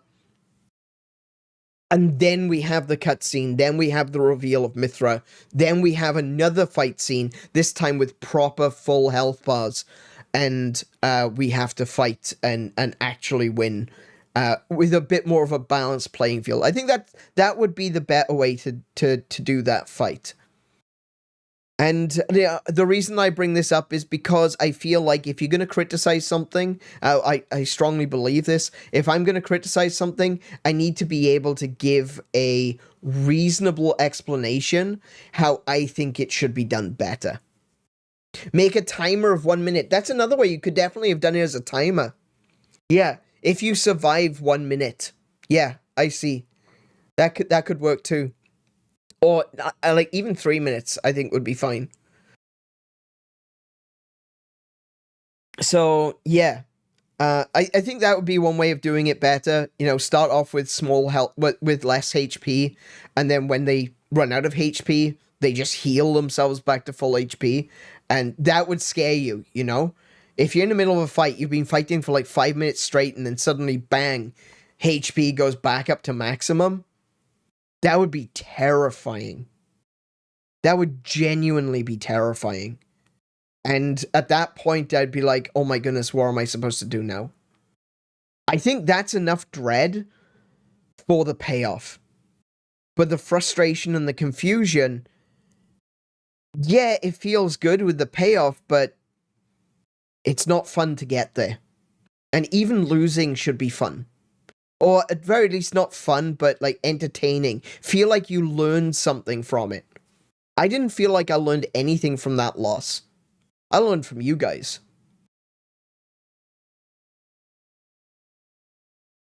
I've learned from you guys more than I've learned from the tutorials, that's for sure. You have no... sorry, I'm just going to go back to what people were saying right there. Number one thing to fix on a Switch 2 edition is tutorials. I completely agree. This is one of the things that I was thinking about, because we were talking about, would they do a definitive edition? Would they re-release Xenoblade Chronicles 2 as a definitive edition? I think that would be great, because they really do need to upgrade the graphics as well. I think that would be a good thing to add, is a section in the menu that allows you to go through the tutorials and to actually... And not just do it like a tutorial. Like, the tutorials that you're given in this game are okay, but they work more like refreshers, you know? If you are actually playing the game, and the game teaches you how to do something, and then you go to the tutorial window and it says, oh, by the way, press B to do this, you know? I think those tutorials would be fine when combined with an actual teaching moment where you're taken through something and told, oh, press this button to do this, and this is what that means, you know? I think tutorials are definitely something that need a massive overhaul on this game. What Anonymous says there, you have no idea how many unexplained mechanics this game has. I also feel like that there's a few mechanics in this game that have basically been shipped over from Xenoblade Chronicles 1 and Xenoblade Chronicles X, but they haven't told you that it's in here. There's a few things that I've noticed and I've gone, now hold on a second. They didn't explain that, but that's something from Xenoblade Chronicles 1. So yeah, I definitely feel you. I definitely feel that right there. So many unexplained mechanics. Situation would have required you to make note of every shop's inventory. That's the other thing. Yeah, absolutely. How many times do you go into a shop and memorize everything that they have? That's that would be wild. That'd be insane to expect of anyone, and yet there you go, you know? Almost impossible to get through this fight without actually having that particular accessory. Yeah. Now, you may have been lucky and picked up that accessory as you were, you know, traveling, but and I didn't. So, yeah. The way that the game takes away characters, with the exception of Van Damme, truly makes this game straight up bad at points.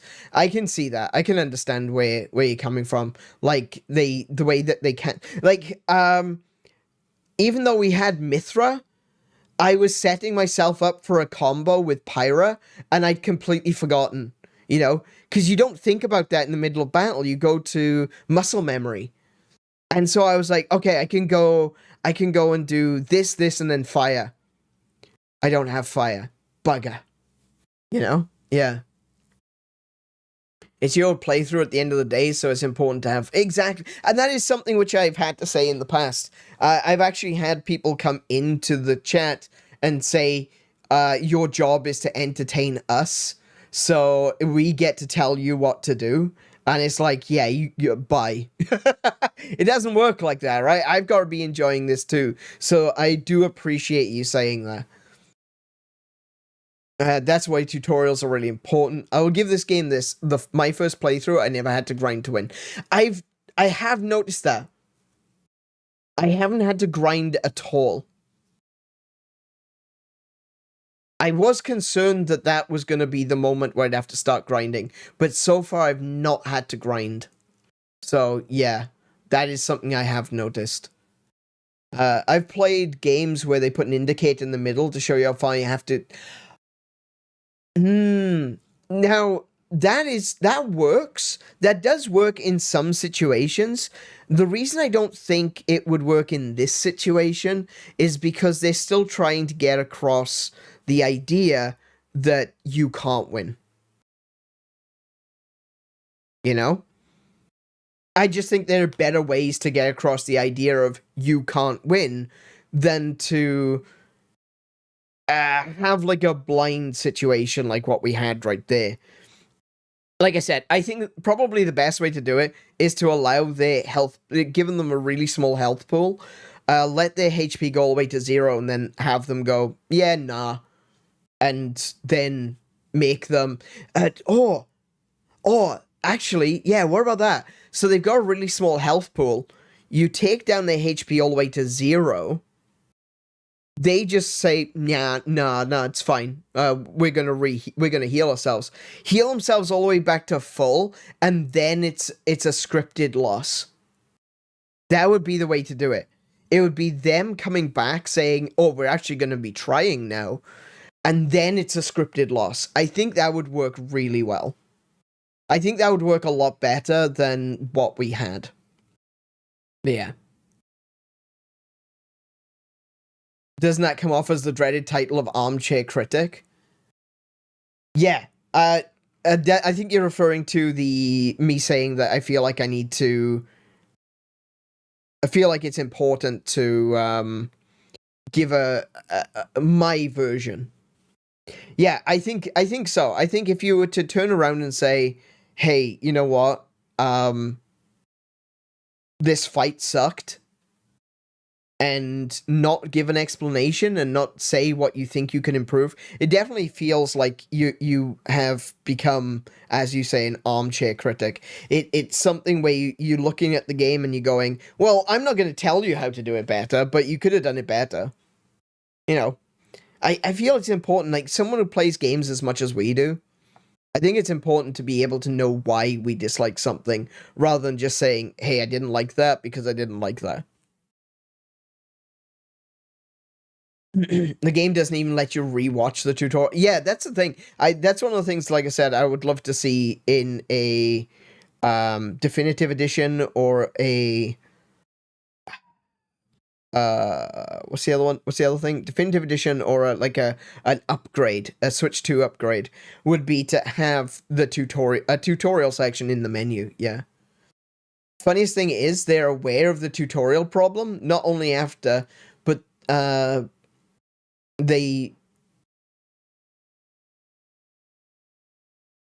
sorry, 1 second, I'm just catching up. Not only after, but it's better in this game's DLC campaign. Oh, really? Right, okay. Oh, wait, did Xenoblade Chronicles Definitive Edition come out before Torna?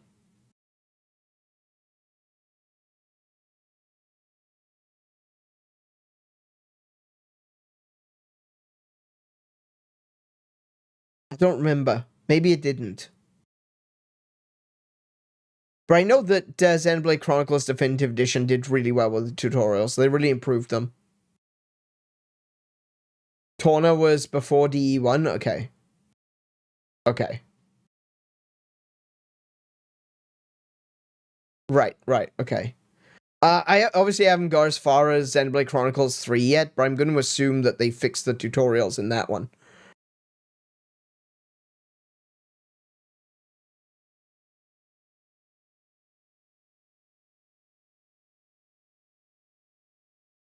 A tornado. Dude, don't worry. I didn't even see you write tornado.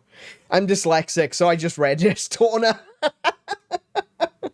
I just read it as Torna anyway. On Armchair Critics, I would be critic all alike. As the customer, I am the primary critic of whether or not something in the game is hard or just BS. That's true too. Yeah, I think that is fair. I think someone who is enjoying something, it is fair to just say, hey, you're welcome to critique it. That's kind of your job. Well, not your job, but ultimately, if you were to play a game and say, meh, I didn't like it, that's a critique. You didn't like it. Why didn't you like it? I didn't like it because of the game's combat mechanics. I didn't like it because of the exploration was boring. You know, stuff like that. That's a critique. Just knowing what you dislike about it is a critique. I just think, for myself, personally, I like to, I like to look at a situation and think, okay, I can identify what I don't like about it, but how would I improve it? I feel like there's a certain level of, I don't want to say, this is not importance, what's the word?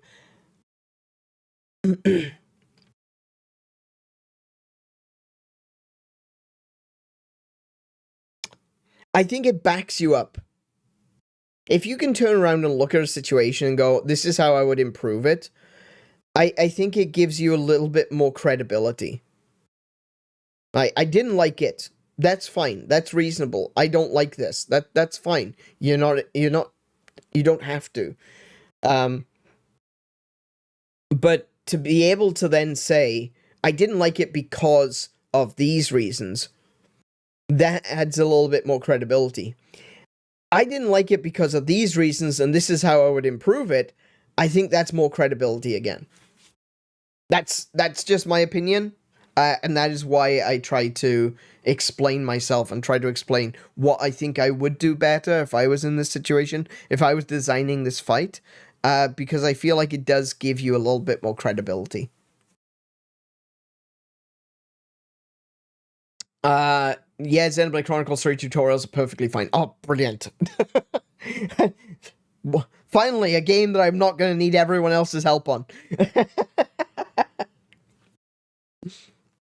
Alrighty, so we're going to save. Yes, we'll save right there. Look, we got Pyro back. We're going to pretend that that myth of the thing never happened. Alrighty, and okay. This game will be saved. Yes, it will. Alright, let's go. Leaving the screen, is it okay? Yes. Yes, because there's more game. I want to play more game.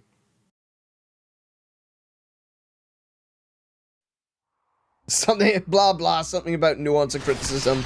Blah, blah, blah, blah.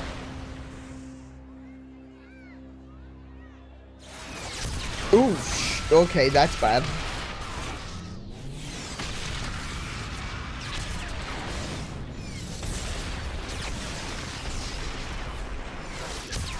Oh, right. Okay.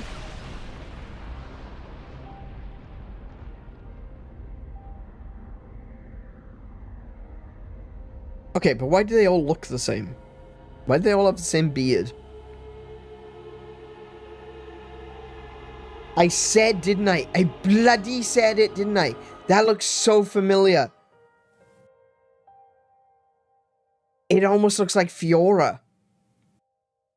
Or Fiora's mech. I can't remember what the mech was called. The body may die, but never the soul, which is merely passed on.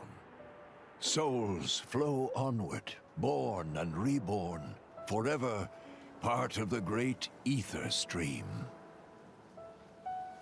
Why friends make grave here? Can we not take Biggie home to village? He'd want to be buried where he fell. It is traditional amongst mercenaries. He's going to be kept awake by all the plays that are going to be happening, you know. He's not going to be able to rest. I'm so sorry, Vanda. They're going to be dancing on his grave, quite literally. People, you'd still be... I'm sorry. I'm so sorry.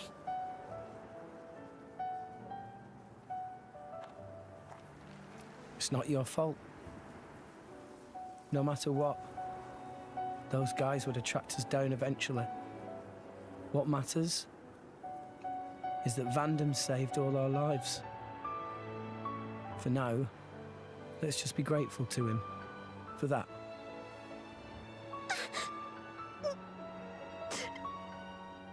You're right. I won't forget your words, Vandam. Ever.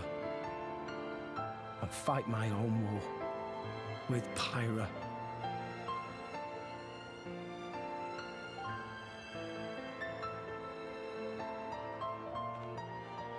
Pyra? There she is. Silver Nemesis, that was it. Nemesis, yeah.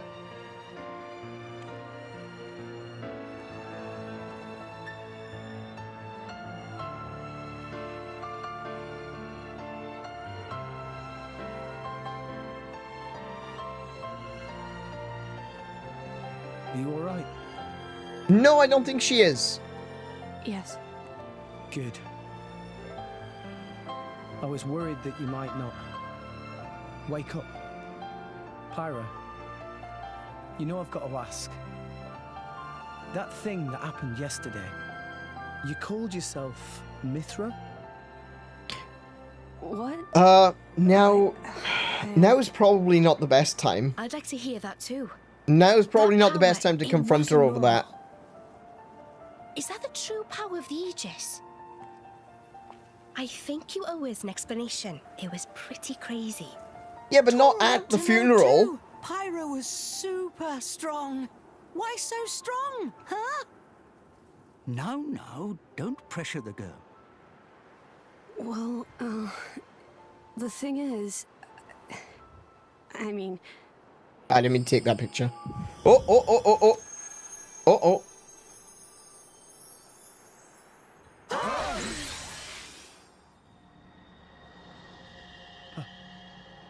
Pyra? Mythra. Oh. You're gonna get slapped again. Why? Huh? Why did you wake me up? Huh? What? I didn't want to wake up. I didn't want to come back. I left everything to her so I'd never have to use that power again. Cameraman doing woke me God's up. work right now. Woke you up? If you hadn't been so useless, none of this would have happened. I wouldn't have had to use this power. Didn't you listen to that Van Damme guy? He told you to hold back. He told you to run. But you just had to push yourself, idiot. Look where it's got us now. You! You really messed up. You don't have to tell me that. I know, all right. I knew I was being an idiot. Rex. But I just... Thank you, cameraman. I couldn't hand you over to them. I wanted to keep you safe. What? At any rate, if you've got questions, you can ask her. I'm out of here. Bye. That is so unlike Pyra. That's not fair. The way she was standing then. I'm very sorry about all that. Oh, Pyra.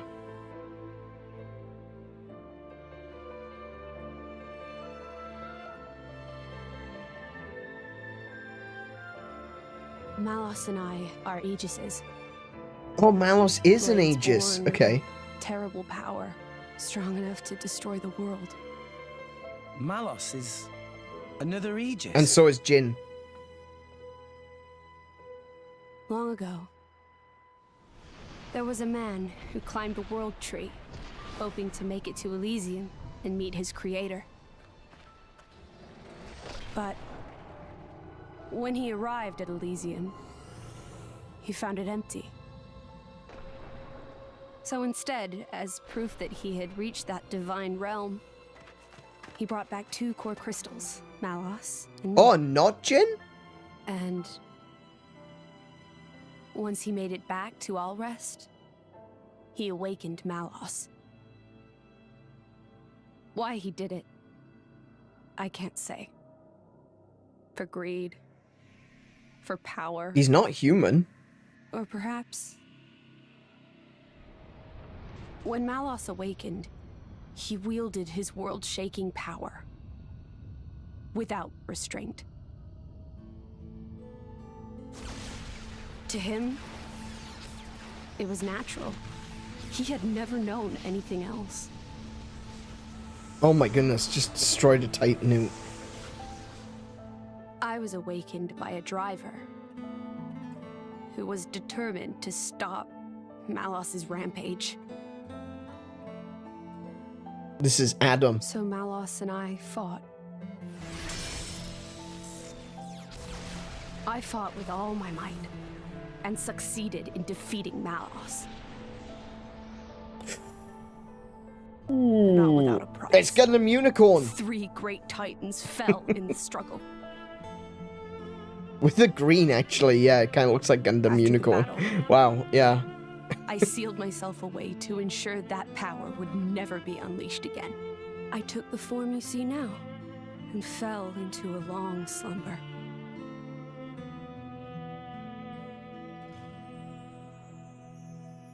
That was 500 years ago. The Aegis War. The man who awakened Mithra was Adam, hero of the lost kingdom of Torna. Adam fought as Mithra's driver to protect the world from Malos. We Titans played our part in that battle too. It is our calling to live alongside humanity after all. Gramps? Adam hid Pyra's sleeping body inside a great ship and sunk her to the cloud sea's floor where none could abuse her power. So that day, Right. that's the ship that we... That's how Pyra and I believe it was fate that we met each other. Otherwise, my sister would never have woken up. You call her your sister? 𝗦𝘄 and I used to talk together. In that dream of Elysium where you met me. So We promised that when we were awakened again, we'd go home to the real that's Elysium. it. And then we would fulfill our real purpose. And that's... defeating Malos again.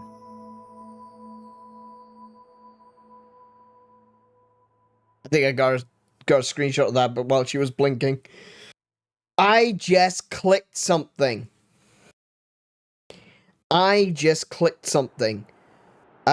Torna, the DLC is called Torna the Golden Country. I'm very Gold sorry is referring to their about eyes, 𝗦𝘄. isn't it?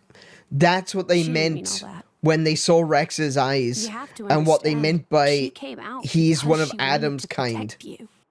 She broke her own seal for you. Even used her power as the Aegis. The flame powers I use are just a shadow of her strength. Droplets of excess energy trickling through the seal. Don't worry about it. She was right. This was all my fault. Okay, sure, buddy. I'm just glad that you finally managed to open up a little. Also, thank you for protecting everyone, I mean. Protecting me? Your powers are incredible. I could feel the truth behind the legends. I'm sorry. You apologize a lot. You know that? She does, I guess you still feel guilty about the Aegis's power, right? But I don't want you to have to apologize anymore. I hope I can help you move past that. No. I know I can. Rex, Power depends on the heart of its wielder. That's what 𝗦𝘄 said. That's why your power is the power to protect. The power to keep But everyone sure as hell isn't justice, safe and because I'm level smiling. 0 on justice. I want to do the same. I'm gonna be the kind of driver who can protect you in turn. I promise. Make a girl cry? That's not gonna fly. Make a girl smile? You pass the trial. Oh, for goodness sake. That's the third rule of the salvage code. No, it's not. You're making this up now. Rex! Can you help Tora with repairing of Puppy, please? Oh, heck. Okay, I'll be right there. Oh, yeah. What's for dinner tonight? Oh, for goodness How does sake. meatball pot ofa sound? Delicious. I can't wait. Yeah, that's great, Pyra. That's wonderful, that is. What's for dinner, by the way? Rex never loses his smile, and that's what keeps us all going. Reminds you of Adam, don't you think?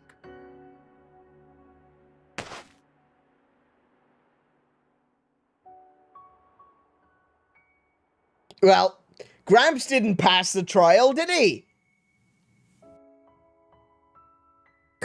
You call that passing the trial? I don't think so.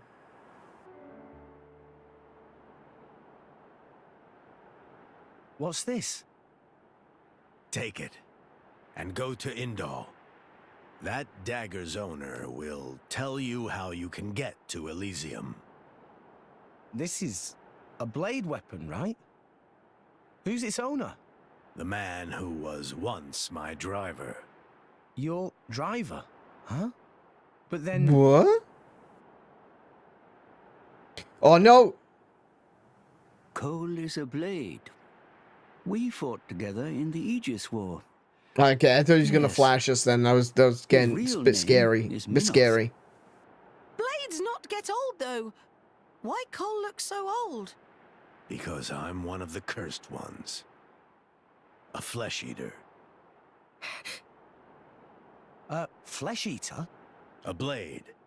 who has been fused with human cells. Oh. A long time ago, before the war, some sought to test the limits of Blade's potential. I am a product of their experiments, one of the unlucky ones who was tainted by their folly. Why would ancient people do that? It seems that by combining Blade and human, it is sometimes possible to create Blades with extremely unique powers. Wait, is that what Rex has But kind of only become? very rarely. Most experiments were failures, and I was no different. I gained nothing at all, and lost my immortality to boot. I likely won't last much longer. Grandpa? Before I go, I want to see where your path ends.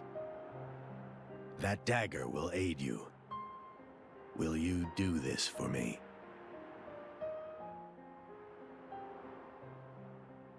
Of course. Rex would basically be the opposite of a flesh eater, I suppose, yeah. But can I ask you to do something too? Namely? I was wondering if you could write a play about Vandam. About Vandam? Yeah. I think his story could inspire a lot of people.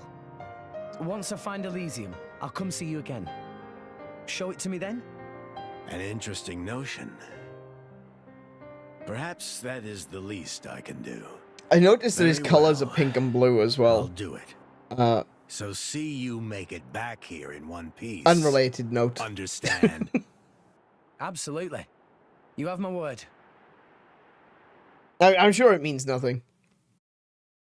I'm sure there's nothing, you know, definitely nothing. Just the fact that it's pink and blue, no, it doesn't mean anything. Nothing at all.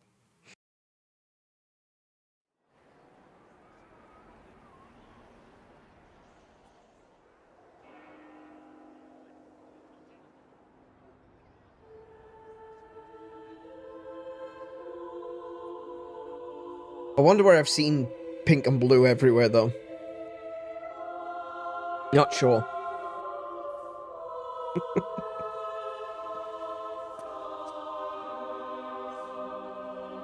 Was that a Millennium Puzzle? He's got lots of them. Oh no. We're gonna have to fight with a children's card game.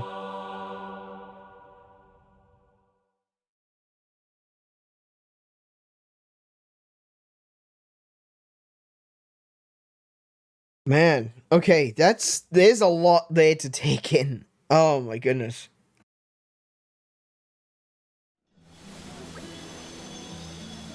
Now, to get to Indol, we'll need to... Rex. I'm assuming Rex. Oh, just... Zuo! Listen, don't worry about us. You just carry on with your own journey. Is what I'd like to say, but could you come back to Garfont and speak to you for a moment first? There's something we need to talk to you about, something the boss left behind. Something from Vandam. We'll give you the details once you get back to Garfont. Don't keep us waiting, yeah?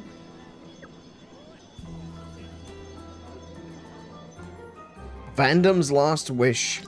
Save as an active quest, sure. Alright. Oh my goodness, there is so much. That was a lore drop and a half. Holy moly. Okay, so I guess what we'll do is I'll run back to Garfont now. And hi, Robocat. I'll run to Garfont. It's like the last thing I can do because it's nearly 11 already. So we'll run back there, and I'll talk about my thoughts over as we go. So first things first. The individual that went up the world tree and found that it was empty. That's a very interesting comment to make. Kind of wild, actually. You know, we went to heaven and we discovered God wasn't home. You know, that's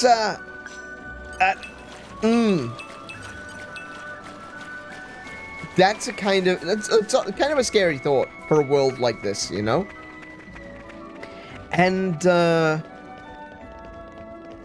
the fact that he came back with 2 core crystals. Now, I was looking at, like, Aegis kind of makes sense, because I was saying, like, blades are like guardian angels, because of the, you know, there's a lot of biblical theology comparisons being made in this. What is it with me? I always seem to pick up the games that have a lot of biblical theology comparisons to them, and I don't know, it's just recently, I've just noticed it a lot. It's just been something that's just been hammering at me, like, constantly telling me, oh, by the way, did you know that this is a thing? No, I didn't! Okay, cool. I was thinking that the blades were like guardian angels, but I realize now they're Aegis. There's 2 of them. There's 𝗦𝘄𝗶𝘁𝗰𝗵, who is light, and there's Malos. Alright, hang on. We'll drag him away. And there's Malos, who is clearly darkness. There's definitely a Michael. I missed him. I missed the topple. There's definitely like a Michael Lucifer thing going on.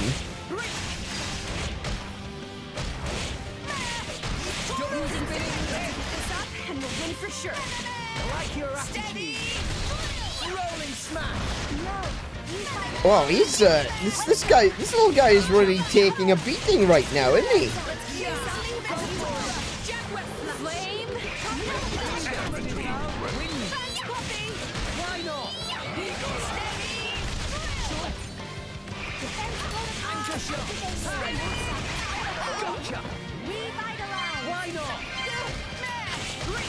Hey, where are you going? Oh no, this is where he runs off and brings his friends, isn't it?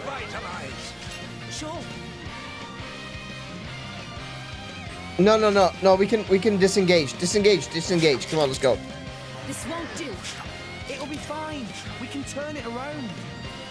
This is sticky situation. There we go.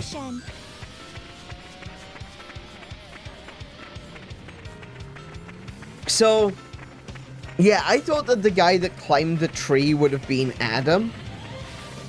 I'm guessing not, because he wasn't even human.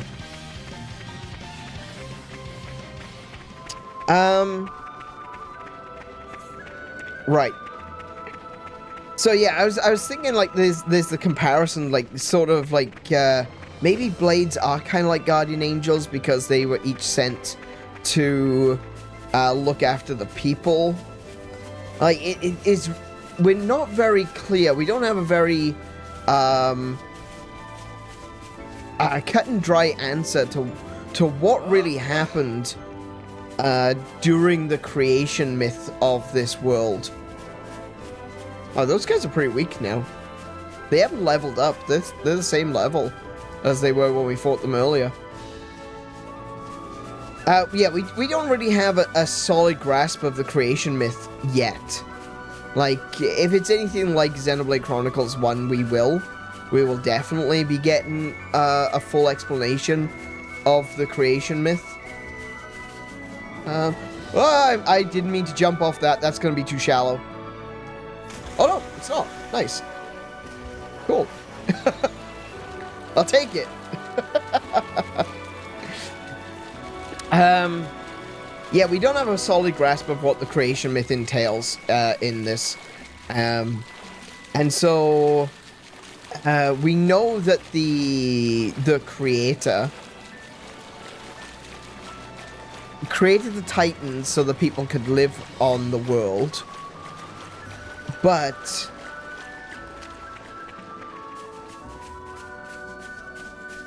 oh no, I made another connection. Oh, I'll talk about that one in a moment. The creator sent Titans to allow people to live in the world. And I assume that blades were created as a means for people to defend themselves against, like, the monsters and things that would appear. That would definitely place them in a sort of guardian angel role. But obviously Malos and come on, up you get. There we go. Obviously Malos and Mythra have got different roles to play in everything. So they're kind of like archangels. And again, Aegis. Aegis, it was a shield. In Greek mythology, the Aegis, or the Aegis, was a shield. A guardian. Let's show him a thing or three. A protector. Tora and Poppy are unbeatable team. Okay, you just flew away from me. Fair enough. Those things usually like to have a fight. So I'm definitely seeing the similarities. I'm seeing what. No, you're just gonna run away. You're not gonna have a fight with me. You're just gonna run away. I'm not interested. I'm not interested in having a half fight with you. If you're not going to take it seriously, neither am I. So the Aegis, there was two of them. There was Mythra and there was Malos. And Mythra and Malos were brought down as core crystals, and then the guy activated them. Does that mean that Malos' driver is still out there somewhere? I was thinking that Jin would have been another one of those super special core crystals, but now that I think about it, the way that Malos serves Jin makes me wonder if Jin is the driver. Was he the guy from way back when that awoken Malos?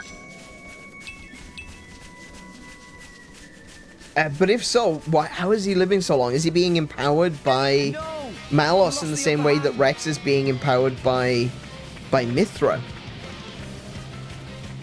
There's a lot of things to consider there. That is a huge lore drop, which was crazy.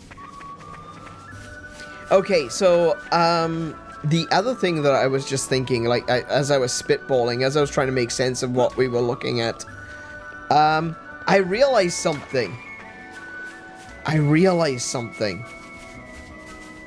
We had the creator, and then a black crystal and a green crystal.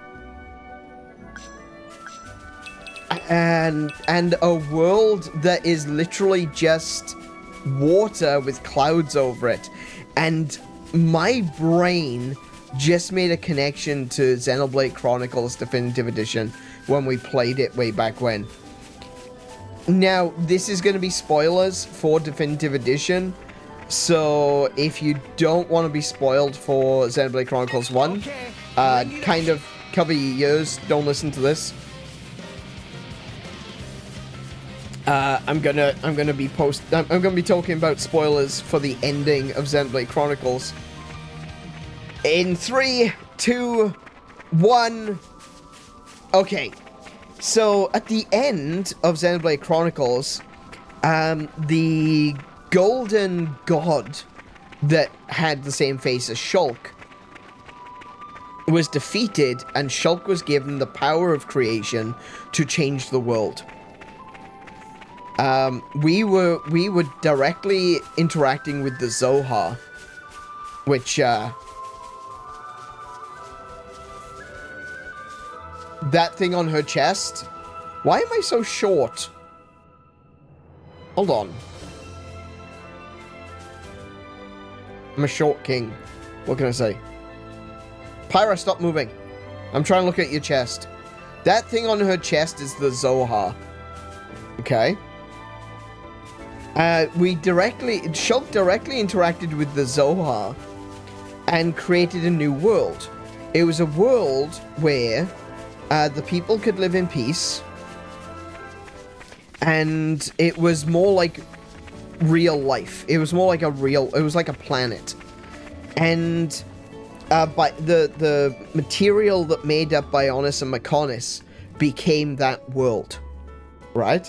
And it was a planet. It was a planet with a sun revolving around it. Shulk clearly designed that world based on the planet Earth.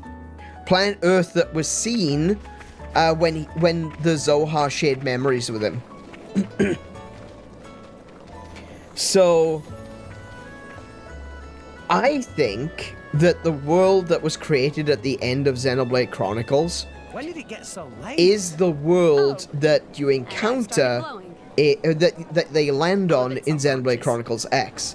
I think there's more to it than that, though. I don't think it's that simple, but I think that there's a big part of that there, right? But what happened to the world that they left? Well, if you take Bionis and Mechonis out of it, two beings that were referred to as Titans, then you end up with a world that is nothing but water. And maybe some clouds over the top of it.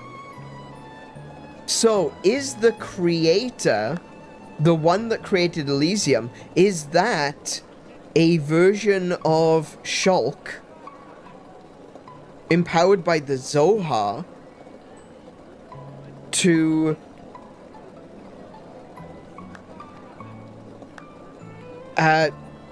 make... What about the people that couldn't leave that world?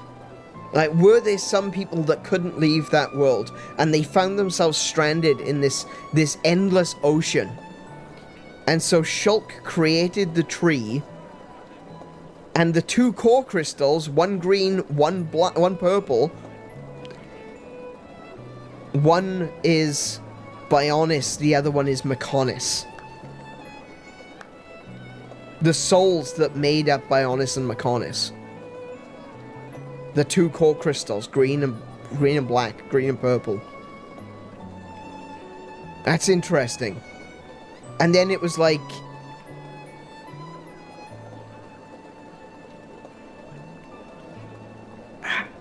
The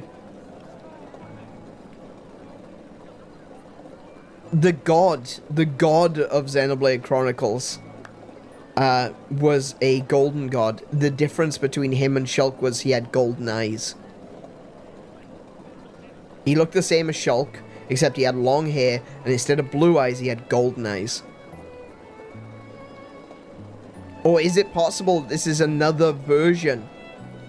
Another version of events, an alternate version of events, where that god created this world too. And the two core crystals were the same souls from Bionis and that became Bionis and Mechonis. But because Shulk killed that god, he isn't in heaven anymore. He wasn't at Elysium. Ooh! There's so much potential connections. Obviously, I don't want you guys to tell me the answer, but like, I'm just really enjoying going through all of these possibilities. Everything that is that connected to this, is that connected to that. There's just so much possibility right now, and every single bit of it is just, one, blowing my mind because of the sheer possibility. But also, it's like any one of those possibilities would be a fantastic, not necessarily conclusion, but would be like a fantastic story to tell. Because, oh my goodness, there's so much mirroring, you know? That's the word. Or rhyming. George Lucas would say rhyming. There's so much of Xenoblade Chronicles 2 that rhymes with Xenoblade Chronicles 1. And from a development perspective, I know full well that the developers went back to... with Xenoblade Chronicles X, they kind of took it in a different direction. Definitely felt more like Xenogears with all of the mechs and everything. But with Xenoblade Chronicles 2, they went back to Xenoblade Chronicles 1. And they were like, okay, how do we take this but expand on it? Or how do we tell more stories in this world? And I think that there's just so many amazing possibilities. This game is just opening up right now. Some of the things I wouldn't have even considered. And then they turn around and they say there were actually 2 Aegises, 2 core crystals, 1 green, 1 purple, one life, 1 death, 1 light, 1 dark. And I'm like, Bionis and Mechonis much? One biological, the other one mechanical. And what do we see in this game? We see the two factions. We see the factions of Uriah, who are naturalistic. They work in unison with their Titan. And then you've got Morardain, who core out their Titans and fill them up with machinery.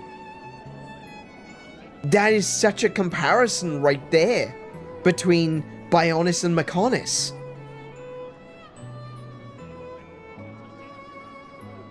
Look at the way that Morardain dress, like head to toe in armor and mechanical, like almost like a Darth Vader helmet, you know? There is so much going on right here, and I can't wait. I can't wait.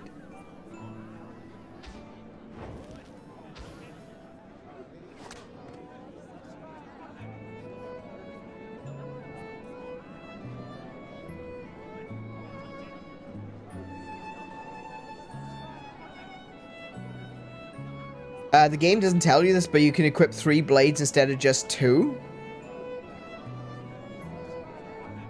Oh, I thought about that. I figured that was going to be the case because you got the 3 slots. So I figured that there was going to be a 3rd.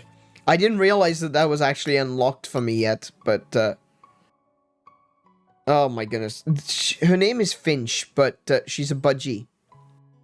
She's a budgie. That's what she is. She's a budgie. I could chuck him in there. I'll shine on the front line too.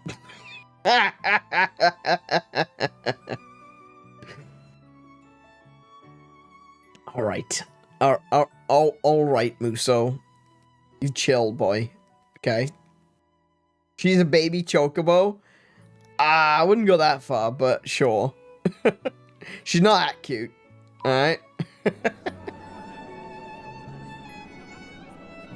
We still have the mystery of why Malos is using a blade in turn. I think that's just something that maybe these can do. Maybe because they're not the same. They're different. In the same way that, you know, like I said, like Bionis and Mechonis, they were different. They weren't the same as the creatures that were living on them. But yeah, wow. It's obvious, but they don't tell you when it unlocks. Oh, right, okay. Yeah, appreciate that. Thank you very much. Alright, let's see this this conversation. And we will end it there for this evening. Ah, Rex. Good to see you. Yeah, hi. Don't look so down. That boss gave a message, left a message with me. To give you if anything ever happened to him. A message from Vandam for me? You don't think he knew he'd... Maybe. But if you ask me, I don't think he knew. It's just that kind of life us mercenaries live. You never know which day might turn out to be your last. I don't know if am I doing Scottish or am I doing Irish? I'm doing somewhere in between there. So it's not uncommon for us to leave messages like this, just in case. Now listen up, because this is important. Rex, I leave the Garfont mercenaries in your hands. Yeah, I know I'm floating between. I can't remember whether this was the one that speaks... I know that one of them has got a Scottish accent, the other one is just kind of, like an English accent, I think. But I don't know which one. Is there anything else? Nope. That's your lot. What? Leaving it to me? That's a joke, right? This is no joke, kid. It's Van Damme through and through. He says what he means, no more, no less. Well, I mean, I wouldn't deny it's simple, but why would he ask me to do it? The boss thought of you, kid. Thought a lot of you, kid. And I think you struck a chord with the rest of us, too. You're an honest, straightforward guy with plenty of nerve and resolve. And you give us all hope. I don't think I can really take all the credit for any of that. Maybe not, but there's something about you, kid. Everyone feels it.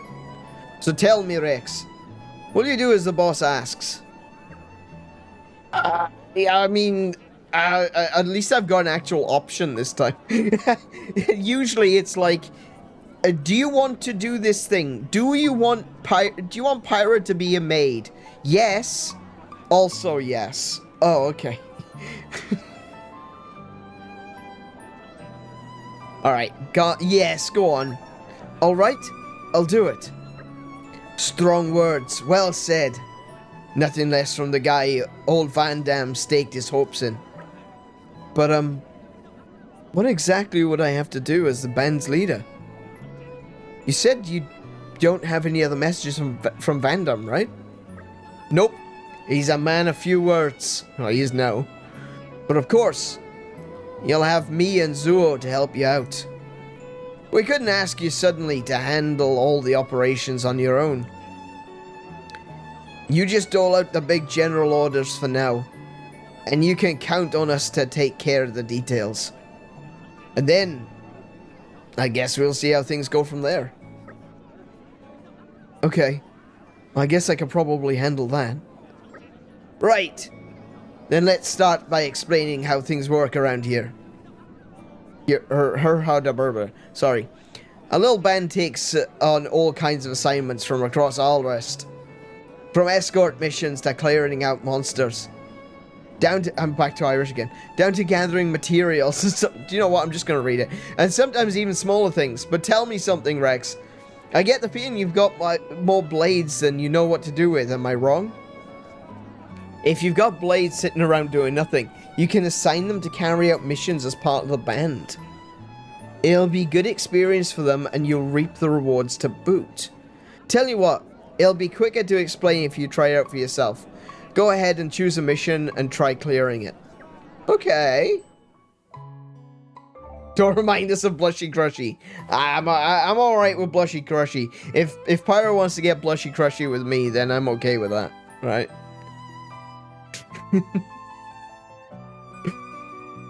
The Merc Group menu is now open. Access it from the main menu, Merc Group. Okay.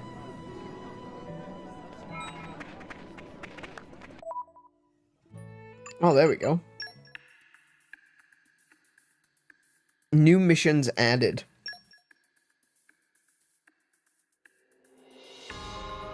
Did you see the Ansel near Garfont? If it ever looks like it's gonna get in, could you make sure that it doesn't? Okay. So, what I can do is, I can...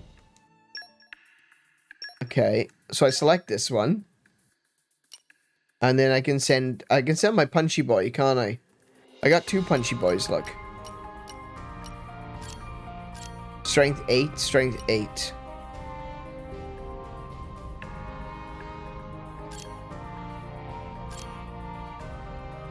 Okay, I can send the punch. No, don't cancel. Right, okay. There you go. Sure, go on. What's the plan, boss?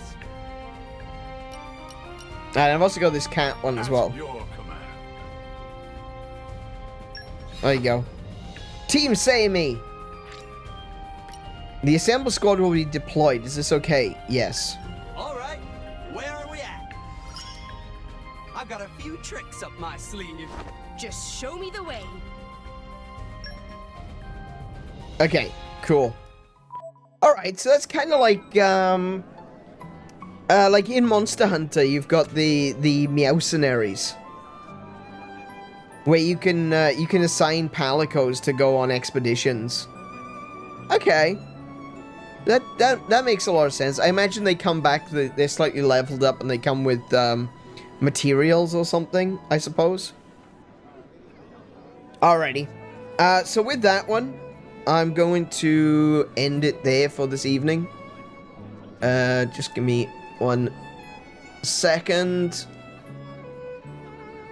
Alrighty. There we go. Alright, so I'm going to end it there for this evening. I'm going to take us over to the chat screen. I'm going to say my goodbyes. I'm going to show us the schedule for the rest of the week.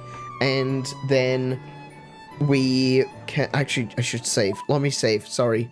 Let me quickly save while I remember, because otherwise I'm going to lose all my progress. Cool. There we go. Alrighty. Chat screen. Hello. Welcome back, everyone. Thank you so much, everyone, for being here for this stream, because I really am very glad that you are here. This one shook my confidence in a real way. I felt like I didn't know what I was doing. I was very confused. I was very frustrated, but I'm just very grateful that you guys were around to help me through that moment, that difficulty that we were dealing with there. Yeah, really, thank you so much. Yeah, I don't know what I would do. I don't know what I would have done without you. So, please come back. Please come back. Yeah. I'm gonna go and I'm gonna have something to eat, because I'm actually kind of hungry. So I'm gonna have something to eat, and then I'm gonna go to bed. But before I go, here's the schedule for the week.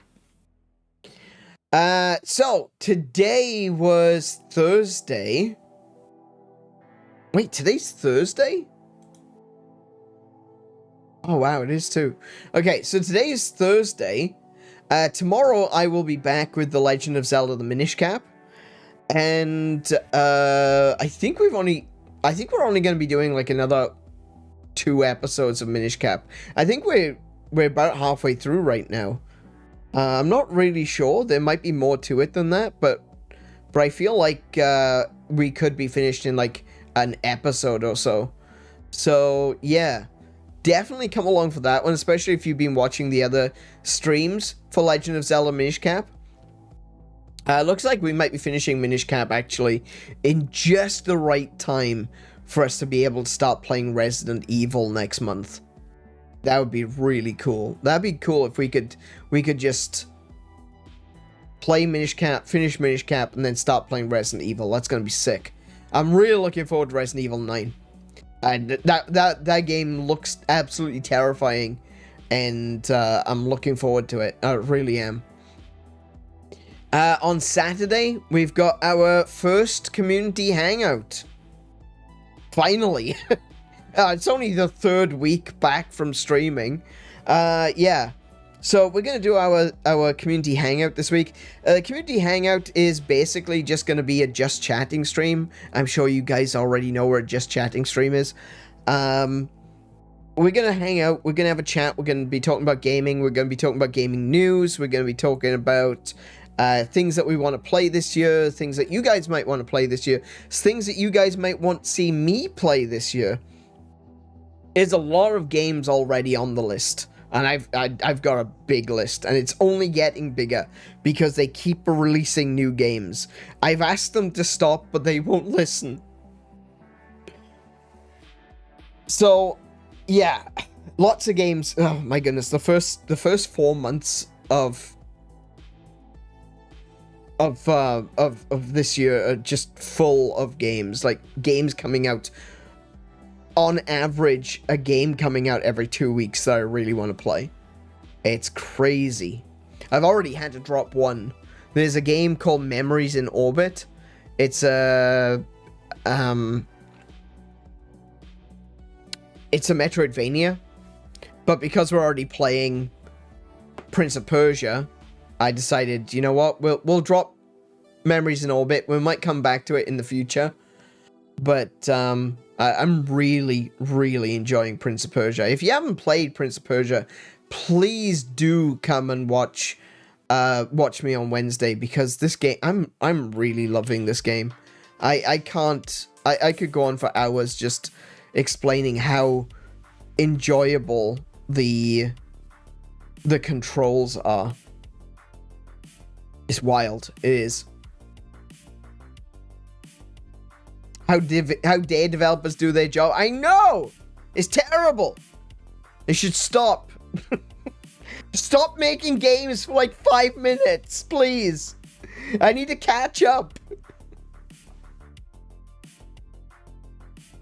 Alright, yeah, so that's what we're going to be doing this week. Legend of Zelda tomorrow, community hangout on Saturday. We're just going to chill, we're going to chat all night, and maybe play some like Mario Kart or something. I don't know. We'll see. We'll see what people are up for during the community stream, and maybe we can do Jackbox as well, or instead of. We'll see. We'll see how it goes. We'll see how it goes. So that is going to be everything from me for tonight. That's the end. We're at the end of the stream. Once again, a massive thank you to everyone who has been here. I hope you've enjoyed it. If you have, please do consider leaving a like to let YouTube know that you liked it. And maybe if you really liked it, consider leaving a comment when the stream is over to let me know that you liked it, because I do love seeing your comments and I do respond to every single one. It means a lot, and of course, you know, that's how this channel gets seen. That's how we expand, how we grow, how we reach new people, is through stuff like that. You know, through engagement. We got to play to the algorithm, guys. We got to play to the algorithm. So yeah. If you are new here and you've enjoyed tonight's stream and you would like to see more, hit the subscribe button and you know, give it a bit of a slap and give it a kick in the ass, and yeah, come and join us. I will be streaming 6 days a week until we finish Xenoblade Chronicles 2. Then I'll be switching over to 5 days a week. I don't think I can stick with 6 days. I gotta be honest. I'm enjoying playing Xenoblade Chronicles 2, but doing 6 days a week is it does leave very little time to do anything else. So I'm looking forward to switching back to 5. Yeah. Where are we at now? Yeah. That's all those cool things. That's, you know, like, comment, subscribe. Socials in the description. Discord in the description. Come and join us over there. And that's gonna be it. That is everything. I have said everything. I've done all of the shilling. And it is now time to say, be good to yourselves. Be excellent to each other. Play more video games. And until I see you, peace, love, and high scores. Good night, everyone.